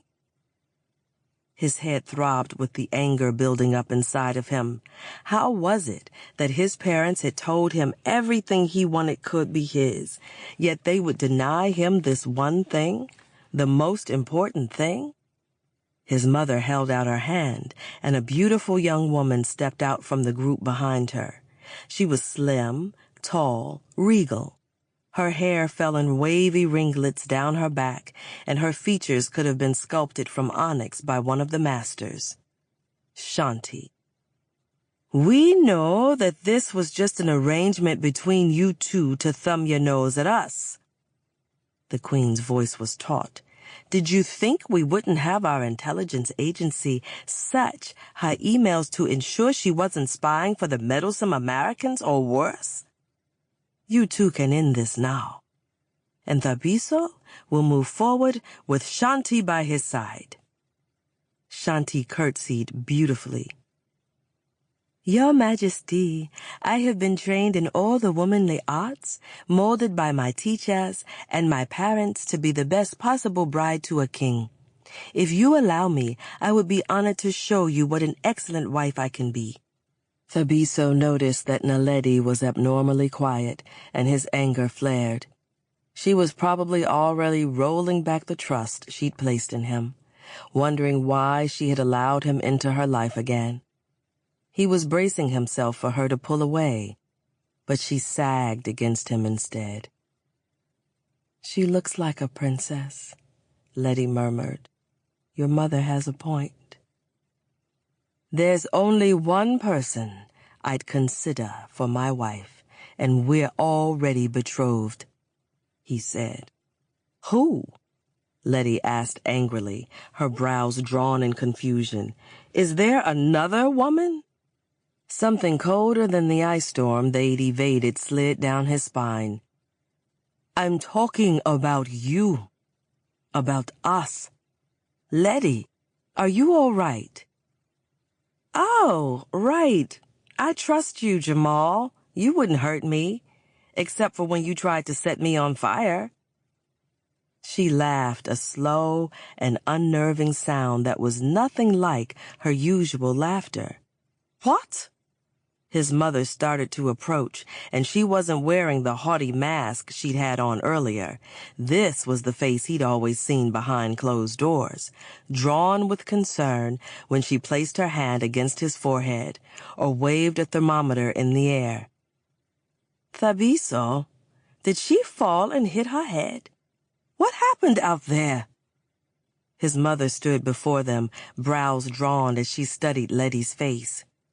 She raised a hand to touch her, then dropped it, intertwining the fingers of both hands with worry. Thabiso adjusted Letty in his arms. She was no longer leaning on him for moral support, as he thought, but because she couldn't have stood without assistance.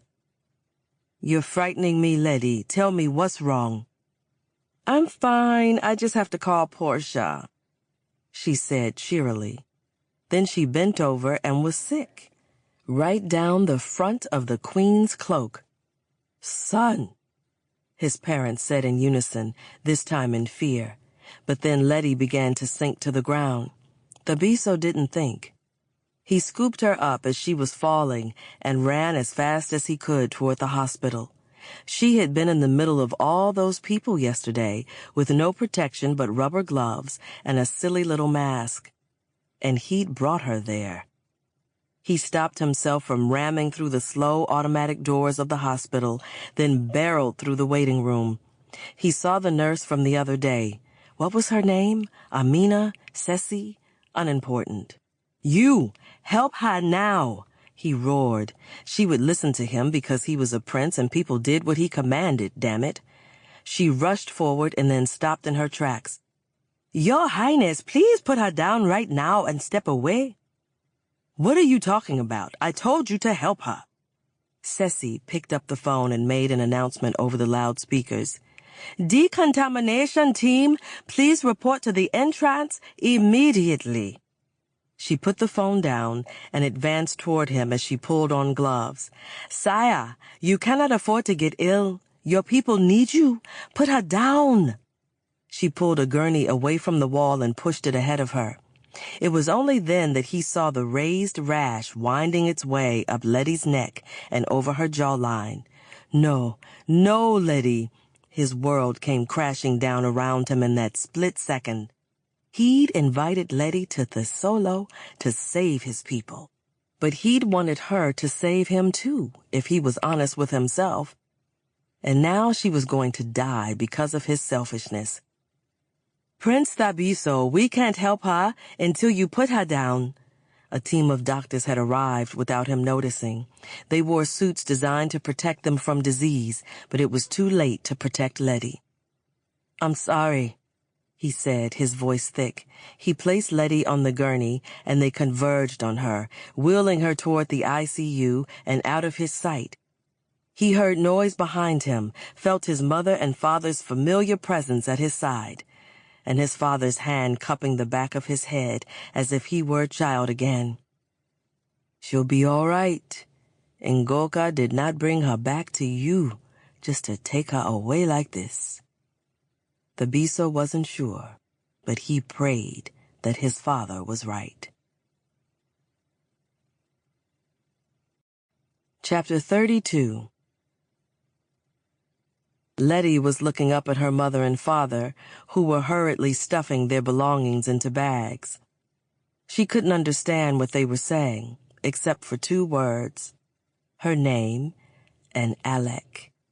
The way her father's face contorted in fury when he said her uncle's name scared her. Then he picked her up and kissed her on the cheek, and they walked into the dark night. Letty awoke with a jump. For a moment she thought she was at Alec's house again. Was that place real? Maybe she was at her studio on the cheap futon. Jamal was across the hall. Was he real? Had everything that passed been a dream? Sorrow clogged her throat at the thought, but then her eyes fluttered open and looked around her. The area was stark and white, and she heard a steady beeping noise. Her alarm. She patted the bed beside her for her phone, and something stopped her arm from moving. She sat up, feeling woozy and thirsty. So thirsty. For a second she thought the woman at her bedside was Inya. Had Inya been real or part of her dream? But then she recognized the rust-brown curls and the smattering of freckles on the downturned face. Portia? Portia jumped up in her seat and rushed toward the bed.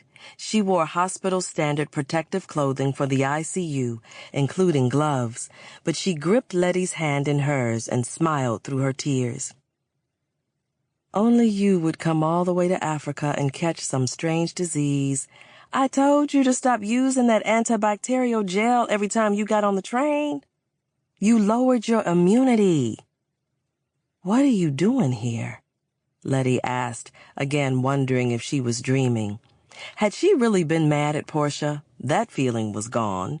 There was only happiness and a feeling like her chest would burst at the sight of her. How did you even get here? Oh, wait.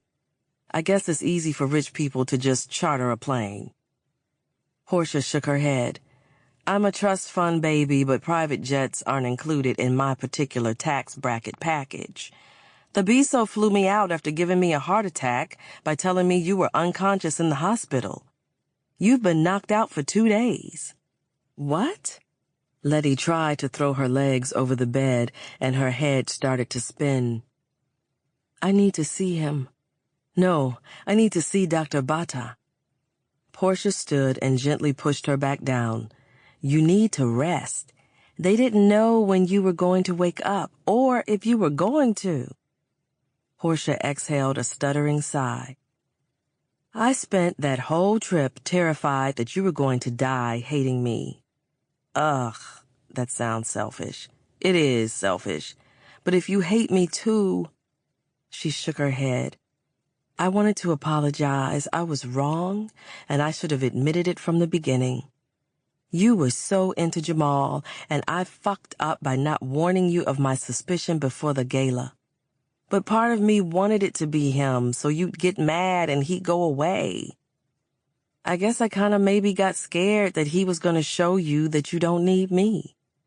And I wasn't exactly wrong, because who needs a friend like me? Portia was miserable, and even if she had messed up, the pain in her face was too much to bear. Letty had thought no one cared for her, but Portia cared possibly too much. Letty realized a problem with her Velcro theory. Velcro was a temporary attachment. Portia, who always tried to help Letty and would surely hide a body for her, if not do the actual killing, was a crazy glue kind of friend. They were stuck with one another by a bond that had been shaken but remained intact. Now they would have to decide how they used that bond. I need a friend like you, Letty said, giving Portia a weak hug because it was all she could manage. I don't hate you, but things can't be how they were before. Portia shut her eyes, but that didn't stop the tears from streaking down. She nodded. Letty sighed. I'm going to work on not being a pushover. You have to work on not pushing. She paused. And on not drinking so much. And on wanting as much for yourself as you want for other people.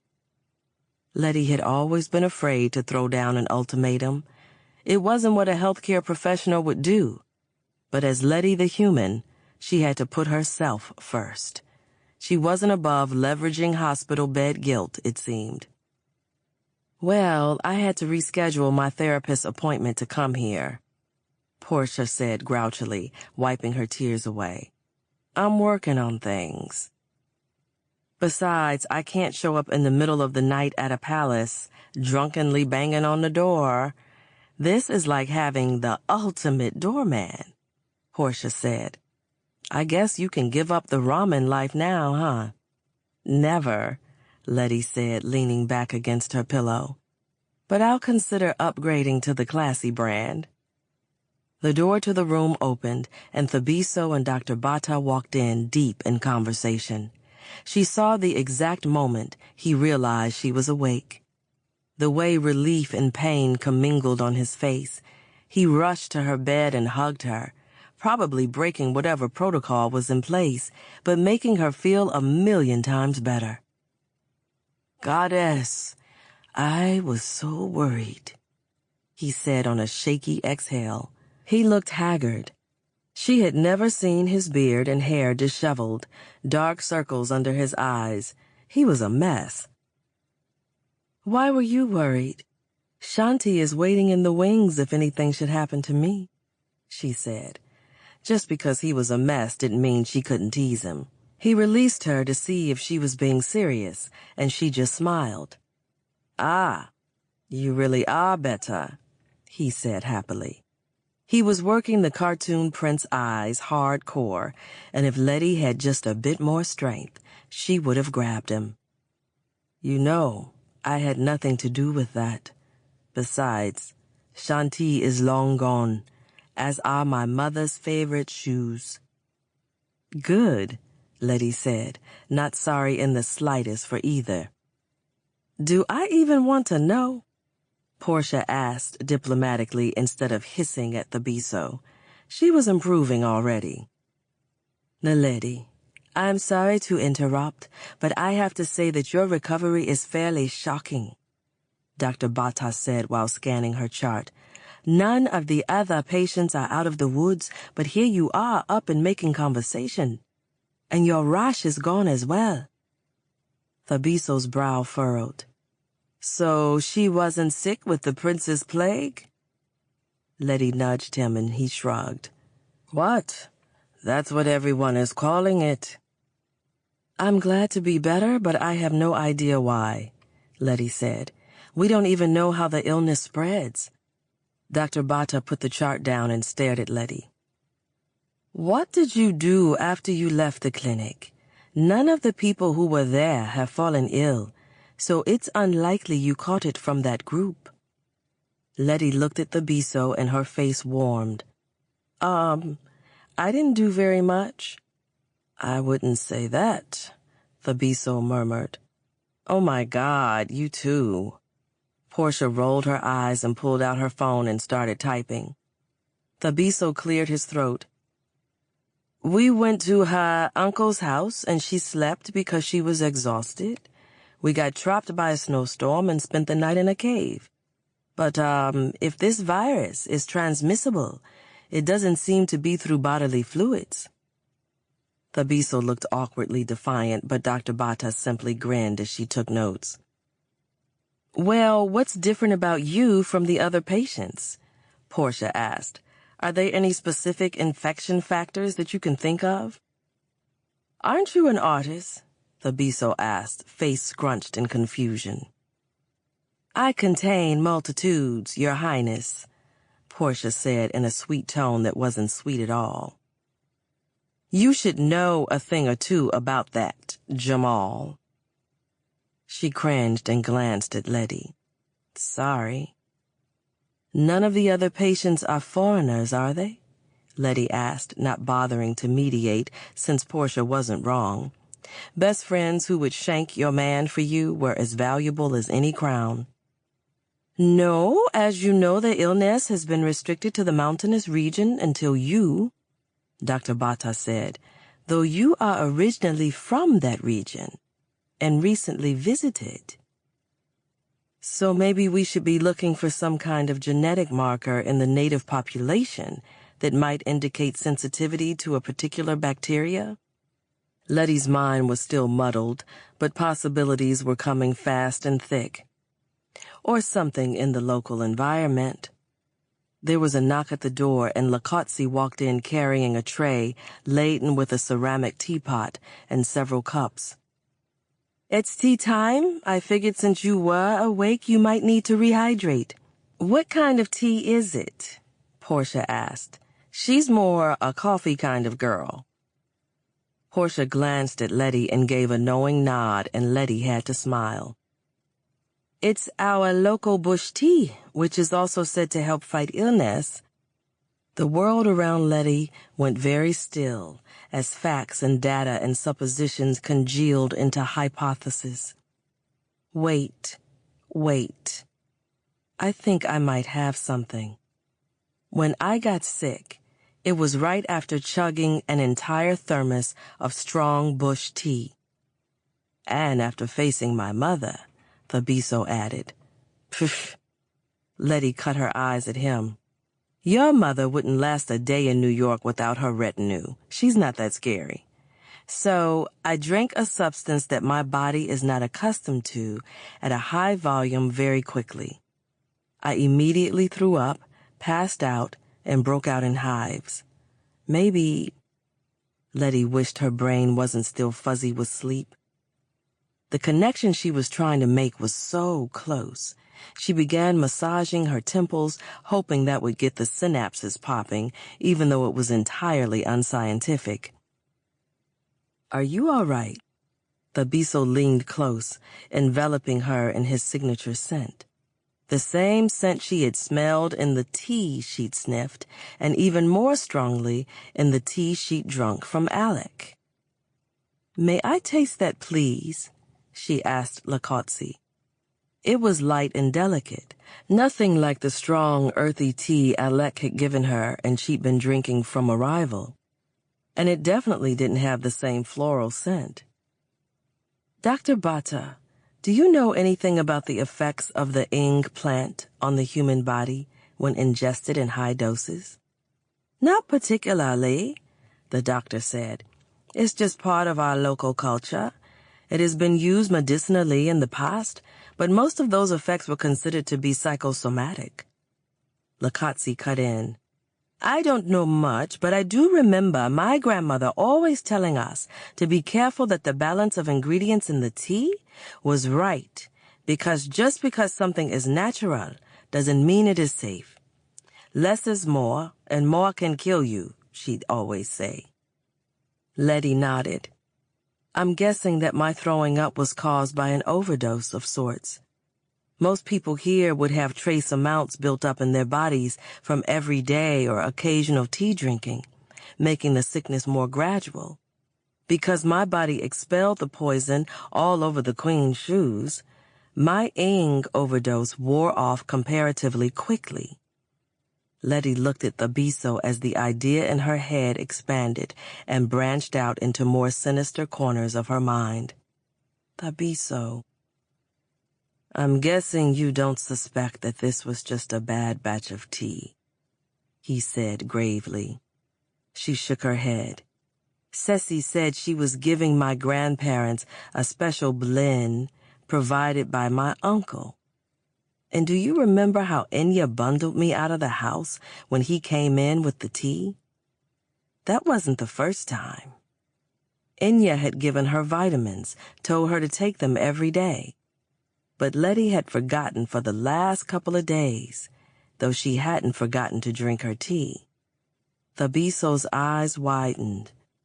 "You think your uncle is a fuck boy?" She nodded. "And if what I think is correct, his case isn't curable." He stood. "Lakotsi, we must keep this quiet to prevent unrest, but please have Alec Jarami brought in for immediate questioning." Chapter 33. 2 weeks later. The Thessalonian justice system was confusing, but it moved quickly. Apparently, Lek Hamani sat on a valuable plot of land. It was the single most coltan-rich part of Thesolo. Alec's talk of bringing Lek Hamani into the future had actually been a plan to destroy it by an insidious method, sickening several people and making it seem that the land was unfit to live on. The prince's plague had been a detour in that plan, one that had helped bolster his popularity amongst his fellow villagers before he planned to reveal the true source of their illness. The coltan that the selfish prince was refusing to dig up and get rid of. Alec's arrest, his poisoning of Letty and others, all of it, should have made her even more doubtful about the human race. But her cousin Inya had come to the hospital and broken down into pitiful tears when she realized her attempt at stopping her father hadn't worked, and Letty couldn't be angry at her. "He is a man who creates grudges from nothing and holds on to them tightly," Inya said as they walked around the hospital greenhouse, safe from the cold. Letty was better, and the other victims were recovering. But Inya had worried herself sick, literally. Her room was next to Annie and Makalele's, making visiting convenient for Letty. "Your parents left years ago, and he still got so angry every time our grandparents spoke fondly of your mother. He felt that she'd gotten something he hadn't, and he never forgave her." "What was that?" Letty asked. "What could she have access to that he didn't?" "You, my cousin," Inya said sadly. "And through you, power. We were born not far apart, but the priestesses chose you instead of me to be the prince's betrothed. He had already lost my mother, and I suppose he felt deprived of something that was owed to him for that great loss. He loved her. He loves me too, in his own way." Letty rubbed her cousin's shoulder. "I'm sorry. It must be so painful for you, even though you're free of him now." Inya smiled. "I don't think one can ever be free of their parents. I am sad, but then I remember that you have come into my life, and I think this was a more than fair trade."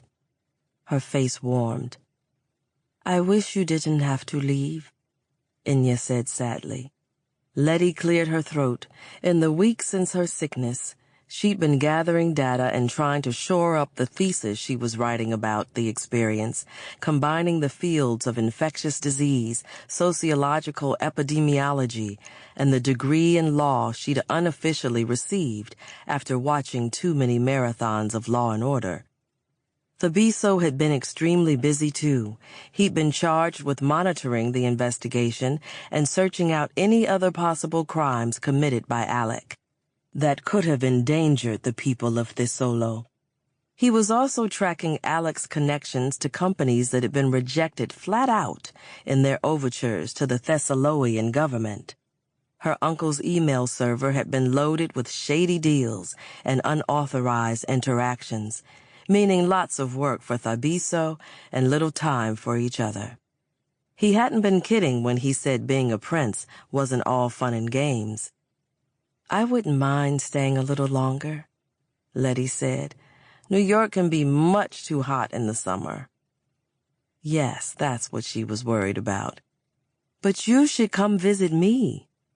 "I like heat," Inya said as they walked back into the hospital's main building. "I want to try these bagels you keep talking about, and a slice of pizza." "Oh my God, I'll take you to my favorite pizza place, and you just might refuse to come back to Thesolo," Letty said. "And there's this bagel store in Williamsburg. We'll do a food tour." Inya looked wistful. "Now that I am the daughter of a fraud and a criminal, perhaps leaving forever is not a bad choice."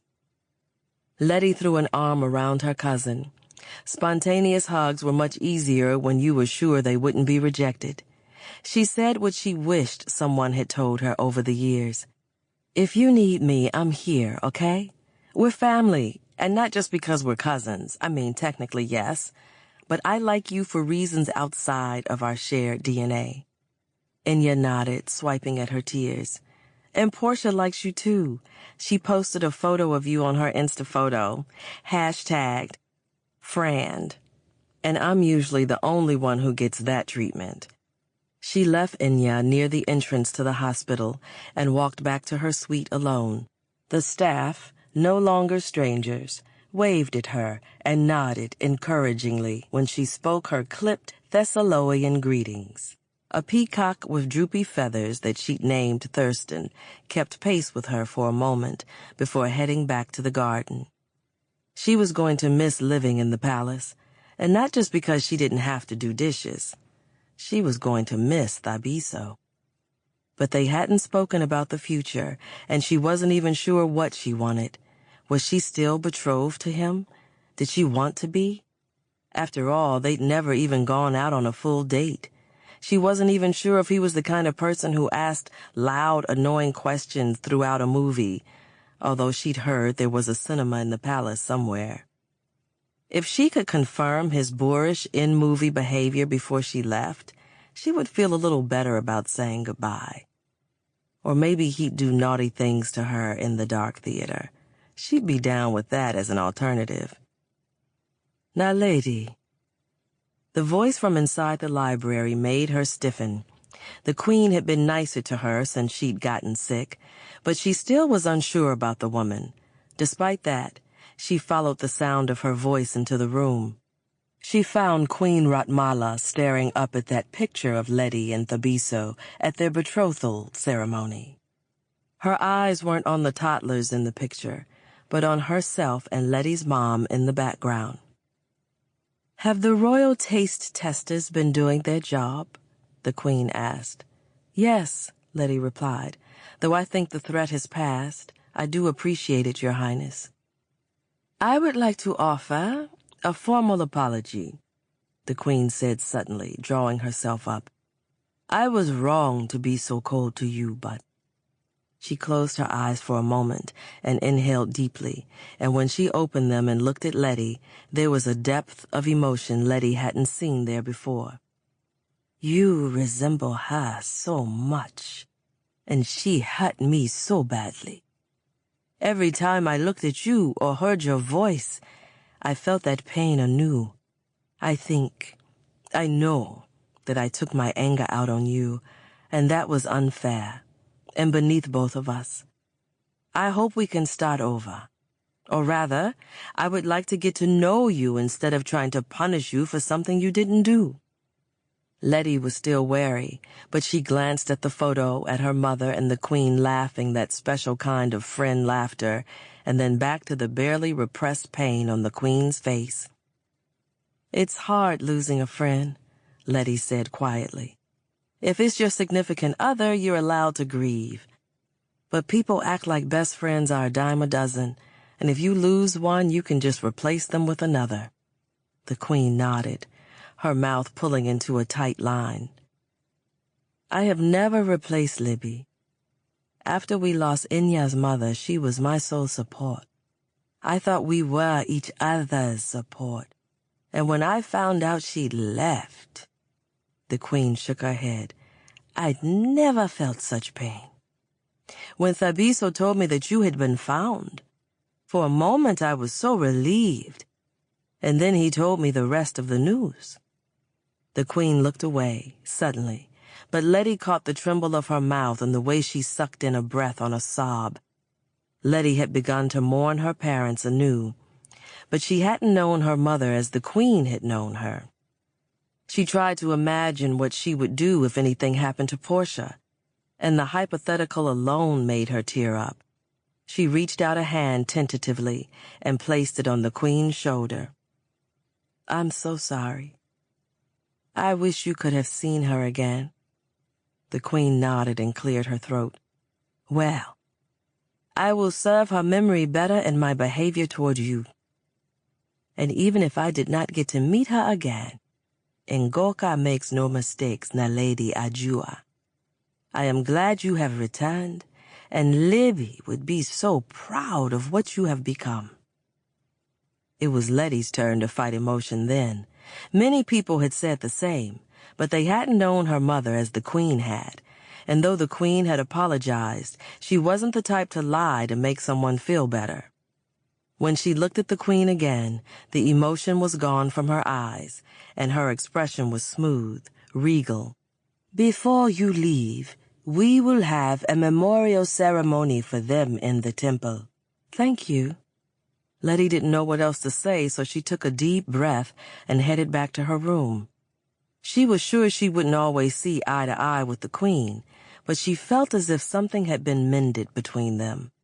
She hoped something had been mended within the Queen as well. When she got to her suite, the door was cracked. She pushed it open and found Thabiso stretched out on her bed, fast asleep. She quietly shut the door and approached him, smiling at the contrast between his ungainly sprawl and the sleek suit he wore. She climbed onto the bed beside him and into the space created by his outthrown arm. "Now I know what the baby bear felt like when it found Goldilocks in its bed," she said. He smiled and his eyes slowly opened. "I thought you didn't like fairy tales." "I don't." Goldilocks was a brazen home invasion artist. Letty snuggled closer. "But I guess since you're the prince and all, I'll make an exception." "I don't mind being an exception as long as I get to wake up to this," Thabiso replied, hugging her close. "I did come here for a reason, though. Something was found in your uncle's papers.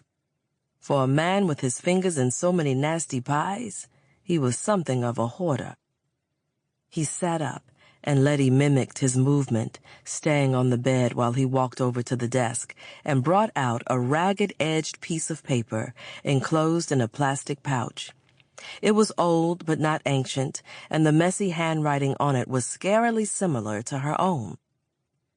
"This was found between the pages of a book in his library," Thabiso said, settling beside her. "We will do as you say.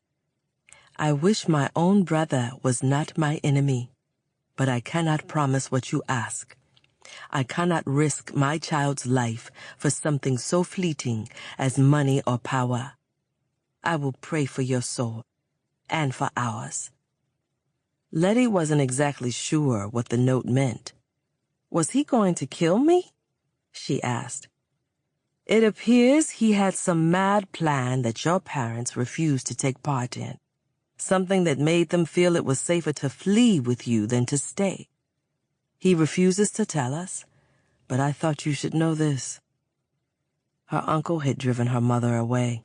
He'd hated his own sister so much that he'd allowed it to consume him.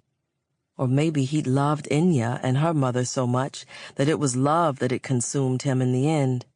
It was frightening what the emotion could do to you once it had you in its grip. She took the little note and placed it on the bedside table, then stared down at her hands. "Letty," Thabiso looked worried. "Is something wrong?" "Yes," she said. She looked at him, examined that perfect face that made her want to hold him and protect him and occasionally kick him in the shin. "I think I might love you. Maybe." "What?" "I know, it's crazy, huh? I wouldn't mention it, but if I'm going to leave soon, I guess I should tell you."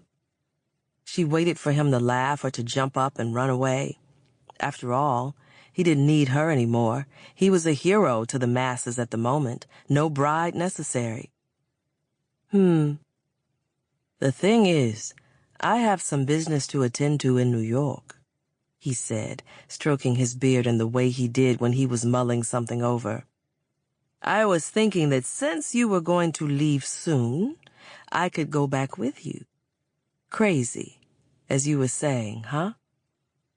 Letty's heart started to beat faster, harder. "What kind of business?" "Well, there's always something to be done in New York when you're a prince." He pulled her into his lap, and she wrapped her legs around him. "What was it you mentioned before? Riding horses and strip polka?" "Horses? D'Artagnan will be jealous. He gave me his blessing. Thabiso said. That means I'm holding out on one more. 2. Letty was confused. Then she laughed. The Grahams are very protective of their space. She leaned into him. They were chest to chest, and his heart was beating fast, too.